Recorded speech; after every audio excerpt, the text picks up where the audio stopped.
ಸರ್ವಾತ್ಮ ಸರ್ವದೃಗ್ಯೋಸೌ ಸರ್ವಾಧ್ಯಾಸ ನಿರಾಸಕೃತ್ ಸತತಂ ಸನ್ನಿಧತ್ತಾಂ ಮೇ ಹೃದಯೇ ಪರಮಶಿವಃ ಸೂತ್ರಭಾಷ್ಯ ಪ್ರಣೇತಾರೌ ವೇದಾಂತಾಬ್ಜ ಪ್ರಭಾಕರೌ ವಂದೇ ಪರಸ್ಪರಾತ್ಮಾನೌ ಬಾದರಾಯಣ ಶಂಕರೌ. ಓಂ ಸ್ಥಾಪಕಾಯ ಚ ಧರ್ಮಸ್ಯ ಸರ್ವಧರ್ಮಸ್ವರೂಪಿಣೇ ಅವತಾರ ವರಿಷ್ಠಾಯ ರಾಮಕೃಷ್ಣಾಯ ತೇ ನಮಃ. ಓಂ ನಮೋ ಬ್ರಹ್ಮಾದಿಭ್ಯೋ ಬ್ರಹ್ಮವಿದ್ಯಾ ಸಂಪ್ರದಾಯಕರ್ತೃಭ್ಯೋ ವಂಶಋಷಿಭ್ಯೋ ನಮೋ ಮಹದ್ಭ್ಯೋ ನಮೋ ಗುರುಭ್ಯಃ. ತಮೇತಂ ಏವಂ ಲಕ್ಷಣಂ ಅಧ್ಯಾಸಂ ಪಂಡಿತಾಃ ಅವಿದ್ಯೇತಿ ಮನ್ಯಂತೆ ತದ್ವಿವೇಕೇನ ಚ ವಸ್ತುಸ್ವರೂಪಾವಧಾರಣಂ ವಿದ್ಯಾಮಾಹುಃ. ತದ್ವಿವೇಕೇನ ಇತಿ ಪದಂ ದ್ವಿಧಾ ವಿಭಜ್ಯತೆ. ತಯೋಃ ವಿವೇಕೇನ, ತಯೋಃ ಕಯೋಃ ಆತ್ಮಾನಾತ್ಮನೋರ್ವಿವೇಕೇನ ವಸ್ತುಸ್ವರೂಪಾವಧಾರಣಂ. ಆತ್ಮೈವ ಸತ್ಯಂ ಅನಾತ್ಮ ತು ಆಭಾಸ ಮಾತ್ರಂ ಆತ್ಮೈವೇದಂ ಸರ್ವಂ ಇತಿ ಯದಿ ಪ್ರತ್ಯಯಃ ಭವತಿ ಸೈವ ವಿದ್ಯಾ.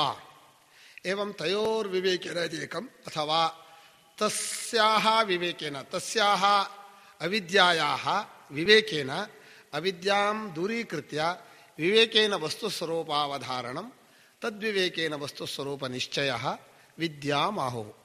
ಅತ್ರ ವಿದ್ಯಾಯಾಃ ಸಾಧನಂ ಅನುಭವಃ ಇತಿ ಯದಿ ಉಚ್ಯೇತ ತರ್ಹಿ ಕಿಮರ್ಥಂ ವೇದಾಂತಾಃ ಇತಿ ಪೃಚ್ಛೇಯುಃ. ಕಿಂತು ಅನುಭವಶಬ್ದಾರ್ಥಃ ಲೋಕೆ ಅನ್ಯಥಾ ಅನ್ಯಥಾ ಪರಿಕಲ್ಪ್ಯತೆ.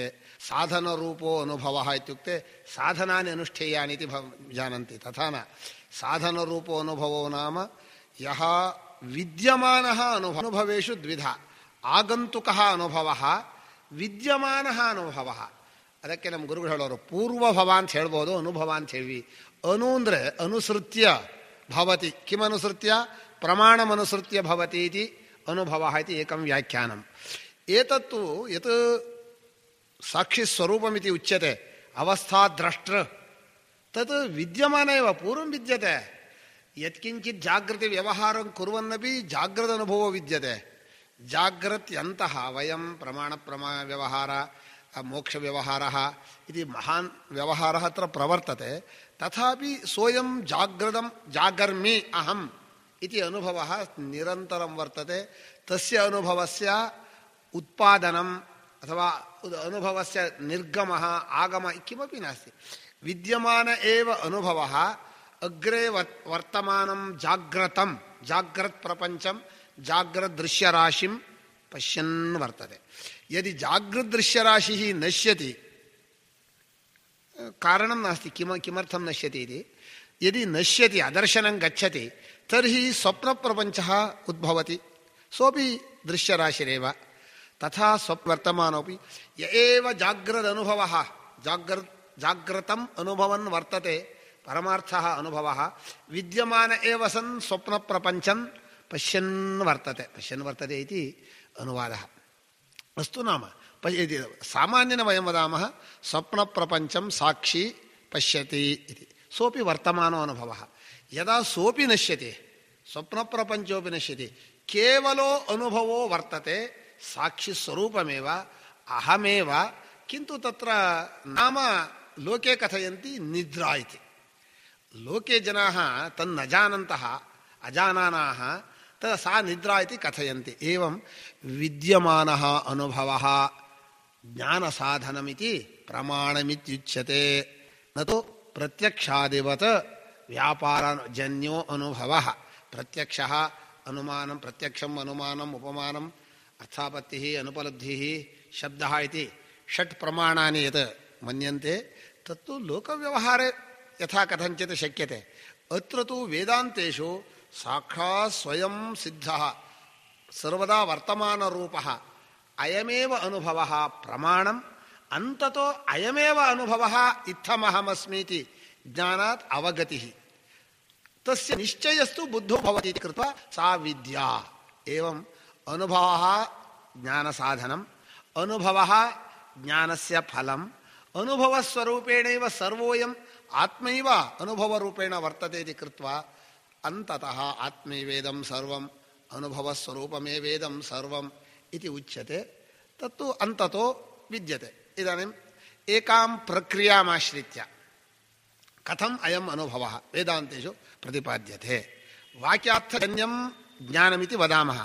ವಾಕ್ಯಾರ್ಥಂತೂ ಅನುಭವಂ ಸ್ಮಾರಯತಿ, ವಿದ್ಯಮಾನಮೇವ ಅನುಭವಂ ಅಸ್ಮಾಕಂ ಅನ್ಯತ್ರ ಪಶ್ಯಂತಃ ವಯಂ ಯಥಾ ದಶಮಸ್ತ್ವಮಸೀತಿ ಸ್ಮರಯತಿ ವಿದ್ಯಮಾನಮೇವ ದಶಮಂ ನತು ಅನ್ಯಂ ದಶಮಂ ಆನಯತಿ ಏವಮೇವ ವಿದ್ಯಮಾನಮೇವ ಅನುಭವಂ ವೇದಾಂತವಾಕ್ಯಾನಿ ಸ್ಮಾರಯಂತಿ. ಕಥಂ ಸ್ಮಾರಯಂತಿ? ಅನೇನ ಕ್ರಮೇಣ ಅಧ್ಯಾರೋಪಾಪವಾದ ಕ್ರಮ. ತತ್ರ ಅನುಭವಸ್ಯ ಕಶ್ಚನ ಶಬ್ದೋ ಅನುಭವ ಇತಿ ಮಯಾಪಿ ಅಧ್ಯಾರೋಪ ಶಬ್ದಃ ನ ಕೋಪಿ ಶಬ್ದೋ ವರ್ತತೆ. ಅತಃ ಇದಾನಿಂ ಏಕಾಂ ಪ್ರಕ್ರಿಯಾಮಾಶ್ರಿತ್ಯ, ಪ್ರಕ್ರಿಯಾ ನಾಮ ತತ್ವಚಿಂತನ ಪ್ರಕಾರಃ, ತತ್ವಂ ಜ್ಞಾತವ್ಯಂ. ತತ್ರ ಪ್ರಕ್ರಿಯಾಃ ಬಹವಃ ಸಂತಿ. ಪ್ರಕ್ರಿಯಾಮಾಶ್ರಿತ್ಯ ವಾಕ್ಯಾರ್ಥಃ ಅನುಭವೇ ಕಥಂ ಆರೂಢೋ ಭವೇತ್. ಅನುಭವಾರೂಢಂ ವಾಕ್ಯಾರ್ಥಂ ಕಥಂ ಪಶ್ಯಾಮಃ ಇತಿ ದ್ರಷ್ಟೃದೃಶ್ಯ ಪ್ರಕ್ರಿಯಾ. ದೃಗ್ದೃಶ್ಯ ಇತಿ ನಾಸ್ತಿ, ದ್ರಷ್ಟೃದೃಶ್ಯ ಇತಿ ವದಾಮಃ. ದ್ರಷ್ಟೃದೃಶ್ಯ ಪ್ರಕ್ರಿಯಾಮಾಶ್ರಿತ್ಯ ಏಕಂ ವಾಕ್ಯಾರ್ಥ ನಿರ್ವೇಶಾಮಃ. ವಾಕ್ಯಾರ್ಥಸ್ಯೇವ ಭವತಿ ಪ್ರಜ್ಞಾನೇತ್ರೋ ಲೋಕಃ, ಪ್ರಜ್ಞಾ ಪ್ರತಿಷ್ಠಾ, ಪ್ರಜ್ಞಾನಂ ಬ್ರಹ್ಮ. ಇದಂ ಪ್ರಧಾನ ವಾಕ್ಯಮಿತಿ ಮಹಾವಾಕ್ಯಮಿತಿ ವದಂತಿ. ಮಹಾವಾಕ್ಯ ಶಬ್ದಸ್ಯ ಪ್ರಧಾನಂ ವಾಕ್ಯಂ ಇತ್ಯರ್ಥಃ. ಯತ್ತು ಅಲ್ಪಂ ಭವತಿ ತದ್ ಮಹಾನ್ ಅರ್ಥಃ ಭವತಿ.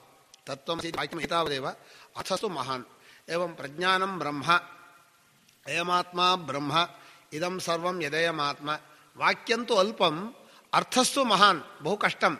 ಅತಃ ಪ್ರಜ್ಞಾನಂ ಬ್ರಹ್ಮ, ಪ್ರಜ್ಞಾನೇತ್ರೋ ಲೋಕಃ, ಪ್ರಜ್ಞಾ ಪ್ರತಿಷ್ಠಾ.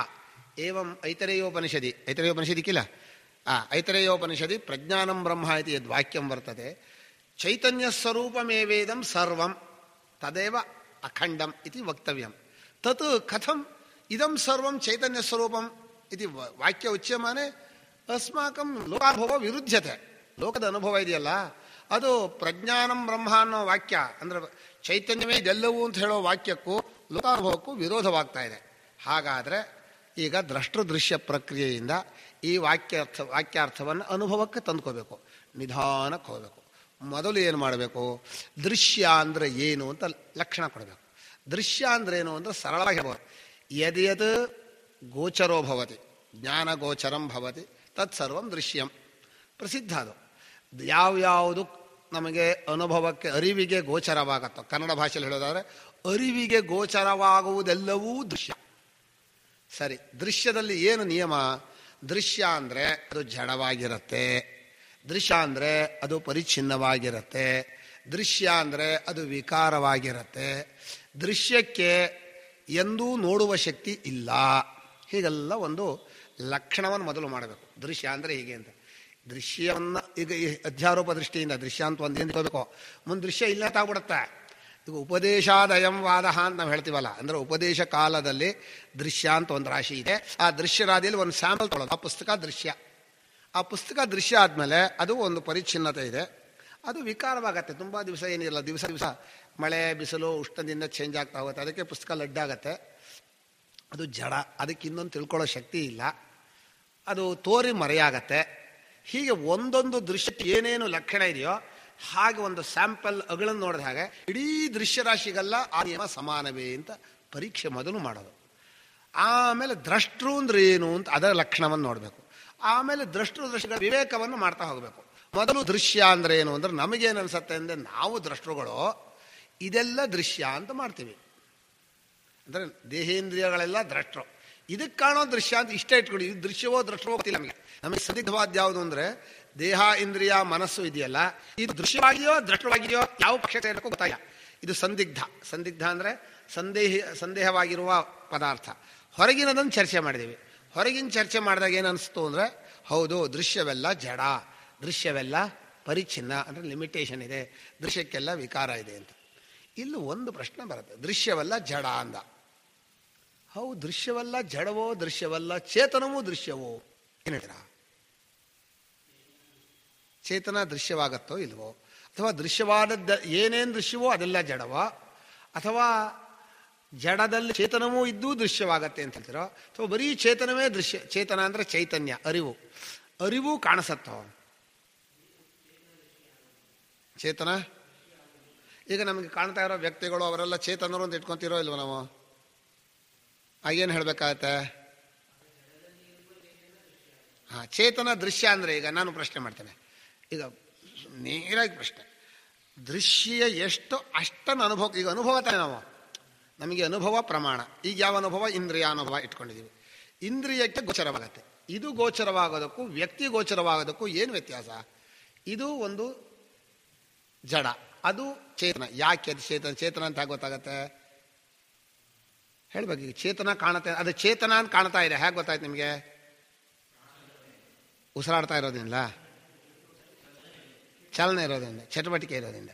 ಚಟುವಟಿಕೆ ಕ್ರಿಯೆ ಇರೋದ್ರಿಂದ ಜಡ ಅಂತ ಹೇಳಬೇಕು, ಚೇತನ ಅಂತ ಹೇಳಬೇಕು? ಈಗ ತರ್ಕ ಮಾಡೋಣ. ಕ್ರಿಯೆ ಇದ್ರೆ ಚೇತನವೋ ಜಡವಾ? ಕ್ರಿಯೆ ಇದ್ರೆ ಜಡ, ಕ್ರಿಯೆ ಇದ್ರೆ ಚೇತನ. ಈಗ ಮತ್ತೆ ಕಾಂಟ್ರಾಕ್ಟ್ ಇದಾಗ್ಬಿಡ್ತಾವೆ.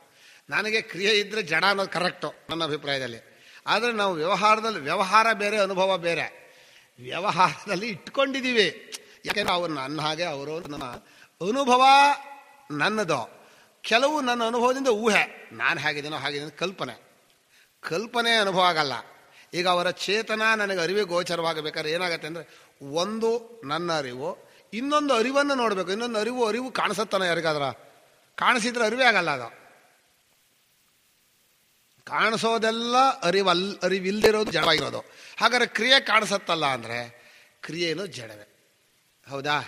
ಅದು ಇನ್ನೊಂದು ಪ್ರಶ್ನೆ ಇದೆ, ಕ್ರಿಯೆ ಕಾಣಿಸತ್ತೋ ವಸ್ತು ಕಾಣಿಸತ್ತೋ? ಇನ್ನೂ ಚರ್ಚೆ ಬಹಳ ಕಷ್ಟ ನಮಗೆ. ಈಗ ಬಸ್ ಹೋಗ್ತಾ ಇದೆ, ಹೋಗುವ ಕ್ರಿಯೆ ಕಾಣಿಸತ್ತೋ ಬಸ್ ಮಾತ್ರ ಕಾಣಿಸತ್ತೋ? ಎರಡೂ ಕಾಣಿಸತ್ತೆ. ಕ್ರಿಯೆಗೆ ಕಲರ್ ಇದೆಯಾ? ಕಲರ್ ಇಲ್ಲದೆ ಇರೋದು ಕಣ್ಣಿಗೆ ಕಾಣಿಸ್ಬಹುದಾ? ನಮ್ಮ ಯುಕ್ತಿಯಿಂದ ನೋಡ್ತಾ ಹೋಗಿ, ಯಾವುದಕ್ಕೆ ಕಲ್ಲರ್ ಇರುತ್ತೋ ಅಥವಾ ಫಾರಮ್ ಇರುತ್ತೋ ಅದು ಕಣ್ಣಿಗೆ ಕಾಣಿಸತ್ತೆ ಅಂತ ರೂಲು. ಕ್ರಿಯೆಗೆ ಕಲ್ಲರ್ ಉಂಟೋ ಫಾರಮ್ ಉಂಟೋ? ಕಣ್ಣಿಗೆ ಕಾಣಿಸತ್ತೆ ಅಂತ ಹೇಳ್ತೀವಲ್ಲ, ಈ ಅರ್ಥ. ಬಸ್ ಹೋಗ್ತಾ ಇರೋ ಕಾಣಿಸಲ್ವಾ? ಹೋಗುವ ಕ್ರಿಯೆ ಕಾಣಿಸ್ತಾ ಇದೆಯಾ ಇಲ್ವಾ? ಅದಕ್ಕೆ ನಾನು ಹೇಳೋದು, ನಿಮಗೆ ಅನುಭವವನ್ನು ಕರೆಕ್ಟಾಗಿ ಗಮನಿಸೋಕೆ ಬರಲ್ಲ ಅಂತ. ಅನುಭವನ್ನೇ ಗಮನಿಸಬೇಕು. ನಮ್ಗೇನಾಗ್ಬಿಡುತ್ತೆ, ನಾವು ವ್ಯವಹಾರನ ಕೇಳಿ ಹೂಂದು ಬಿಟ್ಟಿದ್ದೀವಿ. ಅಲ್ಲಿ ಏನಾಗಿದೆ ಅಂದರೆ, ನಮ್ಮ ಇವರಲ್ಲಿ ಬಹಳ ಚೆನ್ನಾಗಿ ಹೇಳ್ತಾರೆ, ಒಂದು ವಸ್ತುವು ಬೇರೆ ಬೇರೆ ಜಾಗದಲ್ಲಿ ಕಂಡು ಕೂಡಲೇ ವಸ್ತುನೇ ಇಲ್ಲಿ ಕಾಣುತ್ತೆ ಅನ್ನೋ ಊಹೆ ಮಾಡುತ್ತೆ, ಹೊರತು ಕ್ರಿಯೆ ಕಾಣಲ್ಲ. ವಸ್ತುವು ಅನೇಕ ಜಾಗದಲ್ಲಿ ಕಂಡು ಕೂಡಲೇ ನಮ್ಮ ಬುದ್ಧಿ ಏನು ಮಾಡುತ್ತೆ ಗೊತ್ತಾ? ವಸ್ತು ಅನೇಕ ಜಾಗದಲ್ಲಿ ಕಾಣೋಕೆ ಸಾಧ್ಯ ಇಲ್ಲ. ಏಕಕಾಲದಲ್ಲಂತೂ ಅನೇಕ ಜಾಗದಲ್ಲಿ ಇರೋಲ್ಲ, ಭಿನ್ನ ಕಾಲದಲ್ಲಿ ಇರಬೇಕು. ಭಿನ್ನ ಕಾಲದಲ್ಲಿ ಈ ಜಾಗದಲ್ಲಿ ಆ ಜಾಗ ಕಂಡ್ರೆ ಇವನು ಅಲ್ಲಿಗೆ ಹೋಗಿದ್ದಾನೆ ಅಂತ ಅರ್ಥ ಅಲ್ವಾ? ಆದ್ದರಿಂದ ಬಸ್ ಹೋಗೋದು, ಇಲ್ಲಿ ಕಾಣ್ತಾ ಇರೋ ಬಸ್ಸು, ಇಲ್ಲಿ ಕಾಣ್ತಾ ಇರೋ ಬಸ್ಸು, ಇಲ್ಲಿ ಕಾಣ್ತಾ ಇರೋ ಬಸ್ಸು ಎಲ್ಲ ಬೇರೆ ಬೇರೆ ಜಾಗದಲ್ಲಿ ಪ್ಲೇಸಲ್ಲಿ ಕಾಣ್ತಾ ಇದೆ. ಅದನ್ನು ಇವನು ಬುದ್ಧಿಯಲ್ಲಿ ಈಗ ಹೋಗ್ತಾ ಇದೆ ಅಂತ ಕ್ರಿಯೆ ಮಾಡ್ತಾ ಇದ್ದೆ ನಾನು. ಇದಕ್ಕೆ ನನ್ನ ಉದಾಹರಣೆ ಬಹಳ ಸುಲಭವಾದ್ದು ಅಂದರೆ, ಹಿಂದೆ ಈ ಸಿನಿಮಾ ರೀಲಲ್ಲಿ ಹೀಗೆ ಎಳಿತಾ ಇದ್ರಲ್ಲ, ಎಲ್ಲ ಸ್ಟಾಗ್ನೆಂಟ್ ಚಿತ್ರವಾದರೂ ಆ ಪರದೆ ಮೇಲೆ ಹೋಗ್ತಾ ಇರೋ ಹಾಗೆ ಕಾಣ್ತಾ ಇತ್ತು. ತುಂಬ ಸುಳ್ಳೋದು. ಹೋಗತ್ತಾನ ಎಲ್ಲ ಸ್ಟಾಗ್ನೆಂಟ್ ಚಿತ್ರವೇ. ಒಂದು ಕಾಲ ಅದಾಯ್ತಾನೆ, ಒಂದು ಮುಕ್ಕಾಲು ಎತ್ತಿಯಾನೆ, ಒಂದು ಇಡ್ತಾ ಇದ್ದಾನೆ, ಒಂದು ಇಟ್ಟಿದ್ದಾನೆ. 4 ನಿಂತ ಚಿತ್ರವೇ. ಅವನು ಎಳೆದು ಬಿಡ್ತಾನೆ ಇಲ್ಲೇ ಬರ್ರಂತ. ಚಿತ್ರ ಹೇಳಿದ್ರೆ ಏನಾಗತ್ತಲ್ಲೇ? ಆ ಕ್ರಿಯೆ ಕಾಣುತ್ತೆ. ಕ್ರಿಯೆ ನಿಜವಾಗಿ ಅಲ್ಲೂ ಇಲ್ಲ ಇಲ್ಲೂ ಇಲ್ಲ. ಇಲ್ಲಿ ಹೋಗಿರೋ ಚಿತ್ರ ಎಲ್ಲೂ ಹೋಗಿಲ್ಲ. ಅದು ಹೇಗೋ ಅಂದರೆ ಬೇರೆ ಬೇರೆ ನಿಂತಿರುವ ಚಿತ್ರವೋ, ಇಲ್ಲಿ ನೀವು ವರ್ತಮಾನದಲ್ಲಿ ನೋಡ್ತಾ ಇರೋದು ಬರೀ ನಿಂತಿರುವ ಚಿತ್ರವೇ ಹಾಗೆ ನೋಡ್ತಾ ಇದ್ದೀರಿ ಬೇರೆ ಬೇರೆ ಜಾಗದಲ್ಲಿ. ಆದ್ದರಿಂದ ಕ್ರಿಯೆ ಕಣ್ಣಿಗೆ ಕಾಣೋಲ್ಲ. ಕ್ರಿಯೆ ಕಾಣಲ್ಲ ಅಂತ ಆಗ್ಬಿಟ್ರೆ ಬಹಳ ಕಷ್ಟ ಆಗ್ಬಿಡತ್ತೆ ನಮಗೆ. ಇದು ಯಾವಾಗ ಮನುಷ್ಯನಿಗೆ ಅಷ್ಟೂ ವ್ಯವಹಾರ ಕ್ರಿಯೆಯಲ್ಲಿದೆ. ಕ್ರಿಯೆಯೇ ಕಾಣದೆ ಹೋದರೆ ಕ್ರಿಯೆ ಇಲ್ಲ ಅಂತ ಶುರು ಮಾಡಿಬಿಡ್ತೀವಿ ನಾವು. ಕಾಣದೇ ಇರೋದು ಇಲ್ಲ ಅಂತಾನೆ ನಮ್ಮ ಲೆಕ್ಕ. ಅದಕ್ಕೋಸ್ಕರ ನಮ್ಮ ಮನಸ್ಸಿದೆಯಲ್ಲ, ಬಹಳ ಊಹೆ ಮಾಡೋದ್ರಲ್ಲಿ ಗಟ್ಟಿಗ. ಅಂದರೆ ಇಲ್ಲದೆ ಇರೋದನ್ನು ಕಲ್ಪನೆ ಮಾಡೋದು. ಊಹೆ ಅಂದರೆ ಸರಿಯಾಗಿ ಅಂತ ಅರ್ಥ ಅಲ್ಲ, ಅನುಭವ ಹಿಂದಿದೆ, ಊಹೆ ಮಾಡ್ತಾ ಇದೆ. ಇದು ಕಾಡ್ತು ಆದರೆ ಅವನು ಮಾತಾಡ್ತಾ ಬಾಯಿ ಎಲ್ಲಾಡ್ತಾ ಇದೆ. ಒಳಗಡೆ ಚೇತನ ಇದೆ. ಏನು ಚೇತನ ನಿಮ್ಗೆ ನೋಡ್ತಾನೆ? ಚೇತನ ಕಾಣಿಸುತ್ತೆ. ಚೇತನ ಕಾಣಿಸುತ್ತೆ ಅಂತ ಆದರೆ ಆ ಅರಿವಿಗೆ ರೂಪವನ್ನು ಹೇಳಬೇಕು, ಅದಕ್ಕೆ ಕಲರ್ ಹೇಳಬೇಕು.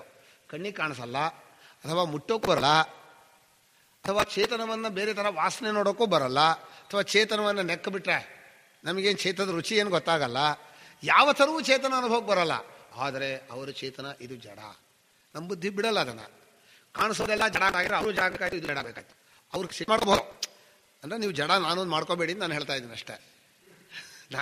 ನೀನು ಜಡ ಅಂತ ಹೇಳ್ತಾ ಇಲ್ಲ. ನಿಮಗೆ ಕಾಣಿಸ್ತಾ ಇರೋದು ಇದು ಹೇಗೋ ಇದು ಹಾಗೆ. ಆದರೆ ಸದ್ಯಕ್ಕೆ ಏನು ಮಾಡಿದೀವಿ ನಾವು? ಕಾಣಿಸ್ತಾ ಇರೋದೆಲ್ಲ ಜಡ ಅಂತ ಒಂದು ತೀರ್ಮಾನ ಬಂದಾಗ ಈ ಕಾಂಟ್ರಾಡಿಕ್ಷನ್ ಬಂತು. ಈ ಜನ ಎಲ್ಲ ಜಡಾನೆ, ಅಂತ ಪ್ರಶ್ನೆ ಬಂತು. ಆವಾಗ ನಮ್ಮ ಅನುಭವಕ್ಕೆ ತಗೊಂಡಾಗ ಅನುಭವದಲ್ಲಿ ಹೌದು ಅಂತ ಹೇಳ್ತೀವಿ ನಾವು. ವ್ಯವಹಾರದಲ್ಲಿ ಇರಬಹುದು. ವ್ಯವಹಾರದಲ್ಲಿ ಈಗ ಬಟ್ಟೆ ಉಟ್ಕೋಬೇಕಾದ್ರೆ ಜಡ ಇದೆ, ಎಲ್ಲ ಜಡ ಅಂತ ಉಟ್ಕೊಳ್ಳೋಕೆ ಬರಲ್ಲ. ವ್ಯವಹಾರ ಬೇರೆ. ವ್ಯವಹಾರದಲ್ಲಿ ಬಟ್ಟೆ ಉಟ್ಕೊಳ್ಳೋದು ಅನ್ನೋದು ಅದು ಜಡಕ್ಕೆ ಉಡಿಸ್ತಾ ಇರೋದು, ಚೇತನಕ್ಕೇನು ಬಟ್ಟೆ ಹಾಕಲ್ಲ. ಆಮೇಲೆ ಚೇತನ ಇದೆಯಲ್ಲ, ಅದು ಎಷ್ಟು ಅದ್ಭುತ ಅಂದರೆ, ನಮಗೊಬ್ಬರು ಕೇಳಿದರು, ಸ್ವಾಮಿ ನೀವು ತೋರಿಸ್ಕೊಟ್ಟು ನಿಮಗೊಂದು 10 ಕೋಟಿ ದುಡ್ಡು ಕೊಡ್ಬೋದು ಅಂತ. ನಾನು ಹೇಳಿದೆ, ತೋರಿಸ್ಕೊಡೋಕೆ ನೋಡೋನೊಬ್ಬ ಇರ್ತಾನೆ. ನೋಡೋವನು ಕಾಣಿಸ್ಕೊಂಡ್ರೆ ಅವು ನೋಡೋನಾಗಲ್ಲ. ಹೌದಾ? ನೋಡುವವನು ಕಾಣಿಸ್ಕೊಂಡ್ರೆ ನೋಡೋನು ಹೇಗಾಗಿರ್ತಾನೆ. ಈ ನೋಡುವವನನ್ನು ಕಾಣಿಸ್ಕೊಳ್ಳೋ ಹಾಗೆ ತೋರಿಸ್ಕೊಟ್ರೆ ನಿಮ್ಗೆ 10 ಕೋಟಿ ಕೊಡ್ತಾರಂತವ್ರು. ಅದು ಹೇಗೆ ಮಾಡೋಕ್ಕಾಗತ್ತೆ? ಇದು ನಾನು ಹೇಳಿದ ಪ್ರಶ್ನೆ ಅಲ್ಲ. ಯಾಜ್ಞವಲ್ಕ್ಯರು ಮೈತ್ರೇಯಿಗಲ್ಲ ಗಾರ್ಗಿಗೆ ಹೇಳ್ತಾರೆ. ಗಾರ್ಗಿ ಕೇಳ್ತಾಳೆ, ನೀನು ಹೇಳ್ತಾ ಇದೆಯಲ್ಲ ಅದ್ಯಾವುದೋ ಒಂದು ಅಕ್ಷರ ಚೇತನ ಅಂತ, ಅದನ್ನು ಹಸು ಕುದುರೆ ತೋರಿಸು ನೋಡೋಣ ಅಂದರು. ಅಲ್ಲ, ವಸ್ತು ಹಾಗೆ ತಿಳ್ಕೊಳಕ್ಕೆ ಪ್ರಯತ್ನ ಮಾಡಬೇಕೆ ಹೊರತು ತೋರಿಸಿದ ತರಹ ಈ ವಸ್ತು ತೋರಿಸಿದಾಗ ಚೇತನವನ್ನು ತೋರಿಸು ಅಂದ್ರೆ ತೋರ್ಸೋಕೆ ಬರತ್ತನ? ತೋರ್ಸೋಕೆ ಬರೋದಿಲ್ಲ. ಬರೇ ಇರೋದು. ಈಗ ಹಸಿವನ್ನು ತೋರಿಸಿದ್ರೆ ಒಪ್ಪತ್ತೀನಿ ನೀವು ಅಂತೀರಾ? ಹಸಿವನ್ನು ತೋರ್ಸೋಕೆ ಬರೋದೇ ಇಲ್ಲ. ಯಾವ ವಸ್ತು ಹೇಗಿದೆಯೋ, ಹೇಗೆ ನೀವು ಅನುಭವಕ್ಕೆ ತಿಳ್ಕೋಬೇಕೋ ಹಾಗೆ ಅದು ತಿಳ್ಕೊಳ್ಳೋ ಪ್ರಯತ್ನ ಮಾಡಬೇಕು ಅನ್ನೋ ನಿಮ್ಮ ಬಿಟ್ಟಬೇಕು. ಬಹಳ ಜನ ಏನು ಮಾಡ್ತಾರೆ, ನಾನು ಅರಿವನ್ನು ನಿಮಗೆ ತೋರಿಸಿ ಕೊಡುತ್ತೇವೆ ಅಂತ. ಅರಿವನ್ನು ತೋರಿಸ್ಕೊಡೋಕೆ ಹೋದ್ರೆ ಅದು ಅರಿವಾಗಲ್ಲ. ಅರಿವು ಕಾಣಿಸೋದಿಲ್ಲ, ಮೊದಲನೇ ನಿಯಮ. ಕಾಣಿಸೋದಕ್ಕೆ ಅರಿವಿಲ್ಲ, ಎರಡನೇ ನಿಯಮ. ಇದೆಲ್ಲ ಅನುಭವಾನುಸಾರೆ. ಯಾವುದು ಕಾಣಿಸತ್ತೋ ಅದಕ್ಕೆ ಅರಿವಿಲ್ಲ, ಯಾವುದಕ್ಕೆ ಅರಿವಿದೆಯೋ ಅದಕ್ಕೆ ಕಾಣಿಸಲ್ಲ. ಈ ಕಡೆಯಿಂದ ಆ ಕಡೆಯಿಂದ ಎರಡೂ ಕಡೆಯಿಂದ ನಿಯಮ ಹಾಕ್ಬಿಟ್ಟಿವಿ ನಾವು. ಯಾವಾಗಲೂ ಅರಿವು ಅನ್ನೋದು ನೋಡುವ ಸ್ವಭಾವದ ಹೊರತು ಕಾಣಿಸ್ಕೊಳ್ಳೋ ಸ್ವಭಾವ ಅದಕ್ಕೆ ಇಲ್ವಿಲ್ಲ. ಬೆಂಕಿ, ತಣ್ಣಗಿರೋ ಬೆಂಕಿ ಹೇಗಾಗಲ್ವೋ ಅರಿವು ಕಾಣಿಸ್ಕೊಳ್ಳುತ್ತೆ ಅನ್ನೋ ಶಬ್ದಕ್ಕೆ ಅರ್ಥನೇ ಇಲ್ಲ. ಈಗ ಬಂತು ಅರಿವು ಅನ್ನೋದು ಏನು? ಅದು ದೇಹದ ಧರ್ಮವೋ, ಬುದ್ಧಿಯ ಧರ್ಮವೋ, ಗುಣವೋ? ಅವ್ರು ಹೇಳ್ತಾರೆ ಕಣಕಣಗಳು, ಮನಸ್ಸಿನ ಕಣಗಳು, ಆತ್ಮನ ಕಣಕಣಗಳು ಎರಡೂ ಜಡ, ಎರಡೂ ಸೇರಿಬಿಟ್ರೆ ಅರಿವು ಅಂತ ಒಂದು ಧರ್ಮ ಉತ್ಪತ್ತಿ ಆಗುತ್ತೆ ಅಂತ ತಾರ್ಕಿಕರು. ಬ್ರೈನಲ್ಲಿ ಸಲಗಳಿದೆ ಉತ್ಪತ್ತಿ ಆಗುತ್ತೆ ಅಂತ ಕತೆ ಕಟ್ಟಿದಾಗ ನಾನು ಹೇಳೋದು ಬ್ರೈನಲ್ಲೂ ಇಲ್ಲ, ಎಲ್ಲೂ ಇಲ್ಲ. ಅರಿವು ಎಂಥದ್ದು ಯಾರಿಗೂ ಅರ್ಥ ಆಗಿಲ್ಲ. ಅರಿವನ್ನ ಯಾರು ವಿಷಯವಾಗಿ ಮಾಡಿಕೊಂಡು ತಿಳ್ಕೋಬೇಕು ಅಂತ ಇಷ್ಟಪಡ್ತಾರೋ ಅವರೆಲ್ಲ ಅಪಹಾಸ್ಯಕ್ಕೆ ತುತ್ತಾತ. ಅರಿವದು. ಅರಿವನ್ನು ವಿಷಯ ಮಾಡ್ಕೋಬೇಕು ಅಂತ ಹೋಗ್ತೀಯಲ್ಲ, ನಿನ್ನ ಇಚ್ಛೆಯೇ ತಪ್ಪು. ಮಾಡಬಹುದಾಗಿತ್ತು, ಅದು ವಿಷಯವಾಗೋದಾಗಿದ್ದರೆ, ಆಬ್ಜೆಕ್ಟ್ ಆಗೋ ಹಾಗಿದ್ರೆ ನೀನೇನಾದರೂ ಪ್ರಯತ್ನ ಮಾಡಬಹುದು. ಈಗ ದೃಶ್ಯ ರಾಶಿಯಲ್ಲಿ ಎಲ್ಲವೂ ಜಡ ಅಂತ ತೀರ್ಮಾನ ಮಾಡಿದ್ವಿ. ಈಗ ಜಡದಲ್ಲಿ ಏನೇನು ಲಕ್ಷಣ ಇದೆ ಈಗ ಅವರು ಜಡಕ್ಕವನ್ನು ಪರೀಕ್ಷೆ ಮಾಡುವಾಗ ಪರಿಚ್ಛಿನ್ನತೆ ಇದೆ. ಪರಿಚ್ಛಿನ್ನತೆ ಏನಾಗತ್ತೆ ಅಂದರೆ, ಪರಿಚ್ಛಿನ್ನವೆಲ್ಲ ಒಂದರಿಂದ ಹುಟ್ಟಿರತ್ತೆ. ಕಾರ್ಯ ಅಂದರೆ ಅದಕ್ಕೆ ಒಂದು ಕಾರಣ ಇದೆ. ಆ ಕಾರ್ಯ ಕಾರಣ ಸಂಬಂಧವನ್ನು ನೋಡಿದ್ರೆ ನಿಮಗೆ ಪರಿಚ್ಛಿನ್ನತೆ ಅರ್ಥ ಗೊತ್ತಾಗತ್ತೆ. ಈಗ ಇದನ್ನು ಒಂದರಿಂದ ತಯಾರು ಮಾಡಿರ್ತಾರೆ, ಇದು ಕಾರ್ಯ. ಇದಕ್ಕೊಂದು ಉಪಾದಾನ ಕಾರಣ ಇರುತ್ತೆ. ಉಪಾದಾನ ಕಾರಣಕ್ಕೂ ಇದಕ್ಕೂ ಇದರಲ್ಲಿ ಉಪಾದಾನ ಕಾರಣ ಸೇರ್ಕೊಂಡಿದೆ, ಇದಕ್ಕೆ ಬೇರೆದಲ್ಲ. ಈಗ ನೀವು ಏನು ತಿಳ್ಕೊಬಾರ್ದು ಅಂದರೆ, ಇದಕ್ಕೆ ಬೇರೆ ಒಂದು ಕಬ್ಬಿಣ ಕಾರಣ ಅಲ್ಲ. ಅಂಗಡಿಲಿರೋ ಕಬ್ಬಿಣ ಈ ಕಬ್ಬಿಣ ಕಾರಣ ಅಂದರೆ ತಪ್ಪದು. ಇದರೊಳಗೇ ಇದೆಯಲ್ಲ, ಒಳಗಿದೆಯಾ ಅದೇ ಆಗಿದೆ ಅಂತ ಹೇಳಬೇಕು. ಅದೇ ಆಗಿದೆ ಅಂದರೆ ಏನಾಗುತ್ತೆ ಅಂದರೆ, ಇದು ಹೆಸರಾಗತ್ತೆ, ಅದು ವಸ್ತುವಾಗತ್ತೆ. ಕಬ್ಬಿಣ ವಸ್ತುವಾಗುತ್ತೆ, ಈ ಪೈಪು ಅನ್ನೋದು ಬರೀ ಹೆಸರಾಗ್ಬಿಡತ್ತೆ.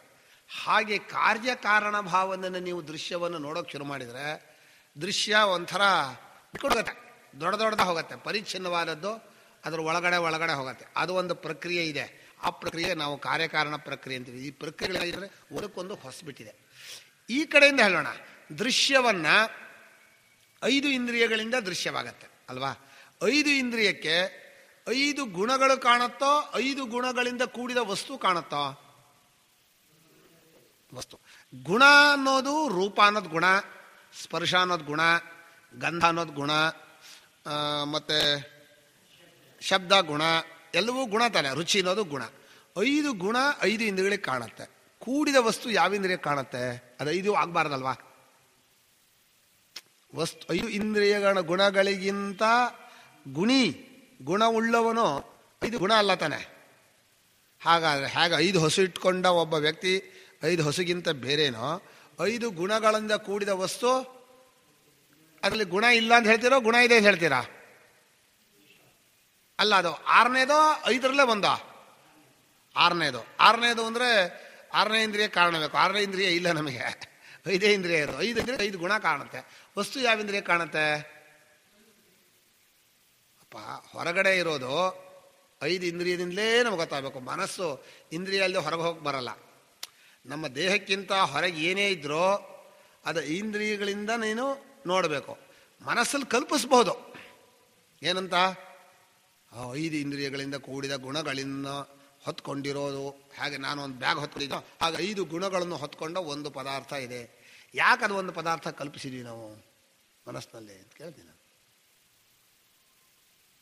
ಬಾಳೆಹಣ್ಣು ಕಲರ್ ಕಾಣುತ್ತೆ, ರುಚಿ ಕಾಣುತ್ತೆ, ಸ್ಪರ್ಶ ಇದೆ, ವಾಸನೆ ಇದೆ, ಎಲ್ಲ ಇದೆ. ಆ ಬಾಳೆಹಣ್ಣು ಅನ್ನೋದೊಂದು ಪದಾರ್ಥ ಈ ಗುಣಗಳಿಂದ ಕೂಡಿದೆ ಅಂತ ನಾವು ಹೇಳಿದವಲ್ಲ, ಯಾವ ಇಂದ್ರಿಯಕ್ಕೆ ಬಾಳೆಹಣ್ಣು ಕಾಣಿಸುತ್ತೆ? ಹೀಗೆ ಯಾರಾದರೂ ಒಬ್ಬ ಹೇಳ್ದ ಇಟ್ಕೋಣ, ನನಗೆ 5 ಇಂದ್ರಿಯಗಳಿಗೆ 5 ವಿಷಯ ಕಾಣ್ತಾ ಇದೆ. ಆ 5 ವಿಷಯಕ್ಕಿಂತ ಬೇರೆಯಾದ್ದು ಇನ್ನೊಂದಿದೆ ಅಂತ ಯಾರಿಗೂ ಪ್ರೂವ್ ಮಾಡೋಕ್ಕಾಗಲ್ಲ. ಆದ್ದರಿಂದ ಪ್ರಪಂಚವೆಲ್ಲ ಬರೀ 5 ವಿಷಯಗಳು ಮಾತ್ರ, ಪಂಚಭೂತವೂ ಇಲ್ಲ, ಪಂಚಭೂತಗಳಿಂದ ಹುಟ್ಟಿದ ವಸ್ತುಗಳು ಇಲ್ಲ ಅಂತ ಒಬ್ಬ ತರ್ಕ ಮಾಡ್ದ. ನೀವೇನು ಉತ್ತರ ಹೇಳ್ತೀರಾ ಅವನಿಗೆ? ದೃಶ್ಯವೆಲ್ಲ ಬರೀ ಪಂಚಗುಣಗಳೇ. ಗುಣವುಳ್ಳ ವಸ್ತು ಇದೆಯಲ್ಲ, ಅದು ಇಲ್ವೇ ಇಲ್ಲ ಅಂದರೆ ನೀವು ಪ್ರೂವ್ ಮಾಡೋದು ಹೇಗೆ? ಹಾಗಾದ್ರೆ ಒಂದು ಕೆಲಸ ಮಾಡೋಣ. 5 ಇಂದ್ರಿಯಗಳಿಂದ ಹೊರಗಡೆ ಇಣುಕ್ತಾ ಇರೋದು ಮನಸ್ಸು. ಒಂದೇ ಮನಸ್ಸು ಕಣ್ಣಿಂದ ಹೋಗುತ್ತೆ, ಕಿವಿಯಿಂದ ಹೋಗುತ್ತೆ, ಮೂಗಿಂದ ಬರುತ್ತೆ, ನಾಲಿಗೆಯಿಂದ ಬರುತ್ತೆ. 5 ಇಂದ್ರಿಯಗಳಿಂದ ಬರೋ ಮನಸ್ಸು ಒಂದೇ. ಮನಸ್ಸೇ ಆ ಇಂದ್ರಿಯವಾಗಿ ಆ ಗುಣವನ್ನು ತಿಳ್ಕೊಳ್ಳುತ್ತೆ. ಮನಸ್ಸು ಕಲ್ಪಿಸುತ್ತೆ ಅಂತ ನೀವು ಹೇಳಿದ ಕರೆಕ್ಟು. 6ನೇ ಒಂದು ವಸ್ತುವನ್ನು ಮನಸ್ಸೇ ಕಲ್ಪಿಸುತ್ತೆ, ನೋಡಲ್ಲ. 5 ಗುಣಗಳಿರೋದು ಒಂದು ಕಲ್ಪಿಸುತ್ತೆ. ಈಗ ನನಗೇನು ಬೇಕಾಗಿದೆ ಅಂದರೆ, ಲೋಕದಲ್ಲಿ ಕಣ್ಣಿ ಕಾಣೋದು ವಸ್ತು ಅಂತೀವಿ, ಬಾಕಿದೆಲ್ಲ ಗುಣ ಅಂತೀವಿ. ಕುರ್ಚಿ ಬಿಳಿ ಬಣ್ಣ ಇದೆ, ಅದು ಕುರ್ಚಿ. ಆ ಬಣ್ಣ ಆಕಾರವನ್ನು ವಸ್ತು ಅಂತೀವಿ. ಇನ್ನು ಗಟ್ಟಿಯಾಗಿದೆ ಅಂತಲೋ ಅಥವಾ ಶಬ್ದವೋ ಸ್ಪರ್ಶವೋ ರುಚಿಯೋ ಇದ್ರೆ ಅದು ಬರೀ ಗುಣ, ಅದನ್ನು ವಸ್ತುವನ್ನಲ್ಲ. ಲೋಕದಲ್ಲಿ ಯಾಕೆ ಗುಣದ ರೂಪದಲ್ಲಿ ಯಾಕೆ ಪಕ್ಷಪಾತ? ರೂಪವನ್ನು ಪ್ರಧಾನವಾಗಿ ಇಟ್ಕೊಂಡು ವಸ್ತು ಅಂತಲೋ, ಬಾಕಿ ಗುಣವನ್ನು ಗೌಣವಾಗಿ ಇಟ್ಕೊಂಡು ಗುಣ ಅಂತಲೂ ಯಾಕೆ ಹೀಗೆ ವಿಭಾಗ ಮಾಡಿದ್ರು? ಕಣ್ಣಿಗೇನು ವಿಶೇಷ? ಇದೊಂದು ಪ್ರಶ್ನೆ. ಈಗ 5 ಇಂದ್ರಿಯಗಳಿಂದ ಒಂದೇ ಮನಸ್ಸು ಹೋದ್ಮೇಲೆ ಮನಸ್ಸಿಗೆ 5 ಆಕಾರ ಬರ್ತಾ ಇದೆ ಅಂತ ಇಟ್ಕೋಣ. ಅದು ಒಂದೇ ಮನಸ್ಸು ಒಂದೊಂದರಿಂದ ಒಂದೊಂದು ಆಕಾರ ತಾಳತ್ತೆ. ಆ ಒಂದೇ ಮನಸ್ಸು ಅಂತ ಹೇಳಿ 5 ಅಂತ ಕೇಳಿದ್ರಿ, ಕಾಮನ್ ಫ್ಯಾಕ್ಟ್ ಮನಸ್ಸಲ್ವಾ? 5 ಪ್ರತ್ಯಯಗಳು ಅಂತೀವಿ. ಪ್ರತ್ಯಯಗಳು ಅಂದರೆ ಶಬ್ದ ಪ್ರತ್ಯಯ, ರೂಪ ಪ್ರತ್ಯಯ, ರಸ ಪ್ರತ್ಯಯ, ಈ 5 ಪ್ರತ್ಯಯಗಳು. 5 ಪ್ರತ್ಯಯಗಳು ಯಾವುದೋ ಮನಸ್ಸೇ. ಮನಸ್ಸೇ ಒಂದು ಗಡಿಗೆಯಲ್ಲಿ ದೀಪವನ್ನು ಹಚ್ಚಿಟ್ಟಾಗ ಬೇರೆ ಬೇರೆ ಕಲರ್ ಬರುತ್ತಲ್ಲ, ನಾನಾ ಛಿದ್ರ ಘಟೋದರ ಸ್ಥಿತ ಮಹಾ ದೀಪಪ್ರಭಾ ಭಾಸ್ವರಂ ಜ್ಞಾನಂ ಯಸ್ಯತು ಚಕ್ಷುರಾದಿಕರಣ ದ್ವಾರ ಬಹಿಸ್ಪಂದತೆ, ಸ್ಪಷ್ಟವಾಗಿ ಹೇಳಿದ್ದಾರೆ. ಹಾಗೆ ಮನಸ್ಸು ಅನ್ನೋ ಒಂದು ದೀಪ 5 ಇಂದ್ರಿಯಗಳ ತೂತಲ್ಲೇ ಹೊರಗಡೆ ಬಂದಾಗ ರೂಪ ಅನ್ನೋ ಒಂದು ಜ್ಞಾನ, ಸ್ಪರ್ಶ ಅನ್ನೋ ಒಂದು ಜ್ಞಾನ ಈ ಥರ ಬರ್ತಾ ಇದೆ ಅಂತ ಹೇಳಿದರೆ ಮನಸ್ಸಿಗೆ 5 ಹೆಸರು. 5 ಇಲ್ಲ ಅಂದರೆ ನೀವೇನು ಮಾಡ್ತೀರಾ? ತೋರಿಸೋದು ಹಾಗೆ ಇದನ್ನು. ಹೇಗೆ ಬಂತ? ಈಗ ದೃಶ್ಯ ರೂಪ ಪ್ರತ್ಯಯವೋ, ರೂಪ ಪ್ರತ್ಯಯಕ್ಕಿಂತ ಬೇರೆಯಾದ ವಸ್ತುವೋ, ಮನಸ್ಸೇ ದೃಶ್ಯವೋ, ಮನಸ್ಸು ಕಾರಣವೋ? ಈಗ ಹೇಳಿ. ದೃಷ್ಟ ದೃಶ್ಯ ಪ್ರಕ್ರಿಯೆಯನ್ನು ನಾನು ಮುಂದಕ್ಕೆ ತೊಗೊಂಡು ಹೋಗ್ತಾ ಇದ್ದೀನಿ. ಮೊದಲು ದೃಶ್ಯ ರಾಶಿ ಹೇಳಿದೆ. ದೃಶ್ಯ ರಾಶಿಯಿಂದ 5 ಗುಣಗಳಿಗೆ ಬಂದೆ. 5 ಗುಣಗಳಿಂದ 5 ಇಂದ್ರಿಯಗಳಿಂದ ಬರ್ತಾ ಇರೋ ಮನಸ್ಸಿಗೆ ಬಂದೆ. 5 ಇಂದ್ರಿಯಗಳಿಂದ ಮನಸ್ಸು ಏನು ಹೊರಗೆ ಇಣುಕ್ತಾ ಇದೆ, ಅದಕ್ಕೆ 5 ಫಾರಂ ಬರುತ್ತಲ್ಲ, ಅದು ಬರೀ ಮನಸ್ಸಿನ 5 ಫಾರಂ ಆದರೆ ಅದನ್ನು ನೋಡ್ತೀವೋ, ಅದಕ್ಕೆ ಬೇರೆ ಇನ್ನೊಂದು ಅವಲಂಬನೆ ಇದೆಯೋ ಹೊರಗಡೆ ವಸ್ತು? ಅವರು ಗೌಡಪಾದ ಹೇಳ್ತಾರೆ, ಅನಿಮಿತ್ತಂ ಸದಾ ಚಿತ್ತಂ ಸಂಸ್ಪೃಶತ್ಯದ್ಭಾಸೋತ್ರಿಷು. ಯಾವಾಗಲೂ ಮನಸ್ಸು ವಸ್ತು ಮುಟ್ಲೇ ಇಲ್ಲ, ಸುಮ್ಮನೆ ಒಳಗೋ ಹೊರಗೆ ಈಗ ಹಾರಾಡ್ತಾ ಇದೆ. ಒಂದು ಉದಿನ ಸುಮ್ಮನೆ ಅಲ್ಲಾಡಿಸಿದ್ರೆ ಒಂಥರ ಗೆರೆ ಬಂದಂಗೆ ಕಾಣುತ್ತೆ. ಗೆರೆ ಬರೋಕೆ ಈ ಮಿನಿಟಲ್ಲಿ ಇಲ್ಲಿದ್ರೆ ಇಲ್ಲೇ ಬಿಡುತ್ತದು.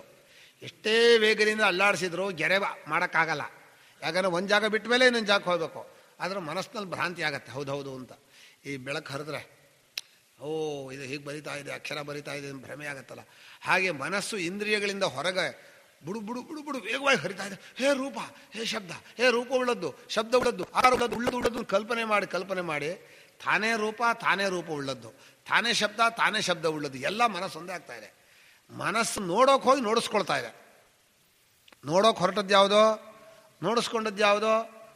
ಹೀಗಾಗ್ಬಿಟ್ರೆ ಈಗ ದೃಶ್ಯರಾಶಿ ಪ್ರಪಂಚವೋ ಮನಸ್ಸೋ? ಮನಸ್ಸು ದೃಶ್ಯ. ಮನಸ್ಸು ದೃಶ್ಯವಾದರೆ ದ್ರಷ್ಟರು ಒಬ್ಬ ನೋಡೋನಿಲ್ದೆ ಕಾಣೋಲ್ಲ. ನೋಡೋನಿಲ್ದೆ ಕಾಣಿಸೋನು ಯಾರು? ನಾನೇ ನೋಡ್ಬೇಕೀಗ. ಆ ಗ್ರಹಚಾರಕ್ಕೆ ಏನಾಗಿದೆ ಅಂದರೆ, ನಾನು ಮನಸ್ಸಾದರೆ ನನ್ನನ್ನೇ ನಾನು ನೋಡ್ತೀನಿ, ನಾನು ಮನಸ್ಸಾದರೆ ನಾನೇ ಪ್ರಪಂಚ ಆಗ್ತೇನೆ. ಈಗ ನಾನೇ ಮನಸ್ಸಾಗೋದು, ನಾನೇ ರೂಪವಾಗೋದು, ನಾನೇ ಶಬ್ದವಾಗೋದು, ಮತ್ತು ನಾನು ಮನಸ್ಸನ್ನು ನೋಡೋದು. ಈಗ ಏನು ನಾನು ಏನಾಗಬೇಕು? ನೋಡೋಣ ಆಗಬೇಕೋ ನೋಡಿಸ್ಕೊಳ್ಳೋಣ ಆಗೋ?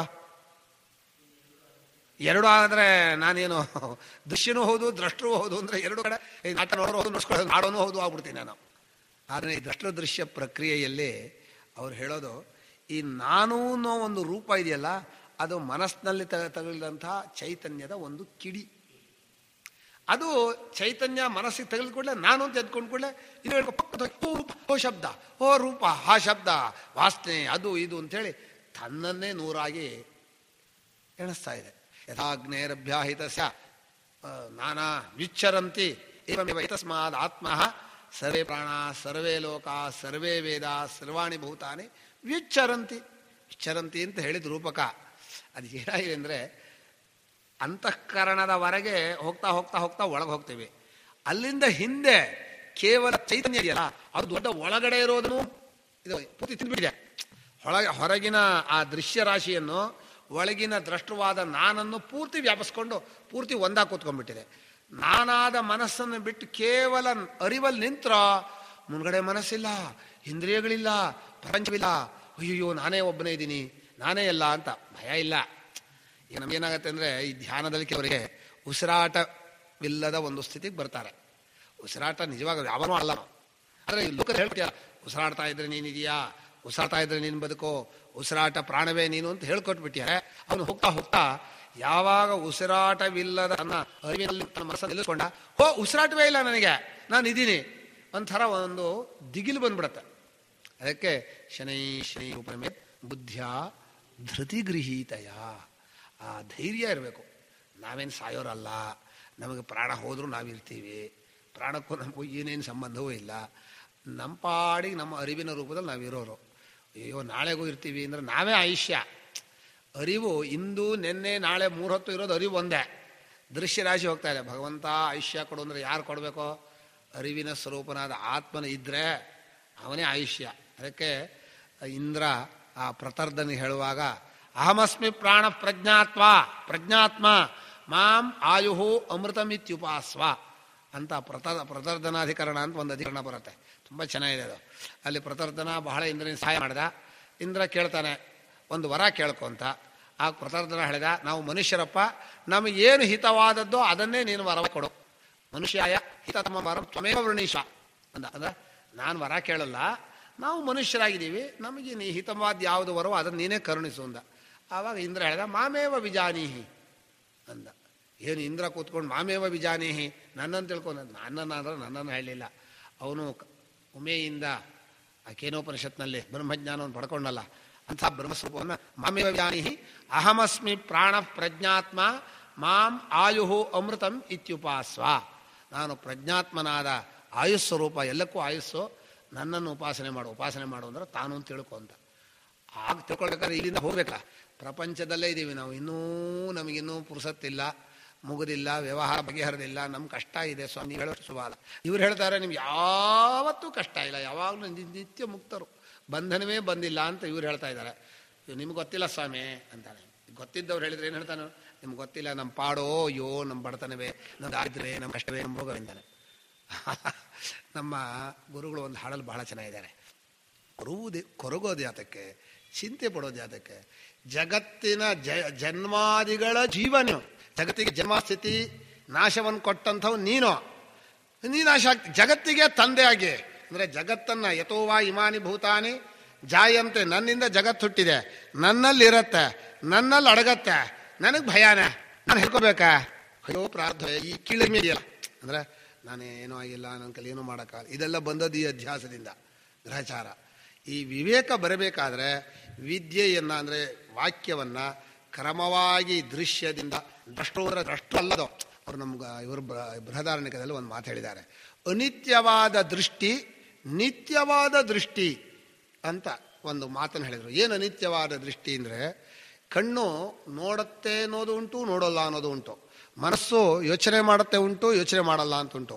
ಬುದ್ಧಿಗೆ ಅರ್ಥವಾಗತ್ತೆ ಅಂತುಂಟು, ಅರ್ಥವಾಗಲ್ಲ ಅನ್ನೋದುಂಟು. ಕಿವಿ ಕೇಳುತ್ತೆ ಅನ್ನೋದುಂಟು, ಕೇಳಲ್ಲ ಅನ್ನೋದುಂಟು. ಇದೆಲ್ಲ ಅನಿತ್ಯ ದೃಷ್ಟಿ, ಅನಿತ್ಯವಾದ ಅರಿವು. ಆದರೆ ಇವೆರಡನ್ನು ಅರ್ಥಕೊಳ್ಳುತ್ತಲ್ಲ, ಕಿವಿ ಕೇಳುತ್ತೆ ಕೇಳಲ್ಲ ಎರಡನ್ನೂ ಅರ್ಥಕೊಳ್ಳುತ್ತೆ. ನನ್ನ ಕಿವಿ ಯಾಕೋ ಕೇಳಲ್ಲ, ನನ್ನ ಬುದ್ಧಿಗೆ ಯಾಕೋ ಅರ್ಥವಾಗ್ತಾ ಇಲ್ಲ, ಓ ನನ್ನ ಬುದ್ಧಿಗೆ ಯಾವುದೋ ಅರ್ಥವಾಯಿತು ಅಂತ ಯಾವ ಅರಿವು ಅರ್ಥಕೊಳ್ತಾ ಇದೆಯೋ ಅದು ನಿತ್ಯವಾದ ದೃಷ್ಟಿ. ಅದಕ್ಕೆ ಹೆಸರು ಹೇಳೋಕ್ಕೆ ಬರಲ್ಲ. ಕಿಂ ದ್ವೇ ದೃಷ್ಟಿ ಬಾಢಂ ಭಾಷೆಕಾರ. ಏಕ ಅನಿತ್ಯ, ಅನ್ಯ ನಿತ್ಯ. ಆತ್ಮಸ್ವರೂಪಭೂತ ನಿತ್ಯಾ ದೃಷ್ಟಿ, ಇಂದ್ರಿಯಾದಿಶು ಅಭಿವ್ಯಜ್ಯಮಾನ ಅನಿತ್ಯಾ ದೃಷ್ಟಿ.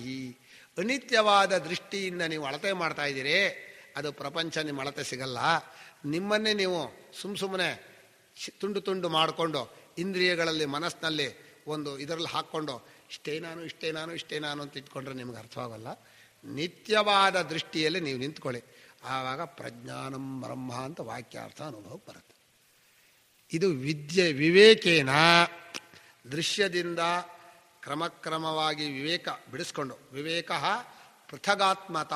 ಅಮರಕಾರ ಚೆನ್ನಾಗಿ ಹೇಳ್ತಾನೆ, ಪೃಥಗಾತ್ಮತ, ಬೇರೆಯಾದಲ್ಲಿ ಆತ್ಮಬುದ್ಧಿ ಇಟ್ಕೊಂಡು ಹೋಗೋದೇ ವಿವೇಕ. ಸ್ವಾಮಿ ನಮ್ಮ ಕಿವಿಯನ್ನು ಕೇಳದೇ ಇರೋ ಹಾಗೆ ಮಾಡೋಕ್ಕೆ ಏನು ಮಾಡಬೇಕು ಅಂದರೆ, ಕಿವಿಯನ್ನು ನಾನಾಗೋದನ್ನು ಬಿಟ್ಟು ಮನಸ್ಸಿನಲ್ಲಿ ಯೋಚನೆ ಮಾಡೋಕೆ ಶುರು ಮಾಡಬೇಕು. ಕಿವಿ ಕೇಳೋದೇನು ಹೋಗುತ್ತೆ, ಕಿವಿಗೆ ಹತ್ತಿ ಹಾಕ್ಕೊಳ್ಳೋದಲ್ಲ, ಹತ್ತೋ ಬೆಂಡ ಹಾಕೊಳ್ಳೋ, ಹೀಗೆ ಮುಚ್ಕೊಂಡ್ರೆ ಅದು ಕೇಳೇ ಕೇಳುತ್ತೆ. ಕಿವಿಯನ್ನು ನಾನು ಅಂತ ಮಾಡಿಕೊಂಡವರಿಗೂ ಕಿವಿಯಲ್ಲಿರುವ ಶಬ್ದ ಕೇಳೋದಿಲ್ಲ. ಮನಸ್ಸನ್ನು ನಾನು ಮಾಡಿಕೊಂಡವರಿಗೂ ಮನಸ್ಸು ಯೋಚನೆ ಮಾಡೋದನ್ನು ಬಿಡೋದಿಲ್ಲ. ವಿವೇಕ ಅಂದ್ರೇನು, ಅದರಲ್ಲಿ ತಾದಾತ್ಮ್ಯತೆಯನ್ನು ಬಿಡೋದೇ ವಿವೇಕ. ದೃಶ್ಯದ ತಾದಾತ್ಮ್ಯ ಬಿಟ್ಟರೆ ಇಂದ್ರಿಯಕ್ಕೆ ಬಂದರೆ, ಇಂದ್ರಿಯ ತಾದಾತ್ಮ್ಯತೆಯನ್ನು ಬಿಟ್ಟರೆ ಅಂತಃಕರಣಕ್ಕೆ ಬಂದರೆ, ಅಂತಃಕರಣದ ತಾದಾತ್ಮ್ಯತೆಯನ್ನು ಬಿಟ್ಟರೆ ಬುದ್ಧಿಗೆ ಬರ್ತೀರಿ. ಕೇವಲ ಅರಿವಿನಲ್ಲಿ ನೀವು ನಿಂತರೆ ನಿಮಗೆ ಪ್ರಜ್ಞಾನಂ ಬ್ರಹ್ಮ ಅಂತ ವಿದ್ಯಾ. ವಿವೇಕೇನ ಚ ಅವಧಾರಣಂ ವಿದ್ಯಾಮಹೋ ಅಂತ ಹೇಳಿದರು. ಹೀಗೆ ತನ್ನ ಅರಿವಿನಲ್ಲೇ ಚೈತನ್ಯದಲ್ಲೇ ನಾನಾ ಆರೋಪಗಳನ್ನು ಮಾಡಿದರೆ ಆ ಆರೋಪದಿಂದ ಚೈತನ್ಯಕ್ಕೆ ಕುಂದು ಬರುವುದಿಲ್ಲ. ಅಯ್ಯೋ ಹೀಗಾಗ್ಬಿಡ್ತಲ್ಲ ಅಂತ. ಅಥವಾ ದೇಹಾದಿಗಳಿಗೆ ಹೆಗ್ಗಳಿಕೆ ಬರೋದಿಲ್ಲ. ದೇಹವನ್ನು ನೀನು ಆತ್ಮ ಅಂತ ಮಾಡಿದರೆ ಆತ್ಮನ ಚೈತನ್ಯ ಇದಕ್ಕೇನು ಬರೋಲ್ಲ. ಅಥವಾ ಆತ್ಮನ ಅವಿಕ್ರಿಯತ್ವ ಅಥವಾ ಆತ್ಮನ ದ್ರಷ್ಟೃತ್ವ ಯಾವ ಶಕ್ತಿಯೂ ಇದಕ್ಕೆ ಬರೋಲ್ಲ. ಆತ್ಮನಿಗೋ ಈ ದೇಹಾದಿಗಳನ್ನು ಸ್ಥೂಲ ಸಾಯ್ತಾನೆ ಹಾಗಾಗ್ತಾನೆ ನೀವು ತಪ್ಪು ಅವನಿಗೂ ಬರೋಲ್ಲ. ಈ ವಾಕ್ಯ ಇದೆಯಲ್ಲ, ತತ್ಕೃತೇನ ದೋಷೇಣ ಗುಣೇನವ ಅಣುಮಾತ್ರೇಣ ಸಂಬದ್ಧತೆ. ಈಗ ಇದನ್ನು ನಾನು ವ್ಯಾವಹಾರಿಕವಾಗಿ ಹೇಳೋದಾದ್ರೆ, ನಮ್ಮನ್ನು ಬೈದರೆ ಬೈದ ವಸ್ತು ನಾವಾಗದೇ ಹೋಗಿದ್ರೆ ಏನ್ರಿ ನೀವಿಂಥ ಕೆಲಸ ಮಾಡಿದ್ದೀರಿ ಅಂತಂದ್ರು ಇಟ್ಕೋಣ. ಅಂಥ ಕೆಲಸ ಮಾಡುವವರು ನಾವಲ್ಲ ನಮ್ಗೆ ನಿಶ್ಚಯವಾಗಿದ್ದರೆ ಬೈದದ್ರಿಂದ ನಮಗೇನು ಹಾನಿ ಇಲ್ಲ. ಹೊಗಳು ಬಿಟ್ಟರು ಅಂತ ಇಟ್ಕೋಣ, ಆವಾಗಲೂ ಅಂಥವ್ರು ಆಗಿಲ್ಲ ನಮ್ಗೆ ಗೊತ್ತಿದೆ. ಇವರು ಭಾರಿ ದಾನ ಮಾಡಿದ್ದಾರೆ ಅಂದರೆ ಏನರ್ಥ, ದಾನ ಮಾಡುವವನು ಇವನಾಗಿದ್ದಾನೆ ಅಂತ ಅರ್ಥ. ದಾನ ಮಾಡುವವನಾಗಬೇಕಾದ್ರೆ ಅವನ ದೇಹಾದಿಗಳಿಗೆ ಬರಬೇಕು. ಅಯ್ಯಯ್ಯೋ ನಾನು ದಾನ ಮಾಡುವವನಲ್ಲಪ್ಪ ಅವ್ರು ಹೇಳಿಬಿಟ್ರು ಅಂತ ನಮ್ಗೆ ಗಟ್ಟಿಯಾಗಿ ಗೊತ್ತಿದ್ದರೆ ಅದರ ಹೆಗ್ಗಳಿಕೆಯೂ ಇಲ್ಲ. ಬೈಯೋದ್ರಿಂದ ನಮಗೆ ಕೀಳು ಆಗೋದಿಲ್ಲ. ಅಂದರೆ ನಾವು ಯಾವಾಗಲೂ ಸರ್ವ ಸಮರಾಗಿ ನಿರ್ದೋಷಂ ಹಿ ಸಮಂ ಬ್ರಹ್ಮ ತಸ್ಮಾತ್ ಬ್ರಹ್ಮಣಿ ತೇ ಸ್ಥಿತ. ಅಂಥ ಒಂದು ಸಮಸ್ವರೂಪ. ಸಮ ಅಂದರೆ ಏಕರೂಪ ಅಂತ ಅರ್ಥ. ಸಮ ಅಂದರೆ ಈಕ್ವಲ್ ಅಲ್ಲ. ಬಹಳ ಜನ ಸಮ ಸಮ ಅಂತ ಹೇಳ್ತಾರೆ. ಸಮ ಅನ್ನೋದು ಈಕ್ವಲ್ ಅನ್ನೋ ಅರ್ಥದಲ್ಲಿ ಬಂದೇ ಇಲ್ಲ. ಸಮ ಅಂದರೆ ಏಕರೂಪ, ನಿರ್ವಿಶೇಷ, ಪೂರ್ಣ ಒಂದು ಅಂತ. ಆ ಸಾಮ್ಯ ಸ್ವರೂಪವನ್ನು, ಏಕಾತ್ಮ ಸ್ವರೂಪವನ್ನು ವರ್ಣನೆ ಮಾಡಿದ್ದಾರೆ. ಇದು ಈ ವಾಕ್ಯವೇ ಸೂತ. ಈಗ ಇದಾದ ಮೇಲೆ ಈಗ ಮಧ್ಯಾಹ್ನದ ಮುಖ್ಯವಾದ ವಿಷಯಕ್ಕೆ ಬರ್ತೇನೆ. ತಮೇತಂ ಅವಿದ್ಯಾಖ್ಯಂ ಆತ್ಮಾನಾತ್ಮನೋರಿತರೇತರಾಧ್ಯಾಸಂ ಪುರಸ್ಕೃತ್ಯ ಸರ್ವೇ ಪ್ರಮಾಣ ಪ್ರಮೇಯ ವ್ಯವಹಾರ ಲೌಕಿಕ ವೈದಿಕಾಶ್ಚ ಪ್ರವೃತ್ತಾ ಸರ್ವಾಣಿ ಚ ಶಾಸ್ತ್ರಾಣಿ ವಿಧಿ ಪ್ರತಿಷೇಧ ಮೋಕ್ಷಪರಾಣಿ. ಈ ವಾಕ್ಯದಲ್ಲಿ ಭಾಷ್ಯಕಾರರು ಪೂರ್ಣ ಅನುಭವವನ್ನಿಟ್ಕೊಂಡು ನೇರ ಹೇಳ್ಬಿಟ್ರು. ನಾವು ಹೇಳಿದ ಈ ಆತ್ಮಾನಾತ್ಮರ ಅನ್ಯೋನ್ಯಾಧ್ಯಾಸವನ್ನು ಮುಂದಿಟ್ಟುಕೊಂಡು ಅದರ ಒಳಗಡೆನೆ ಈ ಪ್ರಮಾಣ ಪ್ರಮೇಯ ವ್ಯವಹಾರ, ಪ್ರಮಾತೃ ಪ್ರಮಾಣ ಪ್ರಮೇಯ, ಆ ಪ್ರಮಾಣದ ವ್ಯವಹಾರದಲ್ಲಿ ಸರಿಯಾದ ತಿಳುವಳಿಕೆ ತಪ್ಪಾದ ತಿಳುವಳಿಕೆ. ಎಲ್ಲೇ ಅವಿದ್ಯೆಯಿಂದ ಪ್ರಮಾಣಗಳು ಕೆಲಸ ಮಾಡ್ತಾ ಇದ್ರೆ, ಪ್ರಮಾಣಗಳು ಅಂದರೆ ಇಂದ್ರಿಯಗಳು, ಕಣ್ಣು ನಾನಾಗಿ ಕೆಲಸ ಮಾಡ್ತಾ ಇರುವಾಗ ಕಣ್ಣಿಗೆ ಸರಿಯಾದ ತಿಳುವಳಿಕೆನೂ ಆಗಬಹುದು, ತಪ್ಪಾದ ತಿಳುವಳಿಕೆನೂ ಆಗಬಹುದು. ಆದರೆ ಎರಡೂ ಕೂಡ ಕಣ್ಣು ನಾನಾಗಿ ಆದತ್ತಾನೆ. ಕಣ್ಣಿಗೆ ಕಾಣಿಸ್ತಾ ಇದೆ, ತಪ್ಪಾಗಿ ಕಾಣಿಸ್ತಾ ಇದೆ, ಕಣ್ಣಿಗೆ ಸರಿಯಾಗಿ ಕಾಣಿಸ್ತಾ ಇದೆ. ಆದರೆ ಕಣ್ಣು ನಾನಾಗ್ತಾನೆ ಎರಡು ಕಾಣಿಸ್ತಾ ಇದೆ. ಆದ್ದರಿಂದ ಕಣ್ಣು ನಾನು ಅನ್ನುವಂತಹ ತಪ್ಪು ತಿಳುವಳಿಕೆಯನ್ನು ಇಟ್ಕೊಂಡೇ ಆ ಎರಡು ವ್ಯವಹಾರ ಬಂದಿದೆ. ಅದು ಎರಡರಲ್ಲಿ ನೀವು ವ್ಯವಹಾರದ ಪ್ರಕಾರ ಸರಿಯಾಗಿ ಕಾಣಿಸೋದು ನಿಜ, ತಪ್ಪಾಗಿ ಕಾಣಿಸೋದು ತಪ್ಪು ಅಂತ ಹೇಳ್ಬೋದು. ಆದರೆ ನಾವು ಹೇಳುವ ತಪ್ಪು ತಿಳುವಳಿಕೆ ಎರಡಕ್ಕಿಂತ ಹಿಂದ್ಗಡೆ ಇದೆ. ಆದ್ರಿಂದಲೇ ಈ ಅವಿದ್ಯಾ ಪುರಸ್ಸರಾಣಿ ನ್ಯಾಯಶಾಸ್ತ್ರದವ್ರು ಕೇಳಿಬಿಟ್ರೆ ಸಿಟ್ಟು ಮಾಡ್ಕೊಂಡ್ಬಿಡ್ತಾರೆ. ಏನ್ರಿ ತಪ್ಪು ತಿಳುವಳಿಕೆಯಿಂದ ನಿಮ್ಮ ಪ್ರಮಾಣ ಕೆಲಸ ಮಾಡ್ತಾ ಇದೆ ಅಂದರೆ, ಪ್ರಮಾಣ ಅಂದರೆ ಸರಿಯಾದ ತಿಳುವಳಿಕೆ ಕೊಡಬೇಕು. ನಿಮ್ಮ ಪ್ರಮಾಣಗಳು ಕೆಲಸ ಮಾಡ್ತಾ ಇದೆಯಲ್ಲ, ಪ್ರಮಾಣಗಳು ಇಂದ್ರಿಯಗಳು ಅದೆಲ್ಲ ತಪ್ಪು ತಿಳುವಳಿಕೆ ಆದಮೇಲೆ ಏನಂತ ತನ್ನನ್ನು ದೇಹಾದಿಗಳನ್ನು ನಾನು ಮಾಡ್ಕೊಂಡ್ಮೇಲೆ ಕೆಲಸ ಮಾಡುತ್ತೆ ಅಂದ್ಬಿಟ್ಟ ಹೋಗ್ಬಿಡ್ತು. ಇಡೀ ನ್ಯಾಯಶಾಸ್ತ್ರವೇ ಹೋಗ್ಬಿಡ್ತು. ಅದಕ್ಕೆ ಅವ್ರು ಹೇಳಿದ್ರು ನಿಮಗೆ ವ್ಯವಹಾರದ ಸ್ಥಾನ ಇದೆ, ಆದರೆ ಇಲ್ಲಿಗೆ ಬಂದರೆ ನಮ್ಮ ಹತ್ರ ಬಂದರೆ ಇಲ್ಲ ಜಾಗ. ಈ ವಾಕ್ಯವನ್ನು ಎಷ್ಟು ಚೆನ್ನಾಗಿ ಬರೆದಿದ್ದಾರೆ ಭಾಷ್ಯಕಾರರು. ಈ ವಾಕ್ಯವನ್ನು ಚೆನ್ನಾಗಿ ಅರ್ಥ ಮಾಡ್ಕೊಂಡ್ಯಾರೋ ಅವರಿಗೆ ಹೌದು, ಎಲ್ಲಿ ಎಲ್ಲಿ ಪ್ರಮಾಣವನ್ನು ಕೇಳಬಾರ್ದು, ಯಾವುದಕ್ಕೆ ಪ್ರಮಾಣವನ್ನು ಕೇಳಬೇಕು, ಪ್ರಮಾಣ ಅಂದ್ರೆ ಏನು, ಈ ಅರ್ಥವೆಲ್ಲ ಗೊತ್ತಾಗುತ್ತೆ. ನಾನು ನಿಮಗೊಂದು ಘಟನೆ ಹೇಳ್ತೇನೆ. ಕಂಚಿಗೆ ಒಂದು ವಾಕ್ಯಾರ್ಥ ಸಭೆ ಹೋಗಿದ್ದೆ. ನಾನು ವಾಕ್ಯಾರ್ಥ ಸಭೆ ಹೋಗೋನಲ್ಲ, ಯಾಕಂದ್ರೆ ನನ್ನ ತರ್ಕಶಾಸ್ತ್ರ ಗೊತ್ತಿಲ್ಲ. ನನ್ನ ತರ್ಕಶಾಸ್ತ್ರ ಗೊತ್ತಿಲ್ಲ ಅಂತಲ್ಲ, ಇಷ್ಟನೂ ಇಲ್ಲ ಅಂತ ಇಟ್ಕೊಳ್ಳಿ. ತರ್ಕಶಾಸ್ತ್ರದ ಪರಿಭಾಷೆ ನಾನು ಅಧ್ಯಯನ ಮಾಡಿದವನೂ ಅಲ್ಲ, ಇಷ್ಟವೂ ಇಲ್ಲ. ಅಲ್ಲಿ ಏನಾಯಿತು, ಮೋಕ್ಷ ಪದಾರ್ಥ ನಿರ್ಣಯ ಅಂತ ನನಗೆ ವಿಷಯ.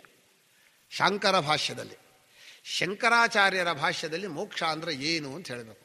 4ನೇ ಸೂತ್ರದಲ್ಲಿ ಅವರು ಸಂಸ್ಕಾರ್ಯ, ವಿಕಾರ್ಯ, ಆಪ್ಯ ಇತ್ಯಾದಿ ಇದೆಯಲ್ಲ, 4 ಚತುರ್ವಿಧವಾದ ಕ್ರಿಯಾ.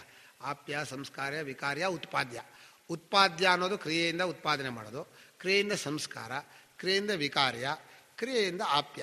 ಈ 4 ವಿಧವಾದದ್ದಲ್ಲ ಅಂತ ಭಾಷ್ಯಕಾರರು ಬರೀತಾರೆ. ಅದಕ್ಕೆ ಮೊದಲು ಒಂದು ವಾಕ್ಯ ಬರೆದಿದ್ದಾರೆ. ನಾನು ಏನು ಮಾಡಿದೆ, ಅಲ್ಲಿ ಘೋಡೆ ಸುಬ್ರಹ್ಮಣ್ಯ ಶಾಸ್ತ್ರಿಗಳು, ಈ ಕಡೆ ಒಬ್ಬ ಮೀಮಾಂಸಕರು, ಈ ಕಡೆ ಒಬ್ಬರು ತಾರ್ಕಿಕರು ಎಲ್ಲ ಇದ್ದರು. ನಾನು ಹೊಸದು, ನಾನು ಆಗ್ತಾನೆ ವಾಕ್ಯಾರ್ಥ ಸಭೆಗೆ ಹೋದವನು.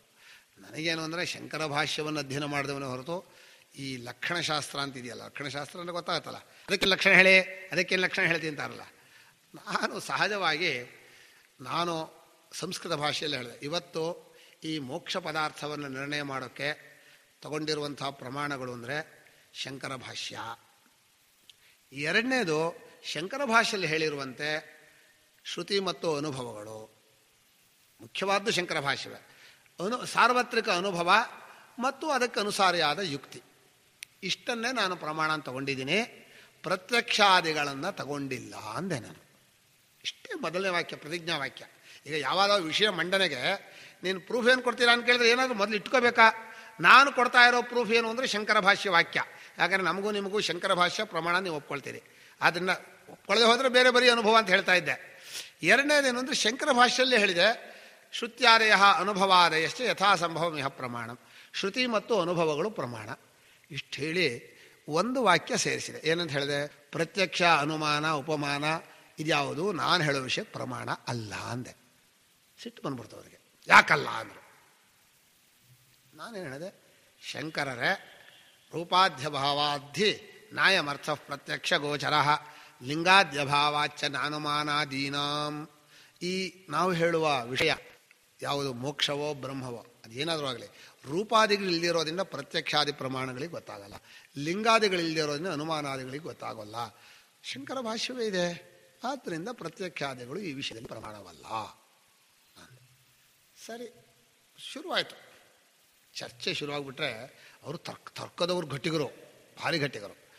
ನಾನೇನು ಹೇಳಿದೆ, ಮೊದಲನೇ ವಾಕ್ಯ, ನಹಿ ಮಿಥ್ಯಾಜ್ಞಾನಂ ಮುಕ್ತ್ವಾ ಅನ್ಯತಃ ಸಶರೀರತ್ವಂ ಕಲ್ಪಯಿತು ಶಕ್ಯಂ. ಮನುಷ್ಯನಿಗೆ ತಪ್ಪು ತಿಳುವಳಿಕೆಯಿಂದ ದೇಹಾದಿಗಳು ತನಗಿದೆ ಅಂತ ತಿಳ್ಕೊ. ಶಂಕರ ಭಾಷ್ಯ ವಾಕ್ಯವೇ ಅದು. ಈಗಲೂ ಅಧ್ಯಾಸಲ್ಲಿ ಅದೇ ತಾನೆ. ತಪ್ಪು ತಿಳುವಳಿಕೆಯನ್ನು ಬಿಟ್ಟರೆ ಶರೀರಾದಿಗಳು ಇದೆ ಅನ್ನೋದಕ್ಕೆ ಏನೂ ಪ್ರಮಾಣವಿಲ್ಲ ಅಂತ ಮೊದಲನೇ ವಾಕ್ಯ ಹೇಳಿದೆ. ಈಗ ನಾನು ಮೋಕ್ಷವನ್ನು ಹೇಳುವಾಗ ಮೋಕ್ಷದ ಸ್ವರೂಪವನ್ನು ಮುಂದೆ ಹೇಳಬೇಕು. ಅದರ ಹಿಂದ್ಗಡೆ ಬಂದಿರೋ ವಾಕ್ಯ ಅಶರೀರತ್ವವೇ ಮೋಕ್ಷ, ಸಶರೀರತ್ವ ಅನ್ನೋ ತಪ್ಪು ತಿಳುವಳಿಕೆಯಿಂದ ನಿಮಗೆ ಕಲ್ಪಿಸಿಕೊಂಡದ್ದು ಅಂತ. ಅಶರೀರಂ ವಾವ ಸಂತಂ ನ ಪ್ರಿಯಾ ಪ್ರಿಯೇ ಸ್ಪೃಶತಃ ಅಂತ ಉಪನಿಷತ್ತು. ನಹ ವೈ ಸಶರೀರಸ್ಯ ಸತಃ ಪ್ರಿಯಾ ಪ್ರಿಯಯೋರಪಹತಿರಸ್ತಿ ಅಂತ ಛಾಂದೋಗ್ಯ. ಅದು ಪ್ರಜಾಪತಿ ವಾಕ್ಯಲ್ಲಿ ಬಂದಿರೋದು. ಪ್ರಜಾಪತಿ ಇಂದ್ರನಿಗೆ ಉಪದೇಶ ಮಾಡ್ತಾನಲ್ಲ 8ನೇ ಅಧ್ಯಾಯದಲ್ಲಿ, ಅಲ್ಲಿ ಬಂದದ್ದು. ಈ ವಾಕ್ಯ ಹೇಳಿದರೆ ಸಿಟ್ಟು ಬಂದ್ಬಿಡ್ತು. ಏನು ಬಂತು? ಮಿಥ್ಯಾಜ್ಞಾನ ಬಿಟ್ಟರೆ ಅಂದರೆ ದೇಹೇಂದ್ರಿಯಗಳಿದೆ ಅನ್ನೋದಕ್ಕೆ ತಪ್ಪು ತಿಳುವಳಿಕೆ ಒಂದು ಬಿಟ್ಟರೆ ಇಲ್ಲ. ಅಂದರೆ ತಪ್ಪು ತಿಳುವಳಿಕೆಯಿಂದ ಇದೇನು ಅಂದ್ಕೊಂಡಿದ್ದೀರಿ, ನಿಜವಾಗಿಲ್ಲ ಅಂತಾನೆ ಅರ್ಥ. ತಪ್ಪು ತಿಳುವಳಿಕೆಯಿಂದ ಇದೆ ಅಂತ ಆಗಿದೆ ಅಂತಲ್ಲ.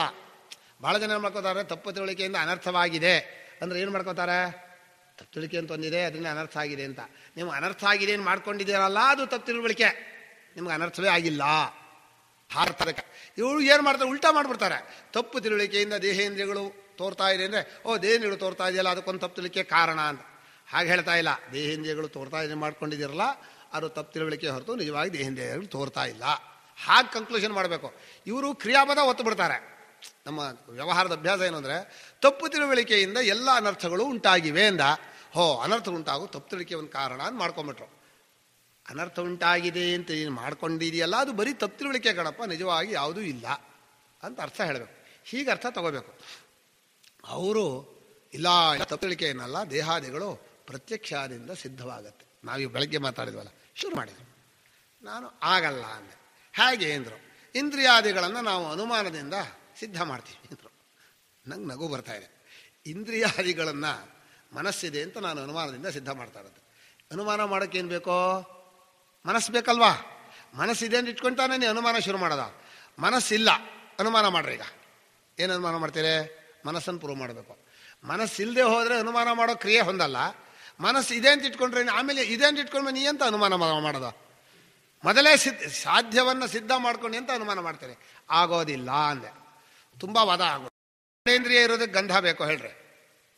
ವಾಸನೆ ಇರೋ ಇದೇನು ಪ್ರೂವ್ ಮಾಡೋಕ್ಕೆ ಘ್ರಾಣೇಂದ್ರಿಯವೋ? ಘ್ರಾಣೇಂದ್ರಿಯ ಇದೇನು ಪ್ರೂವ್ ಮಾಡೋಕೆ ವಾಸನೆನೋ? ಪರಸ್ಪರ ಆಗಲ್ಲ. ಪರಸ್ಪರ ಅಂದರೆ ಈ ಉಭಯಾವಪಿ ಅಸಿದ್ಧ ಉಭವತಃ. ಪರಸ್ಪರ ಮಾಡಿಬಿಟ್ರೆ ಎರಡೂ ಇಲ್ಲ ಅಂತ ಆಗ್ಬಿಡತ್ತೆ. ಹಾಗೆ ಹೇಳಿದ ಕೂಡಲೇ ಅವ್ರು ಸಿಟ್ಟು ಬಂದ್ಬಿಡ್ತು. ಅವ್ರು ಸಿಕ್ಕಾಬಟ್ಟೆ ವಾದ ಮಾಡಿದ್ರು. ಎರಡೂ ಇಲ್ಲ, ಯಾವುದೂ ಇಲ್ಲ ಅಂತ ಹೇಳೋದು. ಅದನ್ನು ಘ್ರಾಣೇಂದ್ರಿಯ ಮೊದಲು ಸಿದ್ಧವಾದರೆ ಅದನ್ನು ಸಿದ್ಧ ಮಾಡಬೇಕು. ನಮಗೆ ಪ್ರಮಾಣಗಳನ್ನು ಮೊದಲು ಸಿದ್ಧ ಮಾಡಬೇಕು, ಆಮೇಲೆ ಪ್ರಮೇಯವನ್ನು ಸಿದ್ಧ ಮಾಡಬೇಕು. ಪ್ರಮೇಯದಿಂದ ಪ್ರಮಾಣ ಸಿದ್ಧ ಮಾಡೋದಾದ್ರೆ ಎಲ್ಲ ತಾನೇ ಸಿದ್ಧವಾಗತ್ತೆ. ಪ್ರಮೇಯ ಇದು ವಾಸನೆ, ರೂಪ, ಶಬ್ದ ಇದೆಲ್ಲ ಪ್ರಮೇಯ ರಾಶಿ. ಪ್ರಮೇಯ ರಾಶಿಯನ್ನು ಮೊದಲು ಇದೆಂದು ಇಟ್ಕೊಳ್ಳೋದ್ರ ಪ್ರಮಾಣ ತೆಗಬೇಕಾ? ಹಾಗೆ ಇದೆ ಅಂತ ಆಗ್ಬಿಡತ್ತಲ್ಲ. ಆದ್ದರಿಂದ ಪ್ರಮಾಣಗಳನ್ನು ಪ್ರಮೇಯವಿಲ್ಲದೆ ಸಿದ್ಧ ಮಾಡಿಕೊಟ್ರೆ ಆವಾಗ ಪ್ರಮಾಣಗಳಿದೆ ಅಂತ ಆದರೂ ಮಾಡ್ಬೋದು. ಈ ತರ್ಕದಲ್ಲೂ ವ್ಯವಹಾರದಲ್ಲೂ ಈ ಮೋಸ ಇದೆ. ನಮಗೆ ಅಲ್ಲಿ ಗೊತ್ತಾಗಲ್ಲ. ಹ್ಞೂ ಅಂದ್ಬಿಡ್ತೀವಿ. ಅಂದರೆ ಕೊಲೆ ಬಸವ ಅಂತ. ಕೊಲೆ ಬಸವನೇನೋ ಹ್ಞೂ ತಲೆ ಅಲ್ಲಾಡಿಸ್ತಾ ಇರೋದು ಗೊತ್ತು. ಅದೆಲ್ಲ ಕೇಳಿದ್ರೆ ಒಪ್ಕೊಳ್ಳೋದಲ್ಲ.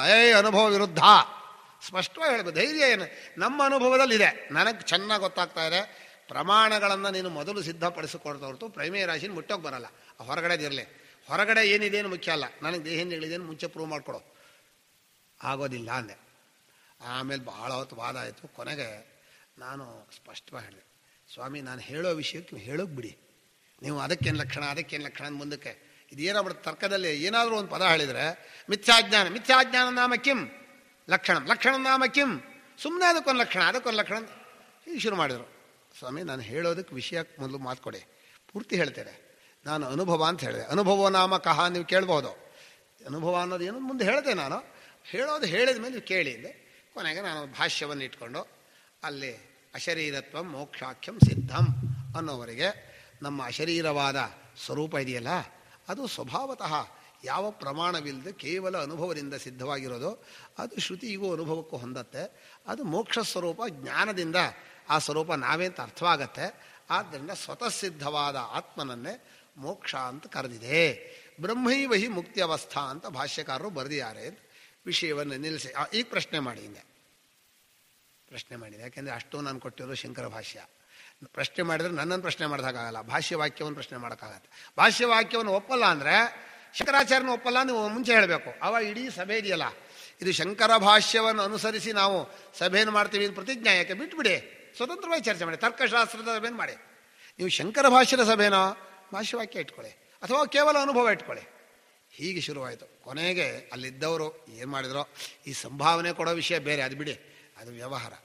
ಕೊನೆಗೆ ಅಲ್ಲೂ ಒಪ್ಪದೇ ಇದ್ದವರು ಹೊರಗಡೆ ಬಂದು ನೀವು ಹೇಳಿದ ನಿಜ, ಆದರೆ ನಾವು ಅಲ್ಲಿ ಒಪ್ಪಲ್ಲ ಆದರು. ಇದು ನನಗೆ ಎಂಥ ಮೋಸ ಅನ್ನಿಸ್ತು ಅಂದರೆ, ಹೊರಗಡೆ ಒಬ್ಬೊಬ್ಬರು ಬಂದು ನೀವು ಹೇಳಿದ ಸರಿಂತಾರೆ, ಒಳಗಡೆ ಒಟ್ಟಾಗಿ ಕೂತಾಗ ನೀವು ತಪ್ಪು ಅಂತಾರೆ. ಇದನ್ನು ನೀವು ಹೇಳಿದೆ, ನೀವು ಹೇಳ್ತಾ ಇರೋದು ಆತ್ಮವಂಚನೆ ಎಂದೆ. ನೀವು ಅಲ್ಲಿ ನೀವು ಹೇಳಬೇಕಾಗಿತ್ತು, ಹೌದು ಅವ್ರು ಹೇಳ್ತಾರೆ ಕರೆಕ್ಟು, ಹಾಗೆ ಇದೆ ಅನುಭವ ಅಂತ ಹೇಳಬೇಕು. ಅಲ್ಲೂ ಅವ್ರ ಕಡೆ ಸೇರ್ಕೊಂಡ್ಬಿಟ್ಟು ಎಲ್ಲ ಒಂದಾಗಿ ನನ್ನನ್ನು ಅಟ್ಯಾಕ್ ಮಾಡಿ ಹೊರಗಡೆ ಬಂದಮೇಲೆ ನೀವು ಹೇಳಿದ ನಿಜ, ಭಾಷ್ಯದಲ್ಲಿ ಹಾಗೆ ಇದೆ, ನೀವು ಹೇಳಿದ ಅನುಭವ ಸರಿ, ಆದರೆ ನಾವು ಅಲ್ಲಿ ಒಪ್ಕೊಳ್ಳಲ್ಲ. ಅಲ್ಲಿ ಒಪ್ಕೊಳ್ಳಲ್ಲ, ಇಲ್ಲಿ ಯಾಕೆ ಒಪ್ಕೊಂಡ್ರಿ ಹಿಂದೆ ನಾನು? ಇಲ್ಲಿ ಒಪ್ಕೊಂಡು ಏನು ಪ್ರಯೋಜನ? ನೀವು ಒಪ್ಕೊಳ್ಳೋದು ಬಿಡೋದು ನನ್ನ ಇಷ್ಟ ಅಲ್ಲ. ಇರೋದು ಭಾಷ್ಯದಲ್ಲಿ ನೀವು ವಾಕ್ಯಾರ್ಥ ಸಭೆ ಅಂತ ಇಟ್ಟರೆ ಶಂಕರ ಭಾಷ್ಯದ ವಾಕ್ಯವನ್ನು ಹೇಳಬೇಕು, ನಿಮ್ಮ ಮುಂದಿಟ್ಟೆ ಅಷ್ಟೇ. ಈಗ ಅನುಭವವನ್ನು ನಿಮ್ಮ ಮುಂದೆ ಇಡುವಾಗ ನೀವು ಒಪ್ಕೊಂಡ್ರೆ, ನಿಮ್ಮ ಅನುಭವದಲ್ಲಿದ್ದರೆ ನಿಮಗದು ಗೊತ್ತಾದರೆ ಹೂಂತೀರಿ. ಇಲ್ಲಿ ಹೋದ್ರೆ ಶಂಕರ ಭಾಷ್ಯದಲ್ಲಿ ಹೀಗಿದೆಯಪ್ಪ, ಅದನ್ನು ನೀವು ತಿಳ್ಕೊ ಅಂತ ಹೇಳ್ತೀವಿ. ನಂದೇನೋ ಅದು ನನ್ನ ವಾಕ್ಯ ಅಲ್ಲ, ಅಷ್ಟು ಹೇಳೋಕ್ಕೆ ಬಿಡೋದೇ ಇಲ್ಲ ಅವರು. ಕೊನೆಗನ್ನಿಸ್ತು ಇನ್ನು ಮೇಲೆ ನಾವು ವಾದ ಮಾಡಬಾರ್ದು. ವಾದೋ ನಾವಲಂಬ್ಯ, ಏನೂ ವಾದ ಮಾಡಬಾರ್ದು. ಏನಿದ್ರು ಹೌದಪ್ಪ, ಒಬ್ರು ಹೇಳಿದಾನೆ ಎತ್ತು ಕರು ಹಾಕ್ತು, ಕಟ್ಟು ಹೊಸ ಇದ್ರಲ್ಲಿ ಎತ್ತು ಕರು ಕಟ್ಟು ಅಂದ್ರು ಅವ್ರು, ನಮ್ಗೇನು ಹೋಗತ್ತೆ, ಚರ್ಚೆ ಯಾಕೆ ಮಾಡೋದು? ಹಾಗ ಒಪ್ಕೊಂಡ್ರೆ ಆಯ್ತಾ, ಹೂನು ಬಿಟ್ಟರೆ ಚರ್ಚೆ ಇರಲ್ಲ. ತಾವು ದೊಡ್ಡವರು, ನಿಮಗಿಂತ ದೊಡ್ಡವರಿಲ್ಲ ಅಂದರೆ ಚರ್ಚೆ ಮಾಡಲ್ಲ, ಸುಮ್ಮನೆ ಚರ್ಚೆ ಮಾಡ್ತಾರೆ. ಹೀಗೆ ಅದು ಸುಮಾರು 4 ಗಂಟೆ ಶುರುವಾಗಿ ರಾತ್ರಿ 8 ಗಂಟೆ, 3-4 ಗಂಟೆ. ಒಬ್ಬರಾದ್ಮೇಲೆ ಒಬ್ಬರು ಮೀಮಾಂಸಕರು, ಒಬ್ಬರು ತಾರ್ಕಿಕರು, ಒಬ್ಬರು ವೇದಾಂತಿಗಳು, ಒಬ್ಬರು ವ್ಯಾಕರಣದವರು. ಹೀಗೆ ವಾಕ್ಯಾರ್ಥ ಸಭೆ ಅಂದರೆ ನೀವು ನೋಡಿದರೆ ವಾಕ್ಯಾರ್ಥ ಸಭೆಯನ್ನು ಮಾಡ್ತಾರೆ. ಒಂದು ವಾಕ್ಯ ಕೊಡೋದಪ್ಪ, ಮೋಕ್ಷ ಅಂತ ಪದ. ಈಗ ವೇದಾಂತದಲ್ಲಿ ಶಾಸ್ತ್ರ ಪ್ರಾಮಾಣ್ಯ ಅಂತ ಒಂದು ವಿಷಯ ಕೊಡೋದು, ಒಬ್ಬರು ಮಾತಾಡೋದು ಶಾಸ್ತ್ರ ಪ್ರಾಮಾಣ್ಯ ಹೀಗಾಗತ್ತೆ ಅಂತ. ಉಳಿದವರೆಲ್ಲ ಕೂತ್ಕೊಂಡು ಅದ್ಯಾಕೆ ಸರಿ, ಪ್ರಮಾಣ ಅಂದರೆ ಹೀಗಾಗಬೇಕು, ಪ್ರಮಾಣದ ಲಕ್ಷಣ ಏನು, ಶಾಸ್ತ್ರ ಹ್ಯಾಕೆ ಪ್ರಮಾಣ ಆಗತ್ತೆ, ಶಾಸ್ತ್ರ ನಿಮ್ಮ ಶಾಸ್ತ್ರ ನಿಮಗೆ ಪ್ರಮಾಣ, ಮುಸಲ್ಮಾನರಿಗೆ ಹ್ಯಾಕೆ ನಿಮ್ಮ ಶಾಸ್ತ್ರ ಒಪ್ಪಿಸ್ತೀರಿ, ಹೀಗೆ ಕೇಳಬಹುದು. ಅದನ್ನೆಲ್ಲ ವಿಚಾರವನ್ನು ಮಂಡನೆ ಮೊದಲು ಮಾಡಿದ ಮೇಲೆ ಪ್ರಶ್ನೋತ್ತರ. ಆದರೆ ಪ್ರಶ್ನೋತ್ತರ ಮಾಡುವಾಗಲಿ ವಿಚಾರ ಮಾಡುವಾಗಲಿ ಮೂಲ ಅನುಭವ ಇಟ್ಕೋಬೇಕು. ಅನುಭವ ಇಲ್ಲದೆ ಹೋದರೆ ಸುಮ್ಮನೆ ಇದಕ್ಕೇನು ಹೇಳ್ತಾರೆ ಅಂದರೆ, ಅದಕ್ಕೆ ವಿತಂಡವಾದ ಅಂತಾರಲ್ಲ, ವಿತಂಡವಾದ ಖಂಡನೆ ಮಾಡೋದೇ ಉದ್ದೇಶ ಅಂತ ಆದರೆ, ನಮ್ಮ ಶ್ರೀಹರ್ಷ ಹೇಳ್ತಾನೆ, ಖಂಡನೆ ಮಾಡುವವನು ಗೆಲ್ಲುತ್ತಾನೆ ಅಂತ ಒಂದು ಪ್ರತಿಜ್ಞಾ ವಾಕ್ಯ ಬರೆದ. ಅವನು ಹೇಳ್ದ, ನಾನು ಈ ವಾಕ್ಯವನ್ನು ಬರೆದೀನಿ, ಏನಂತ, ಖಂಡನೆ ಮಾಡುವವನು ಗೆಲ್ಲುತ್ತಾನೆ. ನೀವು ಇದನ್ನು ಖಂಡನೆ ಮಾಡಿ ನೀವು ಗೆದ್ದರೆ, ಖಂಡನೆ ಮಾಡುವವನು ಗೆಲ್ಲುತ್ತಾನೆ ಅಂತ ಹೇಳಿದ್ದೀನಿ, ನಾನೇ ಗೆದ್ದೆ. ನೀವು ಒಪ್ಕೊಂಡ್ರೆ ಖಂಡನೆ ಮಾಡೋ ಗೆಲ್ತಾನೆ ಅಂತ ಒಪ್ಕೊಂಡಿದ್ದೀನಿ, ನಾನೇ ಗೆದ್ದೆ, ಹೇಗಿದ್ರು ನಾನೇ ಗೆದ್ದೆ ಅಂದ ಅವನು.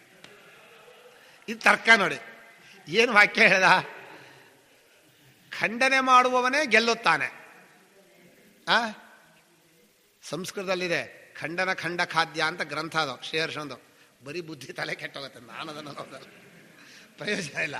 ಇನ್ನೊಬ್ಬರು ಖಂಡನೆ ಮಾಡೋದು, ಅದು ಕೆಲವರಿಗೆ ದುರ್ವ್ಯಸನಿಗಳು ಅಂತಾರೆ, ವಾದ ಮಾಡಿಸ್ಬೇಕು ನೋಡಬೇಕು ಅಂತ. ಇಬ್ಬರು ಕೋಳಿ ಗುದ್ದಾಡೋದು ನೋಡಿರುತ್ತೆ, ಚೆನ್ನಾಗಿರುತ್ತೆ ನೋಡೋರಿಗೆ ಚೆನ್ನಾಗಿದೆ, ಮಾಡೋರಿಗೆ ಅದು ಅಲ್ಲಿ ವಾಕ್ಯಾರ್ಥ ಸಭೆ ಅಂತ ಇಟ್ಟಾಗ ಕೆಲವು ಸಲ ಆಗತ್ತೆ.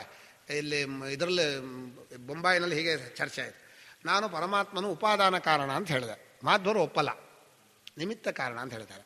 ಶಂಕರಾಚಾರ್ಯ ಏನು ಬರೆದಿದ್ದಾರೆ, ಯಾರ್ಯಾರು ಪರಮಾತ್ಮನನ್ನು ನಿಮಿತ್ತ ಕಾರಣ ಅಂತ ಹೇಳ್ತಾರೋ ಅಷ್ಟೂ ಜನ ವೇದಕ್ಕೆ ವಿರುದ್ಧವಾದವರು, ಅವೈದಿಕರು ಅಂತ ಬರೆದುಬಿಟ್ಟಿದ್ದಾರೆ. ಸ್ಪಷ್ಟವಾಗಿದೆ.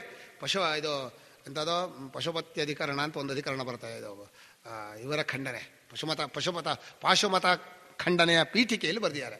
ಸ್ಪಷ್ಟವಾಗಿ ಶಂಕರಾಚಾರ್ಯರ ಕಾಲದವರೆಗೆ, ಅಂದರೆ ಅವರು ಯಾವತ್ತು ಬರೆದೋ ಯಾವುದೋ ಕಾಲ ವೇದದಲ್ಲಿ ಹೇಳಿರೋದೆಲ್ಲವೂ ಕೂಡ ಪರಮಾತ್ಮನು ಉಪಾದಾನ ಕಾರಣ ಅನ್ನೋದೇ ಪ್ರಧಾನ, ನಿಮಿತ್ತ ಕಾರಣ ಅಂತ ಅವೈದಿಕರು ಹೇಳ್ತಾ ಇದ್ರು. ಈಗ ತಾರ್ಕಿಕರು, ಅವೈದಿಕರು ಅಂದರೆ ವೇದವನ್ನು ಪೂರ್ಣ ಪ್ರಮಾಣ ಅಂತ ಒಪ್ಪಲ್ಲ ಅಂತ. ಸಾಂಖ್ಯರೋ, ಇವರೆಲ್ಲ ಈಶ್ವರ ನಿಮಿತ್ತ ಕಾರಣ, ಪರಮಾಣು ಉಪಾದಾನ ಕಾರಣ, ಪ್ರಧಾನ ಉಪಾದಾನ ಕಾರಣ, ಇನ್ನೊಂದು ಉಪಾದಾನ ಎಂದು ವಿಜ್ಞಾನ ಉಪಾದಾನ ಕಾರಣ, ಯಾವುದೋ ಒಂದು ಉಪಾದಾನ ಕಾರಣ ಅಂತ ಹೇಳ್ತಾರೆ. ಅವ್ರೇನು ಮಾಡಿಬಿಟ್ರು ಮಾಧ್ವರು, ಅರ್ಧ ಅವರದ್ದು ಪರಮಾಣುದು, ಅರ್ಧ ಸಾಂಖ್ಯರದ್ದು, ಇನ್ನು ಅರ್ಧ ವೇದ, ಎಲ್ಲ ಸೇರಿಸಿ ತಮ್ಮದೊಂದು ಮಾತಾನು ಮಾಡ್ಕೊಂಡ್ಬಿಟ್ರು. ಈಶ್ವರ ನಿಮಿತ್ತ ಕಾರಣ, ಸಾಂಖ್ಯರು ಹೇಳುವಂತೆ ಪ್ರಕೃತಿ ಉಪಾದಾನ ಕಾರಣ, ಪರಮಾಣುಗಳಂತೆ ಹೀಗೆ ಕಾರಣ. ಇವ್ರದ್ದೇನೂ ಇಲ್ಲವೇ ಇಲ್ಲ. ನಾನೇನು ಮಾಡಿದೆ, ಅಲ್ಲಿ ಮುಂಡಕೋಪನಿಷತ್ತು ನಿತ್ತು. ಯಥೋರ್ಣನಾಭಿಸೃಜತೆ ಗೃಹತೆ ಚ ಯಥಾ ಪೃಥಿವ್ಯಾಂ ಓಷಧಯ ಸಂಭವಂತಿ ಯಥಾ ಸತಃ ಪುರುಷಾತ್ ಕೇಶಲೋಮಾನಿ ತಥಾಕ್ಷರಾತ್ ಸಂಭವತಿ ವಿಶ್ವಂ. ಅಲ್ಲಿ ಹಿಂದೆ ತದ್ಭೂತಯೋನಿಂ ಪರಿಪಶ್ಯಂತಿ ಧೀರಾಹ ಅಂತ ಹೇಳಿದೆಯಲ್ಲ, ನಾನು ಕಾರ್ಯಕಾರಣ ಪ್ರಕ್ರಿಯೆ ಹೀಗಿದೆ. ಉಪಾದಾನ ಕಾರಣವೇ ಪ್ರಪಂಚದ ಎಲ್ಲ ಕಡೆಯಲ್ಲೂ ಸೇರ್ಕೊಳ್ಳೋದು. ನಿಮಿತ್ತ ಕಾರಣ ಅಂದರೆ ಎಲ್ಲೋ ಇದ್ಬಿಡ್ತಾನವನು, ತಿಳ್ಕೊಳಕ್ಕೆ ಬರಲ್ಲ. ಉಪಾದಾನ ಕಾರಣ ಅಂತ ಹೇಳೋದೇ ನಮ್ಮ ವೇದದಲ್ಲಿ ಮುಖ್ಯ. ಯಾಕೆಂದ್ರೆ ನಾವು ಪರಮಾತ್ಮನ ಗುರುತಿಸ್ಬೇಕು. ಎಲ್ಲಿ ಗುರುತಿಸ್ಬೇಕು? ಪ್ರಪಂಚದ ಜೊತೆಯಲ್ಲೇ ಜೊತೆಯಲ್ಲಿ ಹೀಗೆ ನೋಡ್ತಾ ಇದ್ದಾಗಲೇ ಅವನು ಪರಮಾತ್ಮನ ಕಾಣಬೇಕು. ಅವನು ಉಪಾದಾನ ಕಾರಣವಾದರೆ ಸದ್ರೂಪದಿಂದ ಇರೋ ವಸ್ತುವನ್ನೆಲ್ಲ ಸೇರ್ಕೋತಾನೆ. ಇರುವಿಕೆ ಅನ್ನೋದು ಎಲ್ಲಕ್ಕೂ ಇರುತ್ತಲ್ಲ, ಹಾಗೆ ಇರುವಿಕೆ ಅಥವಾ ಚೈತನ್ಯ ಅಥವಾ ಆನಂದ ಅದು ಎಲ್ಲದರಲ್ಲೂ ಸೇರ್ಕೊಂಡಿದೆ ಅಂತ ವೇದಾಂತಗಳು ಹೇಳುತ್ತೆ. ವಿವೇಕದಿಂದ ಅನುಭವಿಗಳು ಅನುಭವಿಸ್ತಾರೆ. ಅದು ಉಪಾದಾನ ಕಾರಣವಾದಲ್ಲಿ ಹೊಂದತ್ತೆ. ನಿಮಿತ್ತ ಕಾರಣ ಅಂದ್ಬಿಟ್ರೆ ಏನಾಗ್ಬಿಡತ್ತೆ, ಎಲ್ಲೋ ವೈಕುಂಠದಲ್ಲೋ ಕೈಲಾಸದಲ್ಲೋ ನಾರಾಯಣ ಇದ್ದಾನೆ, ಅವನಲ್ಲಿ ಫುಷ್ ಅಂತ ಹೇಗಂತಾನೆ ಅಂದರೆ ಕಥೆ ನಾ ಕಟ್ಟುಕತೆ ಅಂದರೆ ನಿಂದನೆಗಲ್ಲ ನಾನು ಹೇಳ್ತಾ ಇರೋದು. ಮನುಷ್ಯ ಒಬ್ಬ ಅನುಭವದಿಂದ ಕೇಳೋದಾದ್ರೆ ವೈಕುಂಠದಲ್ಲಿರೋ ನಾರಾಯಣ ಈ ಪ್ರಪಂಚನ ಹೂಚು ಮಂತ್ರಗಳಿಂದ ಸೃಷ್ಟಿ ಮಾಡ್ದ ಅಂದರೆ ಒಪ್ಕೊಳಕ್ಕೆ ಆಗ್ತೇನ್ರೆ, ಅದು ಒಪ್ಕೊಳ್ಳೋಕೆ ಬರೋದಿಲ್ಲ. ಮನುಷ್ಯನಿಗೆ ಅನುಭವ ಮುಖ್ಯ. ಆಮೇಲೆ ಅವನು ಮೋಕ್ಷ ಕೊಡ್ತಾನೆ. ಯಾಕೆ ಕೊಡ್ತಾನೆ? ಅವನು ಭಕ್ತ ಅಂತ. ಇವತ್ತು ಕೊಟ್ಟಿರ್ತಾನೆ, ನಾಳೆ ವಜಾ ಮಾಡಿಬಿಡ್ತಾನೆ. ಸ್ಯಾಂಕ್ಷನ್ ಮಾಡೋವನಿಗೆ ಎರಡೂ ಬರುತ್ತೆ. ಸ್ಯಾಂಕ್ಷನ್ ಮಾಡೋಕ್ಕೂ ಬರುತ್ತೆ, ಡಿಸ್ಮಿಸ್ ಮಾಡೋಕ್ಕೂ ಬರುತ್ತೆ. ಈ ಕಥೆಯೆಲ್ಲ ಸರಿಯಲ್ಲ, ಇದು ನಮ್ಮ ವೈದಿಕವಾದವಲ್ಲ, ನೀವು ಇದನ್ನು ಹೇಳಬೇಡಿ ಅಂತ ನಾನು ಅಲ್ಲಿ ಅವ್ರ ಮುಂದಿಟ್ಟೆ. ಪೇಜಾವರು ಹೇಳಿದ್ರು ಮುಂಬೈಲಿ. ಅವರು ನಾನು ಹೇಳಿದ ಮೇಲೆ ನನ್ನನ್ನು ಖಂಡನೆ ಮಾಡಿಬಿಟ್ರು. ಅದು ಹೇಳಿದರು, ಅವ್ರು ಹೇಳಿದರು, ಆದರೆ ವೇದದಲ್ಲಿರೋ ನಿಮಿತ್ತ ಕಾರಣವೇ ಅಂತ ಮತ್ತೆ ಹೇಳಿದರು. ನಾನು ಹೇಳಿದೆ, ನಾನು ಹೇಳಿದ ಮೇಲೆ ನೀವು ಹೇಳಿದಿರಲ್ಲ, ಪುನಃ ನಂಗೆ ಅವಕಾಶ ಕೊಡಿ. ಅವ್ರು ಏನು ಮಾಡಿಬಿಡ್ತಾರೆ ಗೊತ್ತಾ, ನೀವು ಮುಂಚೆ ಹೇಳಿಬಿಡಿ, ನೀವು ಹೇಳಿದ ಮೇಲೆ ಮುಗಿಸಿದ್ಮೇಲೆ ತಾವು ಕೂತ್ಕೊಂಡು ಖಂಡನೆ ಮಾಡಿ ಎದ್ದು ಹೋಗ್ಬಿಡ್ತಾರೆ. ಆಯಿತು, ಒಂದು ವಜಾ ಹಾಗೆ ಮಾಡಬೇಡಿ, ನಮ್ಮ ಅವಕಾಶ ಕೊಡಿ, ನಾನು ಹೇಳ್ತೇನೆ, ಉತ್ತರ ಹೇಳ್ತೇನೆ ಅಂದೆ. ಆಮೇಲೆ ಒಂದು 5 ನಿಮಿಷ ಉತ್ತರ ಕೊಟ್ಟರು. ಆಮೇಲೆ ಅವರ ಅಭಿಪ್ರಾಯನೂ ಸರಿ, ನಮ್ಮದು ಸರಿ ಅಂದರು. ಇದೇನು ಮಾಡೋಣ, ಎರಡೂ ಸರಿ ಅಂದರೆ ಇದೆಲ್ಲ ನಡೆಯುತ್ತೆ. ಈ ವಾದಗಳಲ್ಲಿ ಯಾವುದು ನಿಮಿತ್ತ ಕಾರಣ, ಯಾವುದು ಉಪಾದಾನ ಕಾರಣ ಇದ್ದಾಳ ಅಷ್ಟು ಸುಲಭ ಅಲ್ಲ ಚರ್ಚೆ ಮಾಡೋದು. ನಮ್ಗೆ ಏನಪ್ಪ ಅಂದರೆ ಅನುಭವವನ್ನು ಚೆನ್ನಾಗಿ ಹಿಡ್ಕೊಂಡ್ರೆ ಅವನಿಗೆ ಗೊತ್ತಾಗುತ್ತೆ. ಈ ವಾಕ್ಯ ಇದೆಯಲ್ಲ, ನಾನು ಅಂತ ದೇಹೇಂದ್ರಿಯಾದಿಗಳನ್ನು ಮಾಡ್ಕೊಳ್ಳದೆ ಯಾವುದೂ ಕೆಲಸ ಮಾಡಲ್ಲ. ನಾನು ಮಾಡ್ಕೊಂಡು ಕೂಡಲೇ ಫಸ್ಟ್ ಅವನಿಗೆ ಬರೋದು ಪ್ರಮಾತೃ ಅಂದರೆ ಜ್ಞಾತೃ. ಅರಿಯುವವನು ನಾನು ಅಂತ ಹೇಳಿದ ಕೂಡಲೇ ಇಂದ್ರಿಯಗಳನ್ನು ನಾನು ಮಾಡಿಕೊಂಡು ಇಂದ್ರಿಯಗಳ ಮೂಲಕ ಅಲ್ಲಿ ಅರಿತೀನಿ. ಅರಿತಾ ಇರುವಾಗ ಏನು ಮಾಡ್ತೀನಿ, ಸಾಧನಾ ಸಾಧ್ಯ ಅಂತ ಅರಿತೀನಿ. ಜಗತ್ತನ್ನು ಅರಿಯುವಾಗ ಸಾಧನಾ ಸಾಧ್ಯ ಅಂದರೆ ಈ ಕುರ್ಚಿ ಸಾಧನ, ಕೂರೋದು ಸಾಧ್ಯ, ಅಕ್ಕಿ ಸಾಧನ, ಅನ್ನ ಸಾಧ್ಯ.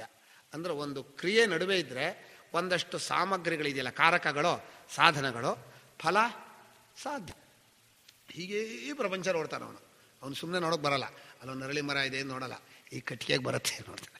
ಕಟ್ಟಿಗೆಗೋಸ್ಕರ ಬೆಳೆದಿರತ್ತೀಯ ಗ್ರಹಚಾರ. ಒಂದು ಬಂಡೆ ನೋಡಿ ಒಬ್ಬ ಶಿಲ್ಪಿ ವಿಗ್ರಹ ನೋಡ್ತಾನೆ, ಒಬ್ಬ ಮನೆಗೆ ಬಾನ್ಕಲ್ಲು ನೋಡ್ತಾನೆ, ಇನ್ನೊಬ್ಬ ಸಿಮೆಂಟಿಗೆ ಪುಡಿ ಬರುತ್ತೆ, ಬೆರೆಸೋಕೆ ಬರುತ್ತೆ ಹೀಗೆ ಒಬ್ಬೊಬ್ಬರು ತಮ್ಮ ಪ್ರಯೋಜನವನ್ನೇ ನೋಡ್ತಾರೆ. ವಸ್ತುವನ್ನು ನೋಡಬೇಕು. ಸಾಧನ ಸಾಧ್ಯವನ್ನು ನೋಡಿದರೆ ವಿವೇಕ ಕೆಟ್ಟೋಗ್ಬಿಡುತ್ತೆ. ಆದರೆ ಬುದ್ಧಿವಂತ ಅಂತ ಯಾರು ತಿಳ್ಕೊಂಡೆ ಗೊತ್ತಾ, ಯಾರು ಸಾಧನ ಸಾಧ್ಯವನ್ನು ಚೆನ್ನಾಗಿ ಬಳಸ್ತಾರೋ ಅಂತ. ನಾವು ಹೇಳೋದು ತುಂಬ ದಡ್ಡ ಅಂತೀವಿ. ಯಾರು ಸಾಧನ ಸಾಧ್ಯಗಳನ್ನು ನೋಡ್ತಾರೋ ಆ ಜ್ಞಾನ ಬಹಳ ಕೀಳು, ಹೇಯವಾದ್ದು, ವಸ್ತುವಿನಲ್ಲಿ ಇಲ್ಲದೆ ಇರೋದು, ಮಹಾ ಸ್ವಾರ್ಥ ಜ್ಞಾನ. ಅದನ್ನು ನೋಡಿದ ಕೂಡಲೇ ಕರ್ತೃತ್ವ ಬರುತ್ತೆ. ಕರ್ತೃತ್ವ ಬಂದ ಕೂಡಲೇ ಏನು ಮಾಡ್ತಾನೆ ಸಾಧನವನ್ನು ತಗೊಂಡು ಫಲವನ್ನು ಪಡಿಬೇಕು ಅಂತ ಮಾಡ್ತಾನೆ. ಸಾಧನ ಕರ್ತೃತ್ವ ಕ್ರಿಯಾಕಾರಕ ಆದಮೇಲೆ ಫಲ ಅನುಭವಿಸ್ಲೇಬೇಕು. ನಾನು ಮಾಡುವಾಗ ಮಾಡಿದೆ, ಈಗ ಅನುಭವಿಸಲ್ಲ, ಬಿಡಲ್ಲ, ಗಿಡಿಸ್ತಾರೆ. ವಸ್ತುವನ್ನು ಇರೋ ಹಾಗೆ ಅನುಭವದಿಂದ ಅದು ಚೈತನ್ಯ ರೂಪ ಆ ರೀತಿ ತನ್ನ ವೈಭವವನ್ನು ಮಹಿಮೆಯನ್ನು ತೋರಿಸ್ತಾ ಇದೆ. ವಿಭೂತಿ ಮಹಿಮೆ ಅಂತ 2 ಪದ ಇದೆ. ಗೀತೆಯಲ್ಲಿ ವಿಭೂತಿ ಅಂತೂ ಇದೆ, ಇನ್ನು ಕೆಲವು ಕಡೆ ಮಹಿಮಾ ಅಂತೂ ಇದೆ. ಪರಮಾತ್ಮನು ತನ್ನ ಇರುವಿಕೆಯನ್ನು ಈ ರೀತಿ ನಾನಾ ರೂಪವಾಗಿ ತೋರಿಸ್ತಾ ಇದ್ದಾನೆ. ಅದು ಅವನ ಶಕ್ತಿ. ಅದನ್ನು ನೋಡೋದ್ರಲ್ಲೇ ಜ್ಞಾನದಿಂದಲೇ ಆನಂದವೇ ಹೊರತು ಏನೂ ಮಾಡಬೇಕಾಗಿಲ್ಲ. ವಿಭೂತಿ ಅಂದರೆ ಬೇರೆ ಬೇರೆಯ ರೂಪದಿಂದ ಇರುವಿಕೆ. ವಿಶೇಷೇಣ ಭೂತಿ ಭವನಂ ಭೂತಿ ಅದು, ಅಥವಾ ಮಹಿಮೆ ಅವನ ಸ್ವರೂಪದಲ್ಲಿರುವ ಗುಣಗಳು. ನಮಗೇನಾಗತ್ತೆ ಅಂದರೆ ಭಗವಂತನ ಸ್ವರೂಪದಲ್ಲಿ ಕೇವಲ ಅರಿವಿನ ರೂಪ ಇದೆಯಲ್ಲ, ಅದರಲ್ಲಿ ಇಷ್ಟು ಶಕ್ತಿ ಇದೆ ಅಂತ ನಮಗೆ ಕಾಣಲ್ಲ. ಎದ್ದು ಬಂದ ಮೇಲೆ ಅದೇ ರೂಪದಲ್ಲಿ ಈ ಶಕ್ತಿ. ಈಗ ಮೂಲ ವಸ್ತುವಿನಲ್ಲಿರುವ ಶಕ್ತಿ ತಾನೇ ಕಾರ್ಯದಲ್ಲಿ ತೋರೋದು. ಕಬ್ಬಿಣ ಗಟ್ಟಿ ಇಲ್ಲದೆ ಹೋದರೆ ಇದು ಗಟ್ಟಿ ಆಗಲ್ಲ. ಲಡ್ಡು ಕಬ್ಬಿಣದಲ್ಲಿ ಮಾಡಿದರೆ ಇದು ಕೆಟ್ಟೋಗ್ಬಿಡುತ್ತೆ. ಹಾಗೆ ಅಕ್ಕಿ ಗಟ್ಟಿ ಇಲ್ಲದೆ ಹೋದರೆ ಅನ್ನ ಚೆನ್ನಾಗಲ್ಲ. ಅಕ್ಕಿ ಹಾಳ ಹೋಗಿದ್ರೆ ಅನ್ನ ಚೆನ್ನಾಗಿ. ಉಪಾದಾನ ಕಾರಣ ಚೆನ್ನಾಗಿದ್ದರೆ ಕಾರ್ಯದಲ್ಲಿ ಎಲ್ಲ ಶಕ್ತಿಯೂ ಬರುತ್ತೆ. ನಾವು ಸರ್ವಶಕ್ತಿ ಅಂತ ಕರೆಯೋದು ಹಾಗೆ. ಪರಮಾತ್ಮನು ಸರ್ವಶಕ್ತಿ ಅಂದರೆ ಈ ತೋರ್ತಾ ಇರೋ ಜಗತ್ತಿನ ಎಲ್ಲ ಶಕ್ತಿಗಳು ಮೂಲ ಕಾರಣದಲ್ಲಿ ಇತ್ತು ಅಂತ ಕಲ್ಪಿಸ್ಬೇಕು. ಅದು ವಿದ್ಯಾದೃಷ್ಟಿ ಅನ್ನೋದು ಒಪ್ಕೋತೀನಿ. ಯಾಕಂದರೆ ಸೃಷ್ಟಿಯನ್ನು ಒಪ್ಕೊಂಡು ಸೃಷ್ಟ ಪದಾರ್ಥದಲ್ಲಿರುವ ಸೂರ್ಯನ ಶಕ್ತಿ, ಗಾಳಿಯ ಶಕ್ತಿ, ಸಮುದ್ರದ ಶಕ್ತಿ, ದೇವತೆಗಳ ಶಕ್ತಿ, ಭೂಮಿಯ ಶಕ್ತಿ, ನಿಮ್ಮೆಲ್ಲರ ಶಕ್ತಿ ಎಲ್ಲವೂ ಮೂಲ ಕಾರಣದಲ್ಲಿ ಇದ್ದೇ ಇರಬೇಕಲ್ಲ. ಮೂಲ ಕಾರಣದಲ್ಲಿ ಇಲ್ಲದೆ ಹೋದರೆ ಇಲ್ಲಿ ಬರೋಲ್ಲ. ಅದನ್ನು ಇಟ್ಕೊಂಡು ಎಲ್ಲ ಶಕ್ತಿಗಳ ಮೂಲ ಸ್ವರೂಪ ಅಂತೀವಿ. ನೀವು ಹ್ಯಾಕ್ ಕನೆಕ್ಟ್ ಆಗಿದೆ ಅಂದರೆ ನಿಮ್ಗೆ ತಿಳ್ಕೊಳಕ್ಕಾಗಲ್ಲ. ಯಾಕೆಂದರೆ ನಿದ್ದೆ ಬಂದ ಮೇಲೆ ಸ್ವಿಚ್ ಆರಿಸ್ತೀವಿ ನೋಡಿದಾಗ, ನಿದ್ದೆ ಬಂದ ಮೇಲೆ ಸ್ವಿಚ್ ಆರಿಸೋಕೆ ಆಗಲ್ಲ. ಅಥವಾ ಕನಸು ಯಾವಾಗ ಬರ್ತಾ ಕರೆಕ್ಟಾಗಿ ತಿಳ್ಕೊಂಬರ್ತೀನಿ ಅಂದರೆ ಆಗಲ್ಲ. ಅಥವಾ ನಿದ್ದೆಯಿಂದ ಕರೆಕ್ಟಾಗಿ ಎಚ್ಚರ ಹೇಗಾಗತ್ತೆ ನೋಡ್ತೀನಿ ಅಂದರೆ ಆಗಲ್ಲ. ಆ ಭಗವಂತನ ಮಾಯೆ ಎಷ್ಟು ಜೋರಾಗಿದೆ ಅಂದರೆ ಏನು ಮಾಡಿದ್ರು ಎಂಥವನಿಗೂ ಭಗವಂತನಿಗೂ ಜಗತ್ತಿಗೂ ಇರೋ ಸಂಬಂಧವನ್ನು ತಿಳ್ಕೊಳಕ್ಕಾಗಲ್ಲ. ಇಷ್ಟು ಹೇಳ್ಬೋದು, ಅದೊಂದೇ ಇದೆ, ಅದೇ ಇಲ್ಲಾಗಿದೆ ಅಂತ. ನಮ್ಮ ಶಂಕರರು ಒಂದು ಉದಾಹರಣೆ ಕೊಡ್ತಾರೆ. ಒಬ್ಬ ಸಾಯಂಕಾಲ ಹಳ್ಳಿಗೆ ಹೋಗ್ತಾ ಇದ್ದ, ಒಂದು ಕುಂಬಾರ ಮನೆ ಮುಂದೆ ಹೋಗಿದ್ದ. ಅಲ್ಲಿ ಮಣ್ಣಿನ ರಾಶಿ ಬಿದ್ದಿತ್ತು. 3 ಗಂಟೆ 4 ಗಂಟೆಗೆ ತೋಟಕ್ಕೆ ಹೋಗ್ತಾ ಇದ್ದ, ಮಣ್ಣಿನ ರಾಶಿ. ಅವನು ನೀರು ಹಾಕ್ತಾ ಇದ್ದ. ಬರೋ ಅಷ್ಟೊತ್ತಿಗೆ ಅಷ್ಟನ್ನು ಪಾತ್ರೆ ಮಾಡಿಬಿಟ್ಟಿದ್ದ. ಅವನು ತಿಳ್ಕೊಂಡ ಏನಂತ, ಈ ಪಾತ್ರೆ ಎಲ್ಲ ಮಣ್ಣೆ ಆಗಿತ್ತು, ಈಗಲೂ ಮಣ್ಣೆ, ಯಾವಾಗಲೂ ಮಣ್ಣೆ ಆಗಿದೆ ಅಂತ ತಿಳ್ಕೊಂಡ ಅಂತ ಇಟ್ಕೊಂಡ. ಮಣ್ಣಿನ ರಾಶಿ ನೋಡ್ದ, ಪಾತ್ರೆ ನೋಡ್ದ. ಆವಾಗ ಏನು ತಿಳ್ಕೊಂಡ, ಪಾತ್ರೆ ಎಲ್ಲ ಮಣ್ಣಿನ ರಾಶಿ ಹಾಕ್ತಾನೆ ತಿಳ್ಕೊಬೇಕು. ಹಾಗೆ ನಿದ್ದೆಯಲ್ಲಿ ಅರಿವನ್ನೇ ನೋಡಿದ್ವಿ. ಈಗ ಅದೇ ಸ್ವರೂಪ ಇಲ್ಲಿ ಎಚ್ಚರವಾಗಿ ತೋರ್ತಾ ಇದೆ. ಇದು ಪಾತ್ರೆಗಳು, ಅದು ನಿದ್ದೆನೂ ಮಣ್ಣಿನ ರಾಶಿ ದೃಷ್ಟಾಂತ ಹೇಳ್ತಾ ಇದ್ದೀನಿ. ಆ ಚೈತನ್ಯವೇ ಈ ತೋರುತ್ತೆ, ತಿಳ್ಕೋಬಹುದು ಅಷ್ಟೇ. ಹೇಗಾಯಿತು ಅಂತ ನಿಮಗೆ ವರ್ಕಿಂಗ್ ಕೊಡೋಕೆ ಬರಲ್ಲ. ನಿದ್ದೆಯಲ್ಲಿದ್ದ ಅರಿವು ಎಚ್ಚರದ ಇಷ್ಟು ನಾಮರೂಪಗಳಾಗಿ ಹೇಗಾಗಿ ಚೇಂಜ್ ಆಯಿತು, ಇದೆಲ್ಲ ಆಗಲ್ಲ. ಚೇಂಜ್ ಆಗೇ ಇಲ್ಲ, ಬರೀ ತೋರ್ತಾ ಇದೆ ಅಂತ ಹೇಳ್ತಾ ಇದ್ದೀವಿ, ನಿಜವಾಗಿ ಹಾಗೇ ಇದೆ ಅಂದ್ಬಿಡ್ತಾರೆ. ಏನು ಮಾಡ್ತಾರೆ ಗೊತ್ತಾ, ಜಂಪ್ ಮಾಡಿಬಿಡ್ತಾರೆ ಅವರು. ಈ ಅಧ್ಯಾರೋಪಾಪವಾದದಲ್ಲಿ ಏನು ಮಾಡ್ತಾರೆ, ಹೇಗಾಯಿತು ಅಂತ ಕೇಳ್ರೆ ಏನೂ ಆಗಿಲ್ಲ, ಚೈತನ್ಯ ಬರೀ ಇದ್ದಾಗೂ ಇದ್ದು ಹೀಗೆ ತೋರ್ತಾ ಇದೆ ಅಂತಾರೆ. ತೋರ್ತಾ ಇದೆಯಾ? ಯಾಕೆ ತೋರ್ತಾ ಇದೆ ಅಂದರೆ ನೀವು ಇಂದ್ರಿಯಗಳಿಂದ ಹಾಗೆ ನೋಡ್ತಾ ಇದ್ದೀರಿ. ನಾವು ನೋಡ್ತಾ ಇದ್ದೀವ? ಯಾಕೆ ನೋಡ್ತಾ ಇದ್ದೀವಿ? ನೋಡ್ತಾ ಇದೆ ನಿಮಗೆ ಹಾಗೆ ಕಾಣಿಸ್ತಾ ಇದೆ. ಒಂದು ವಾಕ್ಯವನ್ನು ಇನ್ನೊಂದು ವಾಕ್ಯದಲ್ಲಿ ಚೇಂಜ್ ಮಾಡ್ತಾರೆ. ಕಾಣಿಸ್ತಾ ಇದೆ ಅಂದರೆ ಕಾಣಿಸ್ತಾ ಇದೆ, ನೀವು ಹೇಳ್ತಾ ಇದ್ರಿ ನಿಜವಾಗಿ ಯಾರಿಗೂ ಏನೂ ಕಾಣಿಸ್ತಾ ಇಲ್ಲ, ಮುಗದೇ ಹೋಯ್ತು. ಏನು ಮಾಡಿಬಿಟ್ಟು ಪರಮಾತ್ಮ ಸೃಷ್ಟಿ ಮಾಡ್ದ. ಏನ್ರಿ ಅರ್ಥ? ಸೃಷ್ಟಿ ಮಾಡ್ದ ಅಂದರೆ ಹಾಗೆ ನಿಧಾನವಾಗಿ ಅವನೇ ಬದಲಾಯಿಸ್ಲಿಲ್ಲ. ಅವನಿದ್ದಾಗೆ ಇದ್ದು ಆ ರೂಪ ತೋರ್ತಾ ಇದ್ದ. ಆ ರೂಪ ತೋರ್ತಾ ಇಲ್ಲ. ಆ ರೀತಿ ನೀವು ನೋಡ್ತಾ ಇದ್ದೀರಿ. ನೋಡ್ತಾ ಇದ್ದೀವಾ? ನೋಡ್ತಾ ಇಲ್ಲ, ತಪ್ಪಾಗಿ ತಿಳ್ಕೊತಾ ಇದ್ದೀರಿ. ಏನೂ ಇಲ್ಲ, ಇದ್ದಾಗಿದ್ದೀರಿ. ಈಗೇನ್ರಿ ವಾಕ್ಯ ಇವರೇ ಹೇಳ್ಬಿಡ್ತಾರೆ. ಇದಕ್ಕೆ ಅಧ್ಯಾರೋಪಾಪವಾದ ಅಂತ ಹೆಸರು. ಅಧ್ಯಾರೋಪಾಪವಾದ ಅಂದರೆ ಸೃಷ್ಟಿಯಾಗಿದೆ ಅಂತ ಹೇಳಿದ್ದು ಸಾಮಾನ್ಯ ಜನರಿಗೆ. ಆಮೇಲೆ ಸೃಷ್ಟಿ ಹಾಗಾಯಿತು ಅಂದರೆ ಚೇಂಜ್ ಹಾಲು ಮೊಸರಾಗಿ ಆಗ್ಬಿಟ್ರೆ ಪರಮಾತ್ಮ ಇಲ್ಲ ಅಂತ ಆಗ್ಬಿಡ್ತಾನೆ ಅಂತ ಭಯ ಆಗತ್ತಲ್ಲ. ಛೆ, ಪರಮಾತ್ಮ ಇದ್ದಾಗಿದ್ದಾನೆ, ಹೀಗೂ ತೋರ್ತಾ ಇದ್ದಾನೆ.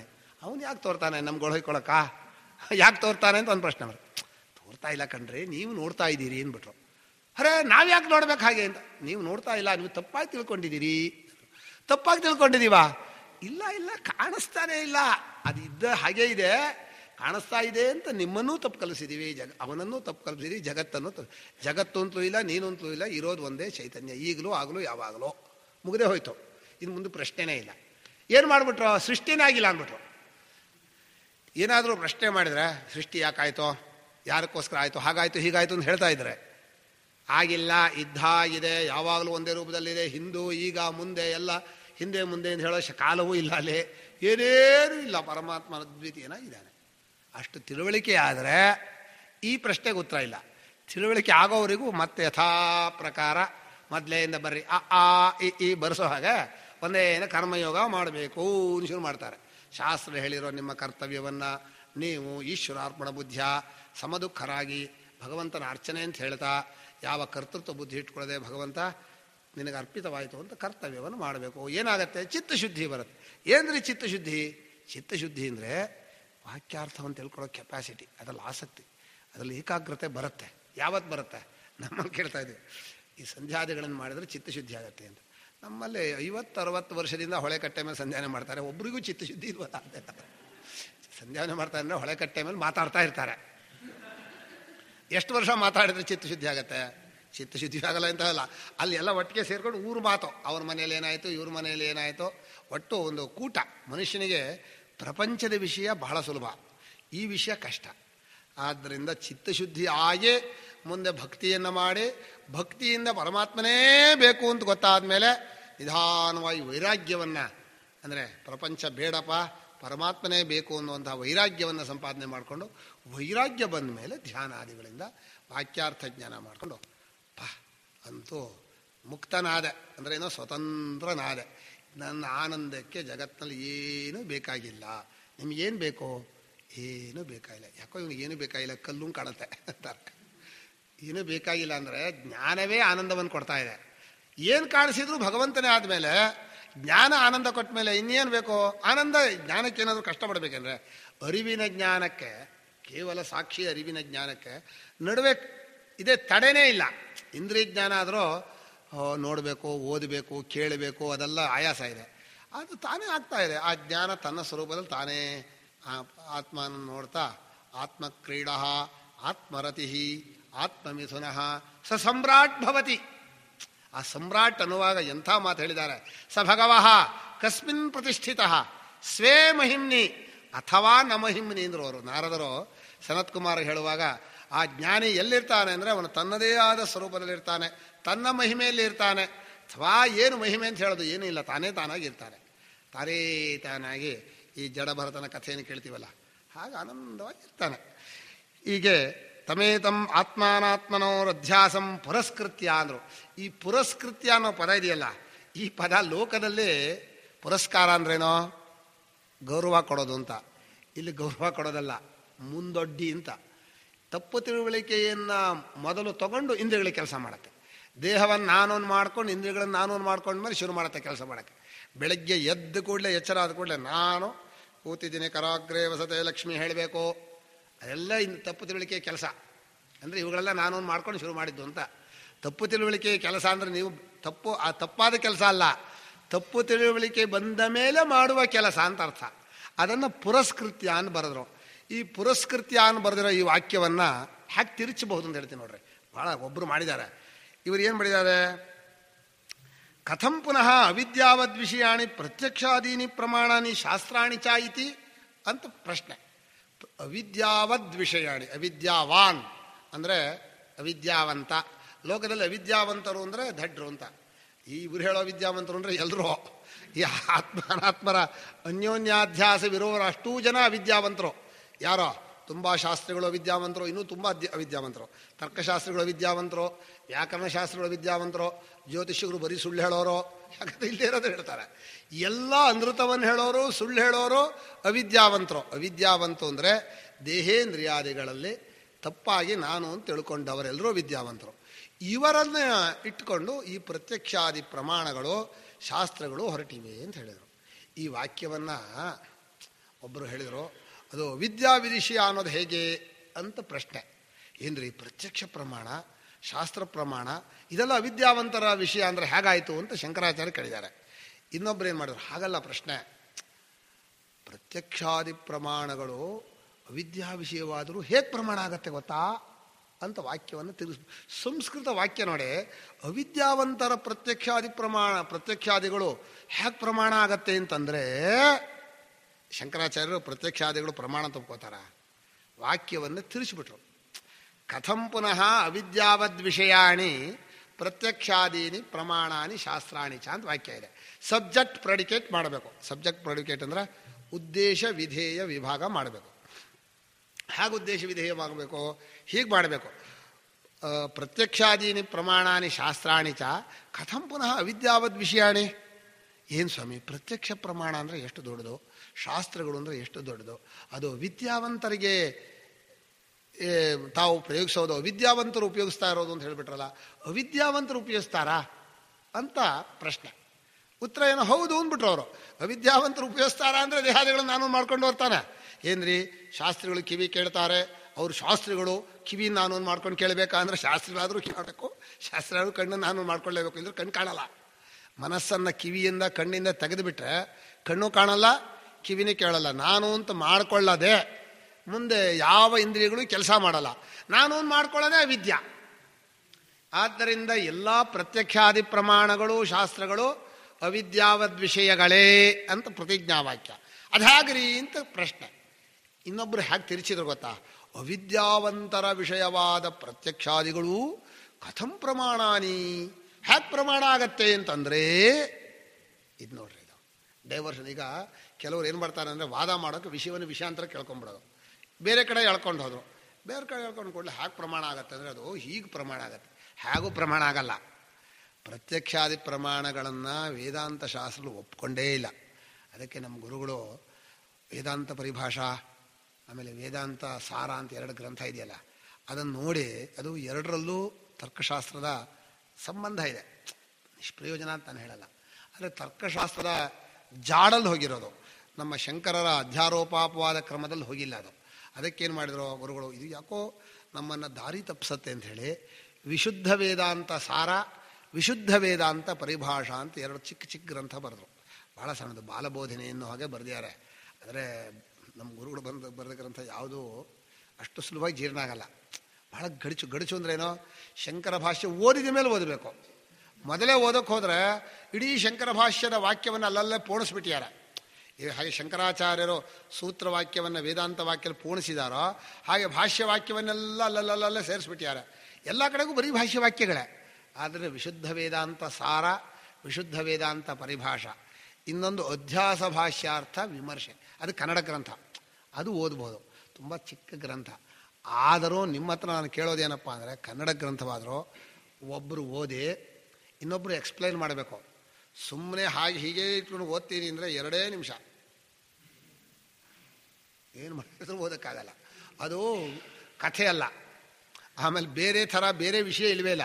ಡೈರೆಕ್ಟ್ ಅಧ್ಯಾಸದ ವಿಚಾರವನ್ನು ತಗೊಂಡು ಚರ್ಚೆ ಮಾಡಿ ಮೊದಲು 34 ಪುಟ ಶಂಕರ ಅರ್ಥವನ್ನು ಬರೆದಿದ್ದಾರೆ.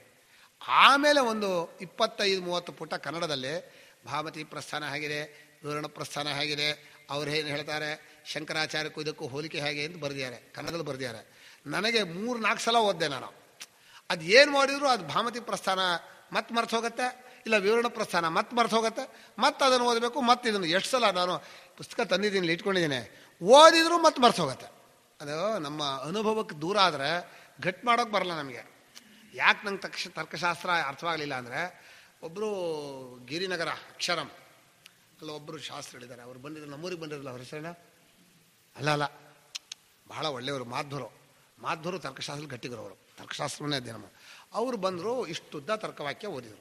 ದಡ ತರ್ಕಶಾಸ್ತ್ರ ನೀವು ಕೇಳಿದಿರಲ್ವ, ಅವಚ್ಛೇದಕ ಅವಚ್ಛಿನ್ನ ಅವನಿಷ್ಠದಾಕ ತನ್ನಿರೂಪ್ಯತಾಕ ತದವಚ್ಛಿನ್ನ ತದನಿಷ್ಠದಾಕ ಅಂತ ಒಂದು ಇಷ್ಟುದ್ದ ಓದಿದರು. ನಾನು ಸಂಸ್ಕೃತದ ಶಿಕ್ಷಕರ ಸಮ್ಮೇಳನ, ಸ್ವಾಮಿ ನಮಗೆ ನಿಮ್ಮ ವಾಕ್ಯ ಹೇಳಿದ್ರಲ್ಲ ಅರ್ಥವಾಗಲಿಲ್ಲ, ನಮಗೆ ಅರ್ಥವಾಗುವ ಹಾಗೆ ನೀವು ಅದನ್ನು ಕನ್ನಡದಲ್ಲಿ ಹೇಳ್ತೀರಾ ಅಂದೆ ನಾನು. ಸಭೆಯ ನಡುವೆ 1/4 ಗಂಟೆ ಇಷ್ಟುದ್ದ ಹೇಳಿಬಿಟ್ರೆ ಟಕ ಅದೇನು ವೇದಪಾರಾಯಣ ಅಲ್ಲ. ವೇದಪಾರಾಯಣ ಆದರೆ ಪುಣ್ಯ ಇದೆ, ಭಗವಂತನ ಆರಾಧನೆ ಅಂತ ಹೇಳ್ಬೋದು. ತರ್ಕವಾಕ್ಯ ಪುಣ್ಯವೂ ಇಲ್ಲ, ಗಟ್ಟು ಮಾಡಿ ಹೇಳಕ್ಕೆ ಬರಲ್ಲ. ನೀವು ಏನು ಹೇಳಿದ್ರೋ ಅದನ್ನು ನನಗೊಂದು ಸಲ ಕನ್ನಡದಲ್ಲಿ ಹೇಳ್ರಿ, ಅರ್ಥವಾಗತ್ತೋ ಅಂತ ಕೇಳಿದೆ. ಅವ್ರು ಏನು ಹೇಳಿದ್ರು ಗೊತ್ತಾ ಉತ್ತರದ, ನೀವು 1 ವರ್ಷ ಗಟ್ಟು ಮಾಡ್ರಿ, ಆಮೇಲೆ ನಿಮಗೆ ಅರ್ಥವಾಗತ್ತೆ. ನಮಗೆ ಆ ಹುಚ್ಚು ಬರೋದು ಬೇಡ ಅಂತ ಆ ತರ್ಕಶಾಸ್ತ್ರ ಕೂತ್ಕೊಂಡು ತನ್ನಿಷ್ಠದಾಗ ತನ್ನ ರೂಪ್ಯದಾಗ ತದವಚ್ಚಿನ ನೀವು ನೋಡಿದಿರಾ ಪ್ರತಿಯೋಗಿ ಪ್ರತಿಯೋಗಿ ಯಾರು ನಿಮ್ಗೆ ಯಾರಿಗಾರು ಬರುತ್ತಾ? ಕೆಲವರು ಗಟ್ಟು ಮಾಡಿರ್ಬೋದು, ನನಗಂತೂ ಬರಲ್ಲ. ನನಗೆ ನಮ್ಮ ಗುರುಗಳು ಲಕ್ಷಣಶಾಸ್ತ್ರಿ ಉರುಫ್ ಹಸೈನ್ ಅಂತ ಒಂದು ಗ್ರಂಥ ಬರೆದಿದ್ದಾರೆ. ತುಂಬ ಚೆನ್ನಾಗಿದೆ. ತರ್ಕಶಾಸ್ತ್ರ ಓದೋರಿಗೆ ಎಂಥ ಕಷ್ಟ ಬರುತ್ತೆ ಅಂತ. ಗ್ರಂಥದ ಹೆಸರು, ಕನ್ನಡದ ಹೆಸರೇನೋ ಲಕ್ಷಣಶಾಸ್ತ್ರಿ ಉರುಫ್ ಹುಸೇನ್. ಅದು ಯಾಕೆ ಹೆಸರಿಟ್ಟಾರೆ ಅದು ಕಥೆ. ಅವರು ವಂಗೇಶೋಪಾಧ್ಯಾಯ ಕೇಳಿದ್ರೆ, ವಂಗೇಶೋಪಾಧ್ಯಾಯ ನೀವು ಕೇಳಿಲ್ಲ, ನಾವು ವಂಗೇಶೋಪಾಧ್ಯಾಯ ಅಂತ ಬಂಗಾಳದಲ್ಲಿ, ಅದೇ ನವೀನ ತರ್ಕದ ಪ್ರವರ್ತಕ ಅವನು. ಪ್ರಾಚೀನ ನ್ಯಾಯ ಚೆನ್ನಾಗಿದೆ, ಪ್ರಾಚೀನ ನ್ಯಾಯ ತುಂಬ ಚೆನ್ನಾಗಿದೆ.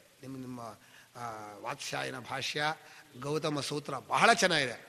ಆದರೆ ಈ ವಂಗೇಶೋಪಾಧ್ಯಾಯ ಬಂದಪ್ಪ, ಅವನು ಶುರು ಮಾಡ್ದ ಈ ಅವಚ್ಛೇದವಾದವನ್ನು. ಅದು ಗದಾಧರಿ, ಇನ್ನೆಂಥದೋ ತಾಳೆಗರಿ, ಗದಾಧರಿ, ಇನ್ನೆಂಥದೋ ಇಷ್ಟಿಷ್ಟು ಪುಸ್ತಕವನ್ನು ಬರ್ದಿದ್ದಾನೆ. ಅದರಲ್ಲಿ ಏನು ಅಂದರೆ ಹೇತ್ವಾಭಾಸ ಹೇತು ವಾದ, ಹೇತ್ವಾಭಾಸ ಹೇತು ವಾದ ಘಟ್ ಮಾಡಬೇಕು. ಅವಚ್ಛೇದಕ ಅವಚ್ಛಿನ್ನ ಲಕ್ಷಣಶಾಸ್ತ್ರಿ ಅಂತ ಒಬ್ಬ ಓದ್ದ ಅಂತ ಒಂದು ಕಥೆ ಬರೆದು, ಅವನ ಕೊದಲೆಯಲ್ಲಿ ಏನಾಗ್ಬಿಟ್ಟ ಅಂದರೆ ಒಂದು ಕುದುರೆ ಆಗ್ಬಿಟ್ಟ ಕಥೆಯಲ್ಲಿ, ಕನಸಿನಲ್ಲಿ. ಈಗ ನಾವು ಕನಸಲ್ಲಿ ಕುದುರೆ ಆಗ್ಬೋದಲ್ಲ, ಆ ಕನಸಿನಲ್ಲಿ ಕುದುರೆ ಆದ. ಕುದುರೆ ಕತ್ತೆ ಟಕ ಹೋಗ್ತಾ ಇತ್ತು. ಅದೆಲ್ಲ ತರ್ಕದಾಗೆ ಟಕ ತಲೆ ಹೊಡಿತಾ ಇತ್ತು. ಅದನ್ನು ಒಂದು ಕಥೆಯಾಗಿ ಬರೆದಿದ್ದಾರೆ. ಅದು ಎಷ್ಟು ಚೆನ್ನಾಗಿದೆ ಅಂದರೆ ಲಕ್ಷಣಶಾಸ್ತ್ರಿ ಹುರುಫಸೇನ್. ನೀವು ಪೂರ್ತಿ ಗ್ರಂಥ ಓದಿದರೆ ಕನ್ನಡದ್ದು, ಅಬ್ಬಾ ಪರವಾಗಿಲ್ಲ. ತರ್ಕಶಾಸ್ತ್ರ ಇಷ್ಟು ಟುಕು ಹೇಳ್ತಾ ಇದ್ರೆ ಕೇಳೋಕೆ ಚೆನ್ನಾಗಿರುತ್ತೆ. ಈ ಚಂಪು ಕಾವ್ಯದಲ್ಲಿ ಇದರಲ್ಲಿ ಇದು ಶಬ್ದಾಡಂಬರದಲ್ಲಿ ಅರ್ಥ ಎಂಥದ್ದು ಇರಲ್ಲ, ಬರೀ ಶಬ್ದ ಅಷ್ಟೇ. ನಾನು ಅದಕ್ಕೆ ಹೇಳಿದೆ, ನಿಮ್ಮ ತರ್ಕಶಾಸ್ತ್ರಕ್ಕೆ ಏನೂ ಅರ್ಥ ಇಲ್ಲ, ಈ ಲೋಕದ ಪ್ರಯೋಜನ ಇಲ್ಲ. ಅದರಲ್ಲೇ ಹುಸೇನ್ ಅಂತ ಯಾಕೆ ಬರೋದು ಅಂದರೆ, ಆ ತರ್ಕಶಾಸ್ತ್ರ ಓದ್ದವ್ರು ಲಕ್ಷಣಶಾಸ್ತ್ರಿಗಳು ಕನಸಲ್ಲಿ ಕುದುರೆ ಆಗ್ಬಿಟ್ರಲ್ಲ, ಒಬ್ಬ ಹುಸೇನ್ ಅಂತ ಸಾಬಿ ಅದನ್ನು ಜಟಕಾದಲ್ಲಿ ಕಟ್ಬಿಟ್ಟ.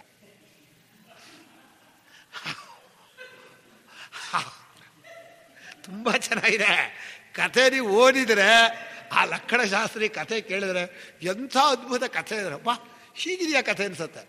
ಕಥೆ ಅಂದರೆ ಸ್ವಲ್ಪ ಅವರ ಜೀವನದಲ್ಲೂ ಅನುಭವ. ನಮ್ಮ ಗುರುಗಳಿಗೆ ಏನಾಗಿತ್ತು ಅಂದರೆ, ಹರಿಹರದಲ್ಲಿ ಮೇಷ್ಟ್ರಾಗಿದ್ದರು. ಮೇಷ್ಟ್ರಾದಾಗ ಅಲ್ಲಿ ಒಬ್ಬರು ಗುಂಡಿ ಸ್ವಾಮಿಗಳು ಅಂತಿದ್ರು. ಗುಂಡಿ ಸ್ವಾಮಿಗಳು ಅಂದರೆ ಗುಂಡಿಲೇ ಇರೋದು, ಹೊರಗಡೆ ಇದಕ್ಕೆ ಬರ್ತಿರ್ಲಿಲ್ಲ, ಮಾಧುಕರಿ ಭಿಕ್ಷೆಗೂ ಬರ್ತಿರ್ಲಿಲ್ಲ, ಯಾರಾದರೂ ತಂದು ಕೊಡಬೇಕು. 3 ದಿವಸ ಆ ತುಂಗಭದ್ರಾ ನದಿ ದಂಡೆ ಅದು ಹರಿಹರ, ಮರಳಲ್ಲಿ ಗುಂಡಿ ಮಾಡ್ಕೊಂಡು ಒಳಗಡೆ ಕೂತ್ಬಿಟ್ಟಿದ್ದಾರೆ, ಒದ್ದೆ ಬಟ್ಟೆ ಕಟ್ಕೊಂಡ್ಬಿಟ್ಟಿದ್ದಾರೆ, ಓಂಕಾರ ನಿಷ್ಠರಾಗಿದ್ದಾರೆ. ನಮ್ಮ ಗುರುಗಳಿಗೆ ಗೃಹಸ್ಥರಾಗಿದ್ರು ಅವಾಗ, ಇನ್ನು ಪೂರ್ವಾಶ್ರಮ. ಅವರು ರಾತ್ರಿ ಮಲ್ಕೊಂಡಾಗ ಕನಸು, ನಾನು ಗುಂಡೀಲಿ ಮಲಗಿದ್ದೀನಿ, ನನಗೇನು ತಂದು ಕೊಡ್ತಾ ಇಲ್ಲ ನೀನು ಅಂತ ಸ್ವಾಮಿಗಳು ಕನಸಲ್ಲಿ ಹೇಳಿದರು. ಇವ್ರಿಗೆ ಆಶ್ಚರ್ಯ ಆಯಿತು, ಏನಿದು ನದಿ ದಡದಲ್ಲಿ ಗುಂಡೀಲಿ ಒಬ್ಬರು ಸ್ವಾಮಿಗಳು ಬಂದಿದ್ದಾರೆ, ಏನೂ ಕೊಟ್ಟಿಲ್ಲ ಅಂತ ಹೇಳಿ ಬೆಳಗ್ಗೆ ಅವರಿಗೋಸ್ಕರ ಒಂದಷ್ಟು ದೋಸೆ ಪಲ್ಯ ಎಲ್ಲ ಮಾಡ್ಕೊಂಡು ಹೋಗಿ ನೋಡಿದ್ರೆ ಅಲ್ಲಿ ಗುಂಡೀಲಿ ಇದ್ಬಿಟ್ಟಿದ್ದಾರೆ ಗುಂಡಿ ಸ್ವಾಮಿಗಳು. ಅವ್ರ ಹೆಸರು ಹೇಳ್ಕೊಂಡಿಲ್ಲ. ತೊಗೊಂಬಾಯಿಲಿ ಭಾರಿ ತಂಟೆ ಮಾಡ್ತಾ ಇದೆ, ತಟ್ಟೆ ಇದು ಹೊಟ್ಟೆ ಕೊಡು ಅಂತ ಹೇಳಿ ಅಷ್ಟನ್ನು ತಿಂದರು. ಮತ್ತೆ ಅಲ್ಲೇ ಕೂತರು. ಅದು ಅಜಗರ ವೃತ್ತಿ, ಕೇಳಿದಿರಲ್ಲ ಅಜಗರ ವೃತ್ತಿ ಅಂತ. ಅದು ಬಹಳ ಕಷ್ಟ, ನಾವು ಆ ವೃತ್ತಿನ ಕೇಳೋದು ಇಲ್ಲ, ಈ ಕಲಿಯುಗದಿಂದ ಸಾಧ್ಯವೇ ಇಲ್ಲ, ಯಾರೂ ಏನು ಕೊಡಲ್ಲ. ಅವ್ರು ಹಾಗಿದ್ರು. ಆಮೇಲೆ ಏನಾಯಿತು, ಒಂದು ದಿವಸ ನಮ್ಮ ಸ್ವಾಮಿಗಳಿಗೆ ತರ್ಕಶಾಸ್ತ್ರ ನಾವು ಓದಬೇಕು ಅಂತ ಆಸೆ ಆಗಿತ್ತು. ಹರಿಹರೇಶ್ವರ ದೇವಸ್ಥಾನಕ್ಕೆ ಹೋಗಿ ಕೈ ಮುಂದೆ ನಿಂತ್ಕೊಂಡಿದ್ದಾರೆ. ಜೈ ಮಹಾರಾಜ್ ಶಂಕರ್ ಅಂತ ಒಬ್ಬ ಸನ್ಯಾಸಿ ಬಂದು ಗಂಟೆ ಹೊಡೆದ್ರು. ಗಂಟೆ ಹೊಡೆದು ಒಂದು ಕಟ್ಟೆ ಮೇಲೆ ಕೂತ್ಕೊಂಡು, ನೀನು ದೇವರ ಮುಂದೆ ಕೈ ಮುಗಿದು ತರ್ಕಶಾಸ್ತ್ರ ಓದಬೇಕು ಅಂತ ಮಾಡ್ಕೊಂಡಿದ್ಯಲ್ಲ, ಬಾಯಲ್ಲಿ ಒಂದು ಕತೆ ಹೇಳ್ತೀನಿ ಅಂಥೇಳಿ ಹೇಳಿದರು. ಅವರು ಮಂಗಳಾರತಿ ಮಾಡಿಸಿ ಅನುಕೂಲ ತಟ್ಟೆ ಇರುತ್ತಲ್ಲ, ಅದನ್ನು ಮನೆಗೆ ಇಟ್ಟು ಬರ್ತೀನಿ ಅಂತ ಮನೆಗೆ ಹೋದವರು ಮರೆತು ಬಿಟ್ರು. ಮನೇಲಿ ಏನು ಮಾತಾಡ್ತಾರೆ ಅವರೇ ಬರ್ಕೊಂಡಿದ್ದಾರೆ. ಮನೇಲಿ ಮರೆತು ಬಿಟ್ಟು ಬರಲೇ ಇಲ್ಲ. ಆಮೇಲೆ ಜ್ಞಾಪಕ ಆಯಿತು, ಓ ಸನ್ಯಾಸಿಗಳು ದೇವಸ್ಥಾನ ಕಟ್ಟೆ ಮೇಲೆ ನಾನು ಕಾಯ್ತಾ ಇದ್ದೀನಿ ಅಂತ ಹೇಳಿದರು, ಹೋಗಲೇ ಇಲ್ಲ ಅಂಥೇಳಿ ಮತ್ತೆ ಮಧ್ಯಾಹ್ನ 2:30 ಗಂಟೆ ಓಡಿದ್ರು. ಹೋಗಿ ಸನ್ಯಾಸಿಗಳಿಂದ ನೋಡಿದರೆ ಅವ್ರು ಹೇಳಿದರು, ತರ್ಕಶಾಸ್ತ್ರ ಓದಬೇಕಾ, ಹೇಳ್ತೇನೆ ಕೇಳು ಅಂಥೇಳಿ ಆ ಸನ್ಯಾಸಿಗಳು ನಮ್ಮ ಗುರುಗಳಿಗೆ ಈ ಲಕ್ಷಣಶಾಸ್ತ್ರಿ ಉರುಫ್ ಹುಸೇನ್ ಕಥೆ ಹೇಳಿದ್ದಾರೆ. ಅದನ್ನೇ ಅವರು ಬರೆದಿದ್ದಾರೆ. ಎಷ್ಟು ಚೆನ್ನಾಗಿದೆ ಅಂದರೆ ಆ ಕಥೆ ಭಾಳ ಚೆನ್ನಾಗಿದೆ. ನಾನು ಓದಿ ನೋಡಿದೆ, ಅದ್ಭುತವಾದ ಕಥೆ. ಅಂದರೆ ತರ್ಕಶಾಸ್ತ್ರವನ್ನು ಓದಿದವನ ಗತಿ ಏನಾಗತ್ತೆ ಅಂತ ಭಾಳ ಜನ ಬರೆದಿದ್ದಾರೆ. ಹೀಗೆ ಈ ತರ್ಕ ಅನ್ನೋದು ತುಂಬ ಬೆಳೆಸಬಾರ್ದು ಅನ್ನೋಕ್ಕೋಸ್ಕರ ಹೇಳಿದೆ. ಇಲ್ಲಿ ಅವಿದ್ಯಾವದ್ ವಿಷಯಾಣಿ ಪ್ರತ್ಯಕ್ಷಾದೀನಿ. ಗುಂಡಿ ಸ್ವಾಮಿಗಳು ಅಲ್ಲೇ ಅವರು ಜ್ಞಾನಿಗಳವರು. ಜ್ಞಾನಿಗಳು ಏನು ಮಾಡ್ತಾರೆ ಅಂದರೆ, ಏನು ಮಾಡಿದ್ರು ಹೊರಗಡೆ ತೋರಿಸ್ಕೊಳ್ಳ. ತಾವು ಯಾವ ವೇಷ ಜಡವಲ್ಲ ಲೋಕ ಉನ್ಮತ್ತ ವೇಷ ಜಡ ವೇಷ ಅಂತ ಇರುತ್ತಲ್ಲ, ಎಲ್ಲೋ ಆಗಿರ್ತಾರೆ, ಹುಚ್ಚರಾಗಿರ್ತಾರೆ, ಏನೋ ಇರ್ತಾರೆ. ಅವರು ಹುಚ್ಚರೋ ಜ್ಞಾನಿಗಳು ಅಂತ ತಿಳ್ಕೊಳ್ಳೋದೇ ಕಷ್ಟ. ಯಾರೋ ಮಹಾತ್ಮರಿಗೆ ಪುಣ್ಯವಶಾತ್ ಹೌದು ಅವ್ರ ಜ್ಞಾನಿಗಳು ಗೊತ್ತಾಗತ್ತೆ. ಈಗ ಜಡಭರತ ಗೊತ್ತಾಯ್ತು ಯಾರಿಗೋ ಒಬ್ರಿಗೆ ತಾನೆ. ಆ ಗುಂಡಿ ಸ್ವಾಮಿಗಳು ಅಲ್ಲೇ ಇದ್ದರು. ಆಮೇಲೆ ಎಲ್ಲೋ ಬೇರೆ ಕಡೆ ಅಲ್ಲೇ ಒಂದು ಈಗಲೂ ಇದೆ ಅವ್ರ ಸಮಾಧಿ, ಅಲ್ಲೇ ಇದೆ ಆ ಹೊಳೆಯ ದಡದಲ್ಲೇ. ಅದು ಗುಂಡಿ ಸ್ವಾಮಿಗಳು ನಮ್ಮ ಈಗ ಸುಮಾರು ಒಂದು 100 ವರ್ಷ ಇದೆ. ನಮ್ಮ ಸ್ವಾಮಿಗಳಿಗೆ 95 ವರ್ಷ ಅವರು ಇದ್ದದ್ದು, ಅವರಿಗೆ ಶತಮಾನ ಇದೆ ಅಂದರೆ ಅಂದಾಜು 100 ವರ್ಷ ಆಗಿದೆ. ಅವರ ಸಮಾಧಿ ಅಲ್ಲೇ ಇದೆ ನೋಡಿ. ಇದೆ ಆ ಓಂಕಾರೇಶ್ವರ ಮಠ ಅಂತ ಹೊಳೆ ತುಂಗಭದ್ರಾ ನದಿ ದಡದಲ್ಲಿದೆ. ಆ ಓಂಕಾರೇಶ್ವರ ಮಠದ ಕಾಂಪೌಂಡ್ ನಡುವೆ ಸ್ವಲ್ಪ ದೂರ ಹಿಂದ್ಗಡೆ ಹೋದರೆ ಹೊಳೆ ದಡದಲ್ಲಿ ಅಲ್ಲೇ ಅವ್ರ ಶರೀರ ಬಿಟ್ಟರು, ಅಲ್ಲೇ ಅವರು ಸಮಾಧಿ ಮಾಡಿದರು. ಅವ್ರಿಗೇನು ಅಂದರೆ ಹೊಳೆ ಏರಿದ್ರೆ ಸ್ವಲ್ಪ ಮೇಲಕ್ಕೆ ಬಂದು ಗುಂಡಿ ಮಾಡ್ಕೊಂಡು ಕೂತ್ಕೊಳ್ಳೋದು. ಯಾಕೆ ಗುಂಡಿ ಮಾಡ್ಕೊಂಡು ಕೂತ್ಕೋತಾನೆ ಕೇಳಬೇಡಿ, ಸತ್ರ ಹಾಗೆ ಮುಚ್ಚಲಿ, ಯಾರು ಮುಚ್ಚೋಕಷ್ಟೋ ಬೇಡ ಅಂತ. ಎಂಥ ಮಹಾತ್ಮರು ನೋಡ್ರಿ. ದೇಹ ಬಿತ್ತೋಯ್ದು ಅಂದ್ಕೊಳ್ಳೆ, ಯಾರಾದರೂ ತೊಗೊಂಡೋಗಿ ಮುಚ್ಚಬೇಕಾಗಿಲ್ಲ, ಹೊಳೆ ದಡ ಸುಮ್ಮನೆ ಮರಣ ತಳ್ಳಿಬಿಟ್ರೆ ದೇಹ ಒಳಗಿದ್ದು ಬಿಡುತ್ತೆ, ಆಗೋಯ್ತು. ನಂಗೆ ನೆನೆಸ್ಕೊಂಡ್ರೆ ಎಂಥ ಜ್ಞಾನ, ಎಂಥ ವೈರಾಗ್ಯ. ಅಲ್ಲ ಹೀಗೆ ಸುಮ್ಮನೆ ಹೀಗೆ ಕೂತ್ಕೋತೀನಿ ಅಂದರೆ ಅದು ಎಂಥ ನಿಷ್ಠೆ ಇರಬೇಕು, ಆತ್ಮಜ್ಞಾನ ಅಲ್ವಾ. ಈ ಲೋಕದಲ್ಲಿ ಯಾರಿಗೂ ನೋವುಂಟು ಮಾಡಬಾರ್ದು.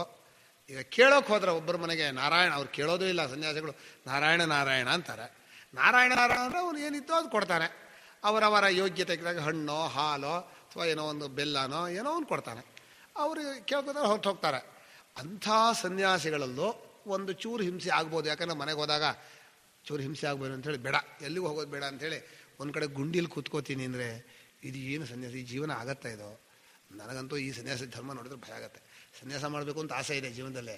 ಆದರೆ ಈ ಸನ್ಯಾಸದ ಈ ವ್ರತ ನಿಯಮ ನೋಡಿಬಿಟ್ರೆ ನಮ್ಮ ದೊಡ್ಡವ್ರ ಸ್ವಾಮಿ ನಮಸ್ಕಾರ ಮಾಡ ಸನ್ಯಾಸ ಮಾಡೋದೇ ಬಿಡುವ ಗೊತ್ತಿಲ್ಲ.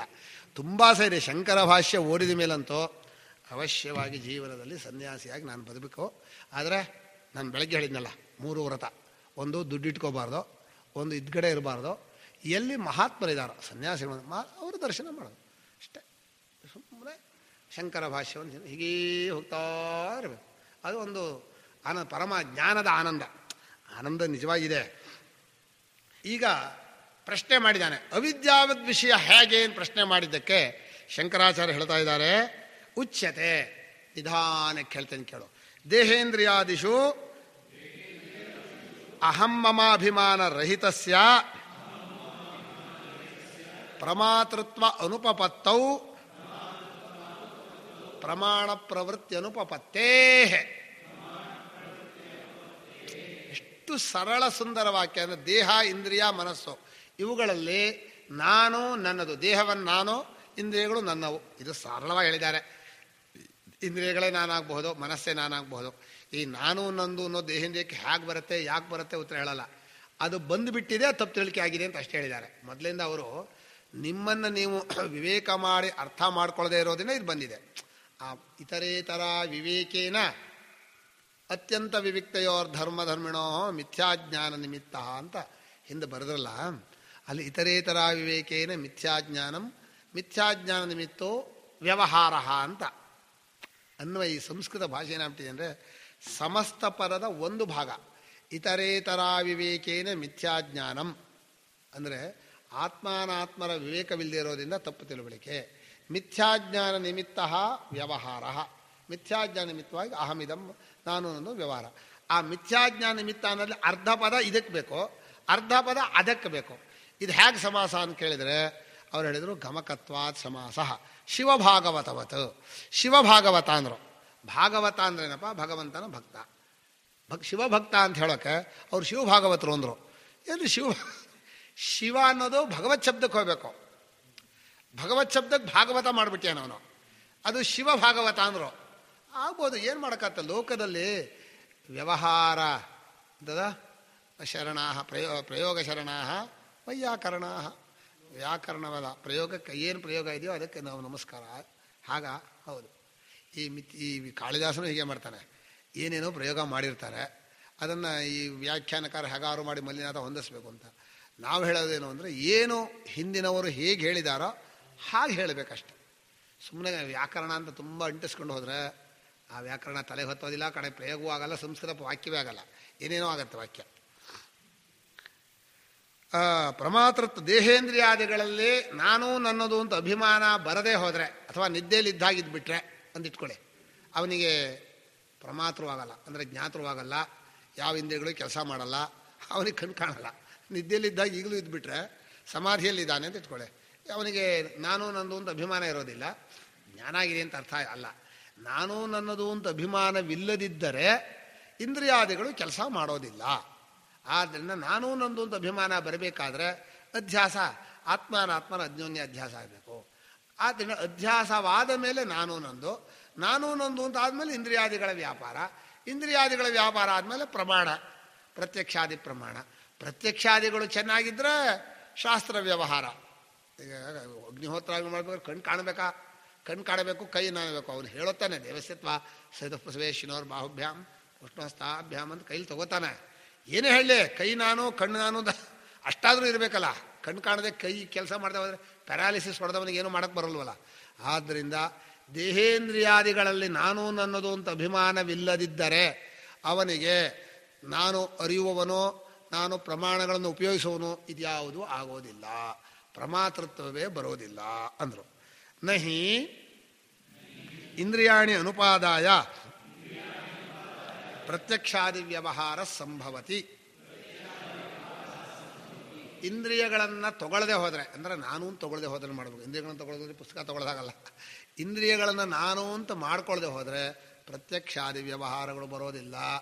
ಯಾವ ಪ್ರತ್ಯಕ್ಷಾದಿ ಇಂದ್ರಿಯಗಳನ್ನು ನಾನು ಮಾಡ್ಕೊಳ್ಳೋದ್ರೆ ಈ ಪ್ರತ್ಯಕ್ಷ ಇಲ್ಲ. ಪ್ರತ್ಯಕ್ಷಾಶ್ರಿತವಾದ ಹೊಗೆ ಕಾಣಲ್ಲ. ಅನುಮಾನ ಮಾಡ್ತೀನಿ, ಹೊಗೆ ಕಾಣಬೇಕಲ್ಲ, ಲಿಂಗ ತಾನೆ. ಪ್ರತ್ಯಕ್ಷಾಶ್ರಿತವಾದದ್ದು ಅನುಮಾನ. ಇನ್ನು ಅನುಮಾನವೂ ಪ್ರತ್ಯಕ್ಷವೂ ಎರಡೂ ಇಲ್ಲ ಅಂದರೆ ಇನ್ನು ಉಪಮಾನ ಎಲ್ಲಿಂದ ಬರುತ್ತೆ, ಇನ್ನು ಅರ್ಥಾಪತ್ತಿ ಎಲ್ಲಿಂದ ಬರುತ್ತೆ, ಅನುಬದ್ಧಿ ಎಲ್ಲ ಬರುತ್ತೆ. ಎಲ್ಲ ಪ್ರತ್ಯಕ್ಷಾಶ್ರಿತವಾದ ಪ್ರಮಾಣಗಳು. ಆದ್ದರಿಂದ ಇಂದ್ರಿಯಾದಿಗಳನ್ನು ನೀನು ನಾನು ಅಂತ ತಗೊಳ್ಳದೆ ಹೋದರೆ ನಿನಗೆ ಪ್ರತ್ಯಕ್ಷಾದಿ ಪ್ರಮಾಣ ವ್ಯವಹಾರ ನಡೆಯೋದಿಲ್ಲಪ್ಪ. ಅದನ್ನು ಅಧ್ಯಾಸ ಪುರಸ್ಸರ. ಅಧ್ಯಾಸವನ್ನು ಆದಮೇಲೆ ಮುಂದಕ್ಕೆ ಇದು ಅಧ್ಯಾಸದ ಫೀಲ್ಡ್ ಒಳಗೆ ನೀವು ಬರಬೇಕು. ಆಮೇಲೆ ನಿಮ್ಮ ಪ್ರತ್ಯಕ್ಷವೋ ಅನುಮಾನವೋ ಹೇಳಬೇಕು. ನಚ ಅಧಿಷ್ಠಾನಂ ಅಂತರೇಣ ಇಂದ್ರಿಯಾಣಂ ವ್ಯವಹಾರ ಸಂಭವತಿ. ಈ ಅಧಿಷ್ಠಾನ ಅನ್ನೋ ಪದವನ್ನು ಶಂಕರಾಚಾರ್ಯರು ಶರೀರಕ್ಕೆ ಬಳಸ್ತಾ ಇದ್ರು.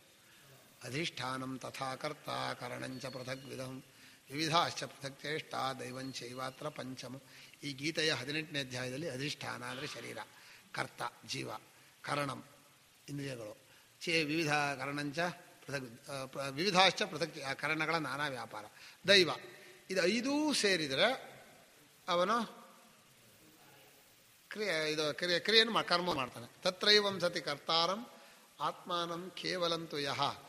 ಇದು ಕೆಲವರು ಅರ್ಥ ಮಾಡೋದು ಹೇಗೆ ಅಂದರೆ, ಹೀಗಿರುವಾಗ ಕೇವಲನಾದ ಅದ್ವಿತೀಯನಾದ ಆತ್ಮನೇ ಕರ್ತೃ ಅಂತ ತಿಳ್ಕೊಂಡ್ರೆ ಅವನು ದುರ್ಮತಿ ಅಂದರೆ ಅಧ್ಯಾಸ ಬುದ್ಧಿಯುಳ್ಳವನು ಅಂತ. ನಸ ಪಶ್ಯತಿ, ದುರ್ಮತಿ ಅಂದರೆ ದುಷ್ಟಾಬುದ್ಧಿ ಯಸ್ಯ.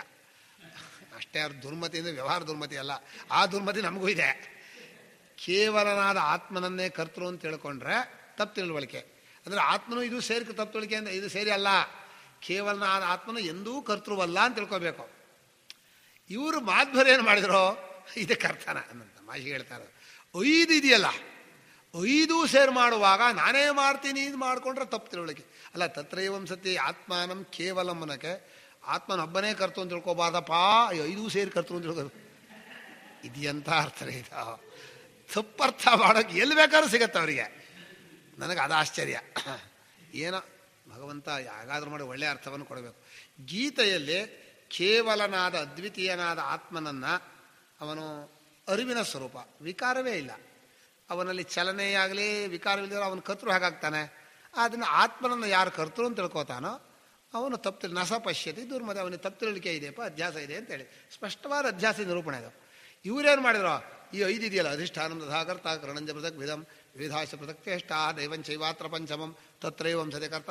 ಇದು ಸೇರಿ ಮಾಡುತ್ತೆ, ಬರೀ ನಾನು ಮಾಡ್ತೀನಿ ಮಾಡ್ಕೋಬಾರ್ದು, ಇದೆಲ್ಲ ಸೇರಿ ಮಾಡ್ತಾ ಇದೇನು ಮಾಡ್ಕೋಬೇಕು ಅಂತ ಅರ್ಥ ಅಂತ ಕರ್ತೃತ್ವವನ್ನೇ ಒತ್ತು ಹೇಳ್ತಾ ಇದ್ದಾರೆ. ಆತ್ಮನಲ್ಲಿ ಕರ್ತೃತ್ವವಿಲ್ಲ ಅಂತ ಹೇಳೋಕೆ ಬಂದರೆ ಇವರು ಕರ್ತೃತ್ವ ಇದೆ ಅನ್ನೋದಕ್ಕೆ ಶ್ಲೋಕ ಬಂದಿದೆ. ಏನು ಮಾಡ್ತಾರೆ, ಏನು ಮಾಡೋದು?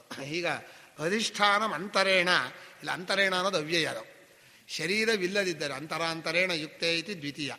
ಅಧಿಷ್ಠಾನಂ ಅಂತರೇಣ ದೇಹೇಂದ್ರಿಯಾಣಾಂ ವ್ಯವಹಾರ ನ ಸಂಭವತಿ. ದೇಹವನ್ನು ನಾನು ಮಾಡ್ಕೊಳ್ಳದೆ ಹೋದರೆ ಇಂದ್ರಿಯಗಳಿದೆಯಲ್ಲ, ಅಧಿಷ್ಠಾನಂ ಅಂತ ಇಂದ್ರಿಯಾಣಂ, ಇಂದ್ರಿಯಗಳು ಬರೀ ಇಂದ್ರಿಯಗಳು ಅಂತಿಲ್ಲ, ದೇಹದಲ್ಲಿ ಒಂದು ಜಾಗದಲ್ಲಿ ಇರಬೇಕು. ಇವರು ಇಂದ್ರಿಯಗಳು ನನ್ನವೂ ದೇಹವು ನಾನು ಅಂತ ಮಾಡ್ಕೊಂಡಿದ್ದಾನೆ ಅಂತ. ಇಂದ್ರಿಯಗಳು ನಾನು ಮಾಡ್ಕೊಂಡಿಯಾನೆ, ದೇಹವನ್ನು ನಾನು ಮಾಡ್ಕೊಂಡಿಯಾನೆ, ಮನಸ್ಸನ್ನು ನಾನು ಮಾಡ್ಕೊಂಡಿಯಾನೆ, ಬುದ್ಧಿನೂ ನಾನು ಮಾಡ್ಕೊಂಡಿಯಾನೆ. ಒಂದೊಂದು ಸಲ ಒಂದೊಂದಕ್ಕೆ ನನ್ನದು ನಾನು ಅಂತ ಹೇಳ್ತಾನೆ. ಈಗ ನಾನು ಅಂತಿಲ್ಲದೆ ನಂದು ಅನ್ನೋದಿಲ್ಲ ಅಲ್ವಾ? ಯಾವುದೋ ಒಂದು ನಾನಿರಬೇಕು, ಅದಕ್ಕೆ ನಂದಿರಬೇಕು. ಅದಕ್ಕೆ ಒಬ್ಬರು ನಮ್ಮ ಸುರೇಶ್ವರು ಹೇಳ್ತಾರೆ, ಕೇವಲನಾದ ಈಗೋ ಇದೆಯಲ್ಲ, ಅಂದರೆ ಬರೀ ಆತ್ಮನಲ್ಲ, ಈ ಅಂತಃಕರಣದಲ್ಲಿ ಅಹಂಕಾರ ಅಂತ ಬರುತ್ತಲ್ಲ, ಆ ಅಹಂಕಾರವೇ ನನ್ನದು ಯಾಕಾಗೋದಿಲ್ಲ ಅಂತ ಒಂದು ಪ್ರಶ್ನೆ ತೆಗೆದ್ರು. ಇಂದ್ರಿಯ ನಂದಾಗಬಹುದು, ದೇಹವೂ ನಂದಾಗಬಹುದು. ಈ ಅಹಂ ಪ್ರತ್ಯಯಿ ಅಸ್ಮತ್ ಪ್ರತ್ಯಯ ಗೋಚರನಾದ ಆತ್ಮ ಇದಾನಲ್ಲ, ಈಗೋ ಅಂತ ನಾವು ಕರಿತೀವಲ್ಲ, ಆ ನಾನು ಅನ್ನೋದು ಯಾಕೆ ನಂದಾಗೋಲ್ಲ? ಅವರು ಏನು ಉತ್ತರ ಹೇಳಿದ್ರು ಗೊತ್ತಾ? ನಾನು ನಂದಾಗಬೇಕಾಗಿದ್ರೆ ಸಾಕ್ಷಿಯೊಬ್ಬ ನಾನು ಅಂತ ಇರಬೇಕಾಗಿತ್ತು, ಇನ್ನೊಬ್ಬ ನಾನು ಇರಬೇಕಾಗಿತ್ತು. ಆ ಸಾಕ್ಷಿಯಲ್ಲಿ ನಾನು ಅನ್ನೋದಿಲ್ಲ, ಸಾಕ್ಷಿ ನಾನು ಅಂತ ಇಲ್ಲದಿರೋದ್ರೆ ಇದು ನಂದಾಗಲಿಲ್ಲ. ಅವರು ಸಾಕ್ಷಿಯಲ್ಲಿ ನಾನು ಅನ್ನೋ ಅಹಂಭಾವವಿಲ್ಲ ಅನ್ನೋದನ್ನು ಈ ನಾನು ಅನ್ನೋದು ನಂದು ಅಂತ ಆಗೋಲ್ಲ ಅಂತ ಅನುಭವ ಇರೋದ್ರಿಂದ ತಿಳ್ಕೋಬೇಕು ಅಂತ ಹೇಳ್ತಾರೆ. ಅಂದರೆ ಯಾವುದನ್ನು ಹೇಳಿದ್ರು ನೋಡ್ರಿ, ಬಹಳ ಸೂಕ್ಷ್ಮ ವಿಚಾರವನ್ನು ವಾರ್ತೆಕಾರಲ್ಲೇ ತೋರಿಸ್ತಾ ಹೋಗ್ತಾರೆ. ಅರ್ಥವಾಯ್ತಾ? ಶರೀರ ಅಂತ ಅರ್ಥ. ಅಧಿಷ್ಠಾನ ಅನ್ನೋ ಶಬ್ದವನ್ನು ಶರೀರ ಅಂತ ಅರ್ಥದಲ್ಲಿ ಹೇಳ್ತಾರೆ. ಅಧಿಷ್ಠಾನ ಅಂದರೆ ಆಸ್ಪದ ಅಂತ ಅರ್ಥ ಇದೆ. ಈಗ ಕಲ್ಪಿತ ವಸ್ತು, ಆಸ್ಪದ ವಸ್ತು. ರಜ್ಜು ಅನ್ನೋದು ಅಧಿಷ್ಠಾನ, ಸರ್ಪ ಅನ್ನೋದು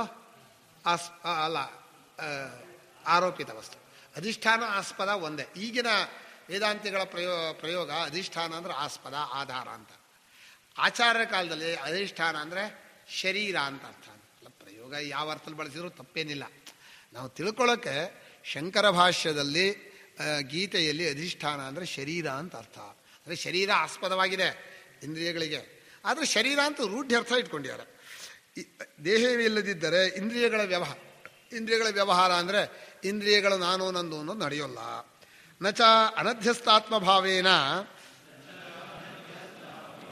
ದೇಹೇನ ಕಶ್ಚಿತ್ ವ್ಯಾಪ್ರಿಯತೆ. ಅಧ್ಯಸ್ಥ ಆತ್ಮಭಾವ ಅಂತ ಆತ್ಮತ್ವ. ಅಧ್ಯಸ್ಥ ಅಂದರೆ ಕಲ್ಪಿತವಾದ ನಾನಾಗದೆ ಹೋದರೆ ದೇಹಕ್ಕೆ ಏನೂ ವ್ಯಾಪಾರ ನಡೆಯಲ್ಲ. ಕಲ್ಪಿತವಾದ ದೇಹವೇ ನಾನಾಗದೆ ಹೋದರೆ, ಇದೇ ನಾನು ಅಂತ ಇಟ್ಕೊಳ್ಳದೆ ಹೋದರೆ ನನಗೆ ಏನು ವ್ಯಾಪಾರವೇ ಆಗೋಲ್ಲ. ವ್ಯಾಪಾರ ಅಂದರೆ ಕೆಲಸ ಅಂತ. ವ್ಯಾಪಾರ ಆಗಲ್ಲ, ಅಂಗಡಿ ವ್ಯಾಪಾರ ಅಲ್ಲ. ದೇಹವನ್ನು ಇಲ್ಲಿ ಏನು ಮಾಡಿಬಿಟ್ರು ಅಂದರೆ ಅಧ್ಯಸ್ಥಾತ್ಮಭಾವದಿಂದ ನಾನು ವ್ಯಾಪಾರ ಮಾಡ್ತಾ ಇದ್ದೀನಿ. ಅನಧ್ಯಸ್ಥಾತ್ಮವಾದ ಇನ್ನೊಂದು ದೇಹ ಇದೆ ಅಂತಲ್ಲ. ಅಧ್ಯಸ್ಥಾತ್ಮಭಾವ ಅನ್ನೋ ಶಬ್ದಕ್ಕೆ ದೇಹದಲ್ಲಿ ನಾನು ಅನ್ನೋ ತಪ್ಪುಳಿಕೆ ಬಂದ ಮೇಲೆ ದೇಹದಲ್ಲಿ ಕ್ರಿಯೆಗಳು ಶುರುವಾಗುತ್ತೆ.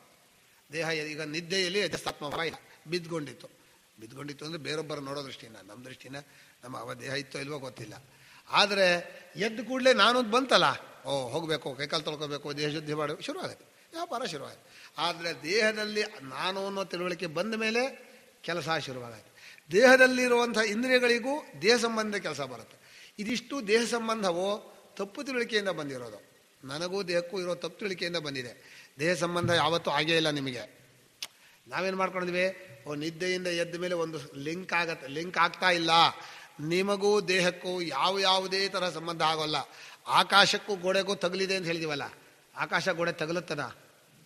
ತಗಲಲ್ಲ. ಆಕಾಶಕ್ಕೆ ಸ್ಪರ್ಶ ಇಲ್ಲ, ಅದು ನಮ್ಮ ಕಲ್ಪನೆಯಲ್ಲಿ ಬಂದ್ಬಿಡುತ್ತೆ. ಹಾಗೆ ನಮ್ಮ ಅರಿವಿಗೂ ದೇಹಕ್ಕೂ ಎಂದೆಂದೂ ಯಾವ ಸಂಬಂಧವೂ ಇಲ್ಲ. ಸಂಬಂಧವಾಗಿದೆ ಅಂದರೆ ತಪ್ಪು ತಿಳುವಳಿಕೆ. ತಪ್ಪು ತಿಳುವಳಿಕೆಯಿಂದ ಸಂಬಂಧ ಆಗತ್ತೆ ಅಂದರೆ, ತಪ್ಪು ತಿಳುವಳಿಕೆ ಅಂತ ಒಂದಿದೆ, ಅದು ಗಮ್ಮು, ಅದರಿಂದ ಹಚ್ಚಿದ್ದಾರೆ ಅಂತ ಅರ್ಥ ಅಲ್ಲ. ಸಂಬಂಧ ಆಗಿದೆ ಅನ್ನೋದು ಒಂದು ತಪ್ಪು ತಿಳುವಳಿಕೆ ಅಂತ ಅಷ್ಟೇ ಅರ್ಥ ಮಾಡ್ಕೋಬೇಕು. ಭಾಳ ಜನ ಉಲ್ಟಾ ಮಾಡಿಬಿಡ್ತಾರೆ. ದೇಹಕ್ಕೂ ಆತ್ಮನಿಗೂ ತಪ್ಪು ತಿಳುವಳಿಕೆಯಿಂದ ಸಂಬಂಧ ಆಗಿದೆ. ಸಂಬಂಧ ಆಗೋದಕ್ಕೆ ಏನು ಕಾರಣ? ತಪ್ಪು ತಿಳುವಳಿಕೆ. ಆ ತಪ್ಪು ತಿಳುವಳಿಕೆ ಅನ್ನೋದಿದ್ದರೆ ಸಂಬಂಧ ಆಗತ್ತೆ. ಆಗಲ್ಲ.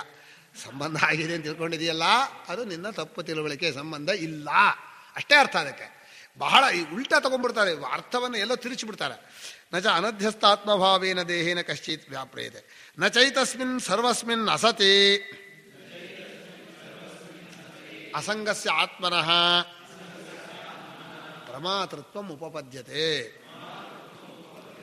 ಇಲ್ಲಿ ಹೀಗೆ ಇದು ಯಾವ ಸಾಧನವೂ ಇಲ್ಲ. ದೇಹ ಇಲ್ಲ, ಇಂದ್ರಿಯಗಳಿಲ್ಲ, ಅಂತಃಕರಣವೂ ಇಲ್ಲ, ಕೇವಲ ಆತ್ಮ ಅಸಂಗ. ಈ ಅಸಂಗ ಅನ್ನೋ ಪದವನ್ನು ಉಪನಿಷತ್ನಲ್ಲಿ ಹೇಳಿದ್ದಾರೆ.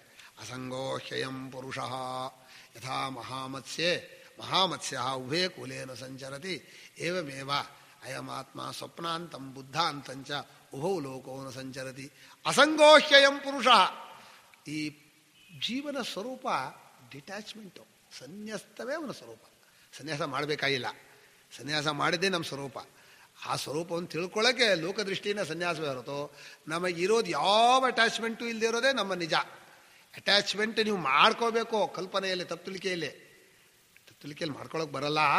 ತಪ್ಪುಳಿಕೆಯಿಂದ ಆಗಿದೆ ಅಂತ ಅಂದ್ಕೋಬೇಕು.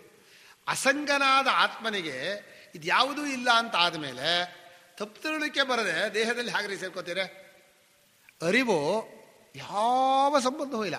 ಸೂರ್ಯನ ಪ್ರಕಾಶ ಭೂಮಿಗೆ ಯಾವತ್ತಾದರೂ ಅಂಟಿದೆಯೋ?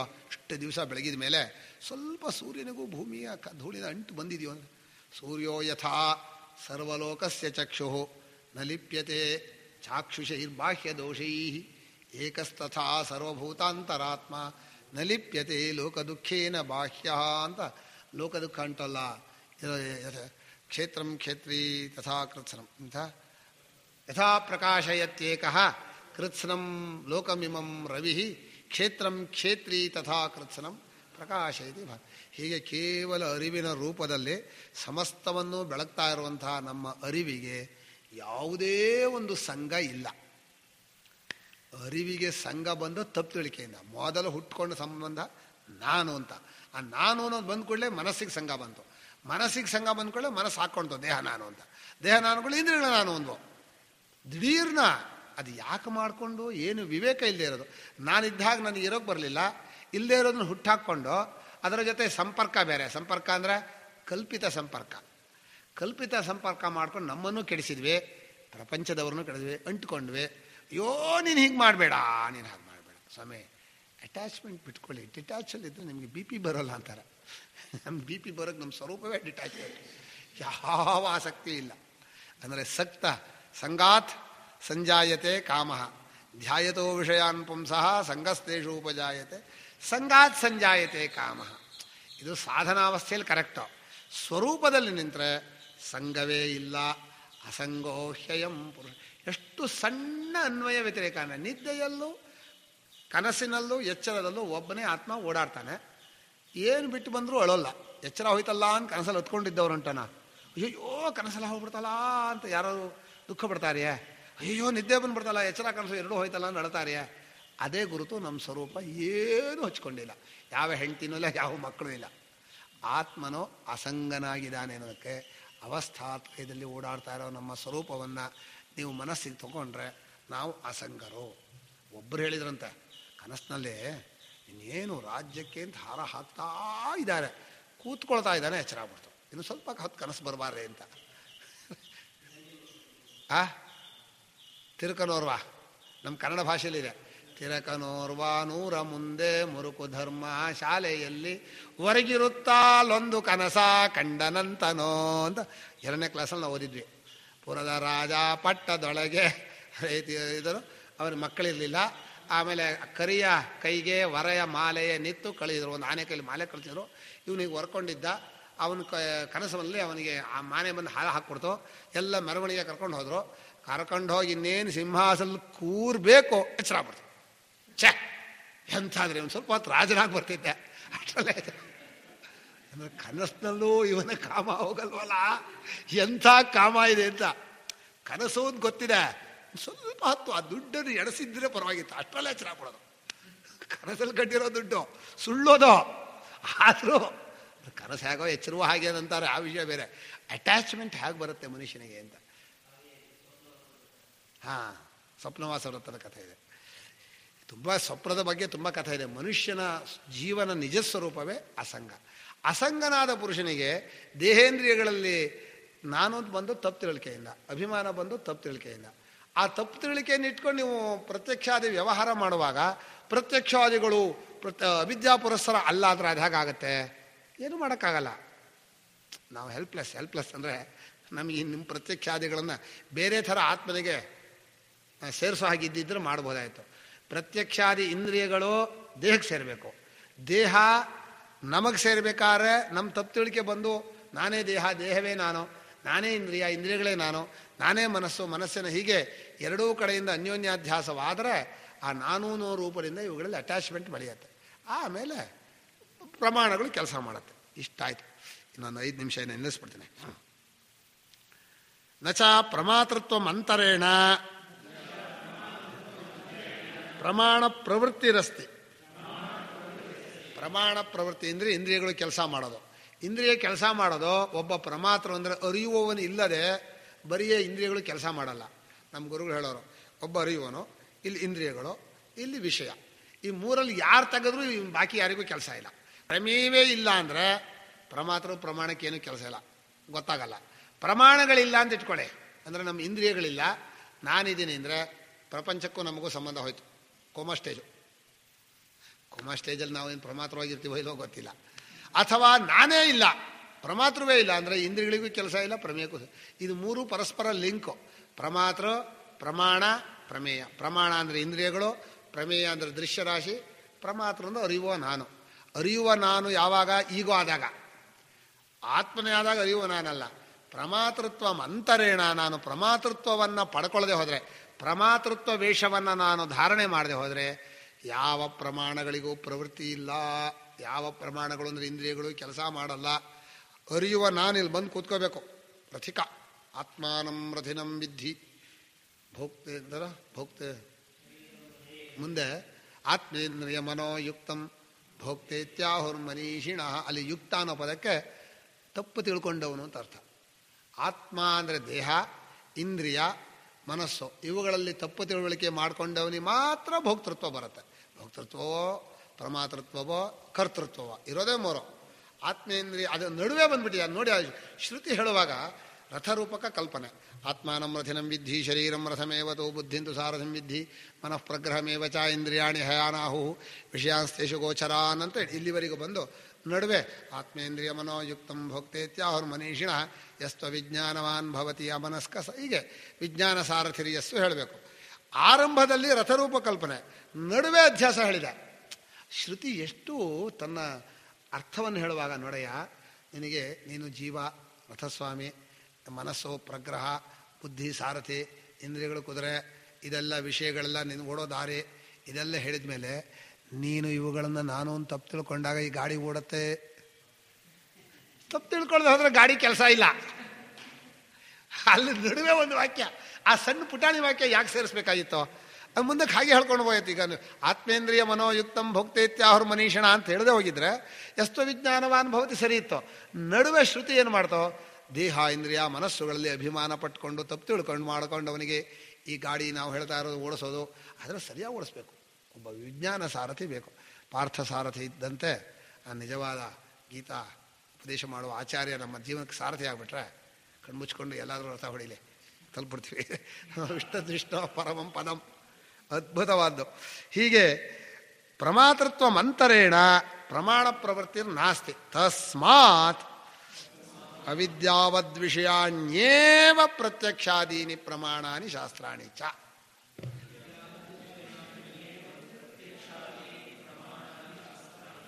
ಆದ್ದರಿಂದ ಅವಿದ್ಯಾವಂತನಿಗೆ ಅವಿದ್ಯೆಯನ್ನು ಮುಂದು ಮಾಡಿಕೊಂಡೇ ಪ್ರತ್ಯಕ್ಷಾದಿ ಪ್ರಮಾಣಗಳು, ವೈದಿಕ ಕರ್ಮಗಳು, ಮೋಕ್ಷ ವಿಧವಾದ ಸಾಧನಗಳು. ಏನಯ್ಯ ನಿತ್ಯಾನಿತ್ಯ ವಿವೇಕ ಮಾಡ್ಕೋಬೇಕೋ? ಯಾರೋ ನಾನು ಅಂತ ತಿಳ್ಕೊಂಡವನು, ಭಾಷೆಯವ್ರಿಗೆ ಬರಲ್ಲ. ಜ್ಞಾನಿಗಳಿಗೆ ನಿತ್ಯಾನಿತ್ಯ ವಿವೇಕ ಯಾತಕ್ಕೆ? ಈ ವೈರಾಗ್ಯ ಮಾಡ್ಕೋಬೇಕೋ? ಅಜ್ಞಾನಿಗೆ ಹೇಳೋದು. ಹೀಗೆ ಎಲ್ಲ ಶಾಸ್ತ್ರಗಳು ಅವಿದ್ಯಾವಂತನಾದ ಜೀವನನ್ನು ಅನುವಾದ ಮಾಡಿಕೊಂಡು ಒಪ್ಕೊಂಡು, ಅಂದರೆ ಇದೇ ಅಂತ ಪ್ರತಿಪಾದನೆ ಮಾಡಲಿಲ್ಲ, ಪ್ರತಿಪಾದನವಲ್ಲದೆ ಕೇವಲ ನೀವು ಒಪ್ಕೊಂಡಂಥ ಕರ್ತೃತ್ವ, ಜ್ಞಾತೃತ್ವ, ಭೋಕ್ತೃತ್ವಗಳನ್ನು ಅನುವಾದ ಮಾಡಿಕೊಂಡು ಅಲ್ಲಿಂದ ಮುಂದೆ ಅವಿದ್ಯಾ ಪುರಸ್ಸರವಾಗಿ ಎಲ್ಲ ಶಾಸ್ತ್ರಗಳು ಹೊರಟಿವೆ. ಎಲ್ಲ ಶಾಸ್ತ್ರಗಳು ಅಂದರೆ ಈ ಜಗತ್ತಿನಲ್ಲಿರೋ ಅಷ್ಟೂ ಶಾಸ್ತ್ರಗಳು. ಯಾವ ವೈದ್ಯಶಾಸ್ತ್ರ ತೊಗೊಂಬನ್ನಿ, ಔಷಧಿ ಕೊಡ್ತೀನಿ ಅಂದರೆ ಏನು ಆತ್ಮನೇ ಅರಿವಿ ಕೊಡ್ತಾರಾ? ದೇಹಕ್ಕೆ ಕೊಡ್ತಾರಾ? ಸ್ವಾಮಿ ನಿಮ್ಗೊಂದು ಇಂಜೆಕ್ಷನ್ ಕೊಡ್ತೀನಿ ಅಂತಾರೆ. ನಮಗೆಲ್ಲಿ ಕೊಡ್ತಾರೆ? ನಾವು ದೇವೇ ಇಲ್ಲ, ಇಂಜೆಕ್ಷನ್ ಕೊಡ್ತಾರೆ. ಸ್ವಾಮಿ ನಿಮ್ಗೊಂದು ಸ್ವಲ್ಪ ಒಂದು ಮಾತ್ರೆ ಕೊಡ್ತೀನಿ. ಎಲ್ಲಿಗೆ ಮಾತ್ರೆ ಕೊಡ್ತೀರಿ? ಯಾವಾಗ ಕೇವಲನಾದ ಆತ್ಮನನ್ನು ಯಾರು ನಾನೊಂದು ಮಾಡ್ಕೋತಾನೋ ಅವನಿಗೆ ಯಾವ ಶಾಸ್ತ್ರವೂ ಏನೂ ಮಾಡಲ್ಲ. ಎಲ್ಲ ಶಾಸ್ತ್ರಗಳು ದೇಹೇಂದ್ರಿಯಗಳಲ್ಲಿ ನಾನು ನಂದು ಅಂತ ತಿಳ್ಕೊಂಡಂಥ ಅವಿದ್ಯಾವಂತನಾದ ಪುರುಷನನ್ನು ಮುಂದಿಟ್ಟುಕೊಂಡು, ಅಂದರೆ ಅವನು ಹೌದು ನಾನು ಇದು ಹೌದು, ನಾನು ಇಂದ್ರಿಯಗಳ ಉಳ್ಳು ನಾನು ಅಂತ ಹೌದು ಇಟ್ಕೊಂಡು ಆ ವಿದ್ಯಾ ಪುರಸ್ಸರವಾಗಿದೆ. ಅವಿದ್ಯಾ ಪುರಸ್ಸರವಾದರೂ ಪ್ರಮಾಣದಲ್ಲಿ ಎರಡು ವಿಭಾಗ ಇರಬಹುದು. ಯಾವ ಎರಡು ವಿಭಾಗ? ಯಥಾರ್ಥ ಜ್ಞಾನ, ಅಯಥಾರ್ಥ ಜ್ಞಾನ ಇರಬಹುದು. ಎರಡೂ ಅವಿದ್ಯೆ ಒಳಗೆ ಇರುತ್ತೆ. ಅವಿದ್ಯೆ ಕನಸಲ್ಲೇ ಸರಿಯಾದ ತಿಳುವಳಿಕೆ ತಪ್ಪು ತಿಳುವಳಿಕೆ ಬರುತ್ತೋ ಇಲ್ವಾ? ಕನಸಲ್ಲೂ ಒಂದು ಮೋಟು ಮರವನ್ನು ಮನುಷ್ಯ ಅಂತ ತಿಳ್ಕೊಬೋದು, ಆದರೆ ಇಡೀ ಒಟ್ಟು ಕನಸೇ ತಾನೆ. ಮರವನ್ನು ಮರ ಅಂತ ತಿಳ್ಕೊಳ್ಳೋದು, ಮೋಟು ಮರ ಅಂತ ತಿಳ್ಕೊಳ್ಳೋದು ಕನಸಲ್ಲಿರ್ಬೋದು, ಒಟ್ಟು ಕನಸೇ ತಪ್ಪು ತಿಳುವಳಿಕೆಯಿಂದ ಬಂದಿರ್ಬೋದು. ಹಾಗೆ ನಮ್ಮ ಇಂದ್ರಿಯಗಳನ್ನು ನಾನು ಅನ್ನೋ ತಪ್ಪು ತಿಳುವಳಿಕೆ ಒಳಗೆ ಇಂದ್ರಿಯದ ಕೆಲಸ ಸರಿಯಾದ ತಿಳುವಳಿಕೆ ತಪ್ಪಾದ ತಿಳುವಳಿಕೆ ಇರ್ಬೋದು. ಅದಕ್ಕೇನು ವ್ಯತ್ಯಾಸವಿಲ್ಲ. ಓಂ ಶಾಂತಿ ಶಾಂತಿ ಶಾಂತಿ. ಶ್ರೀ ಕೃಷ್ಣಾರ್ಪಣಮಸ್ತು.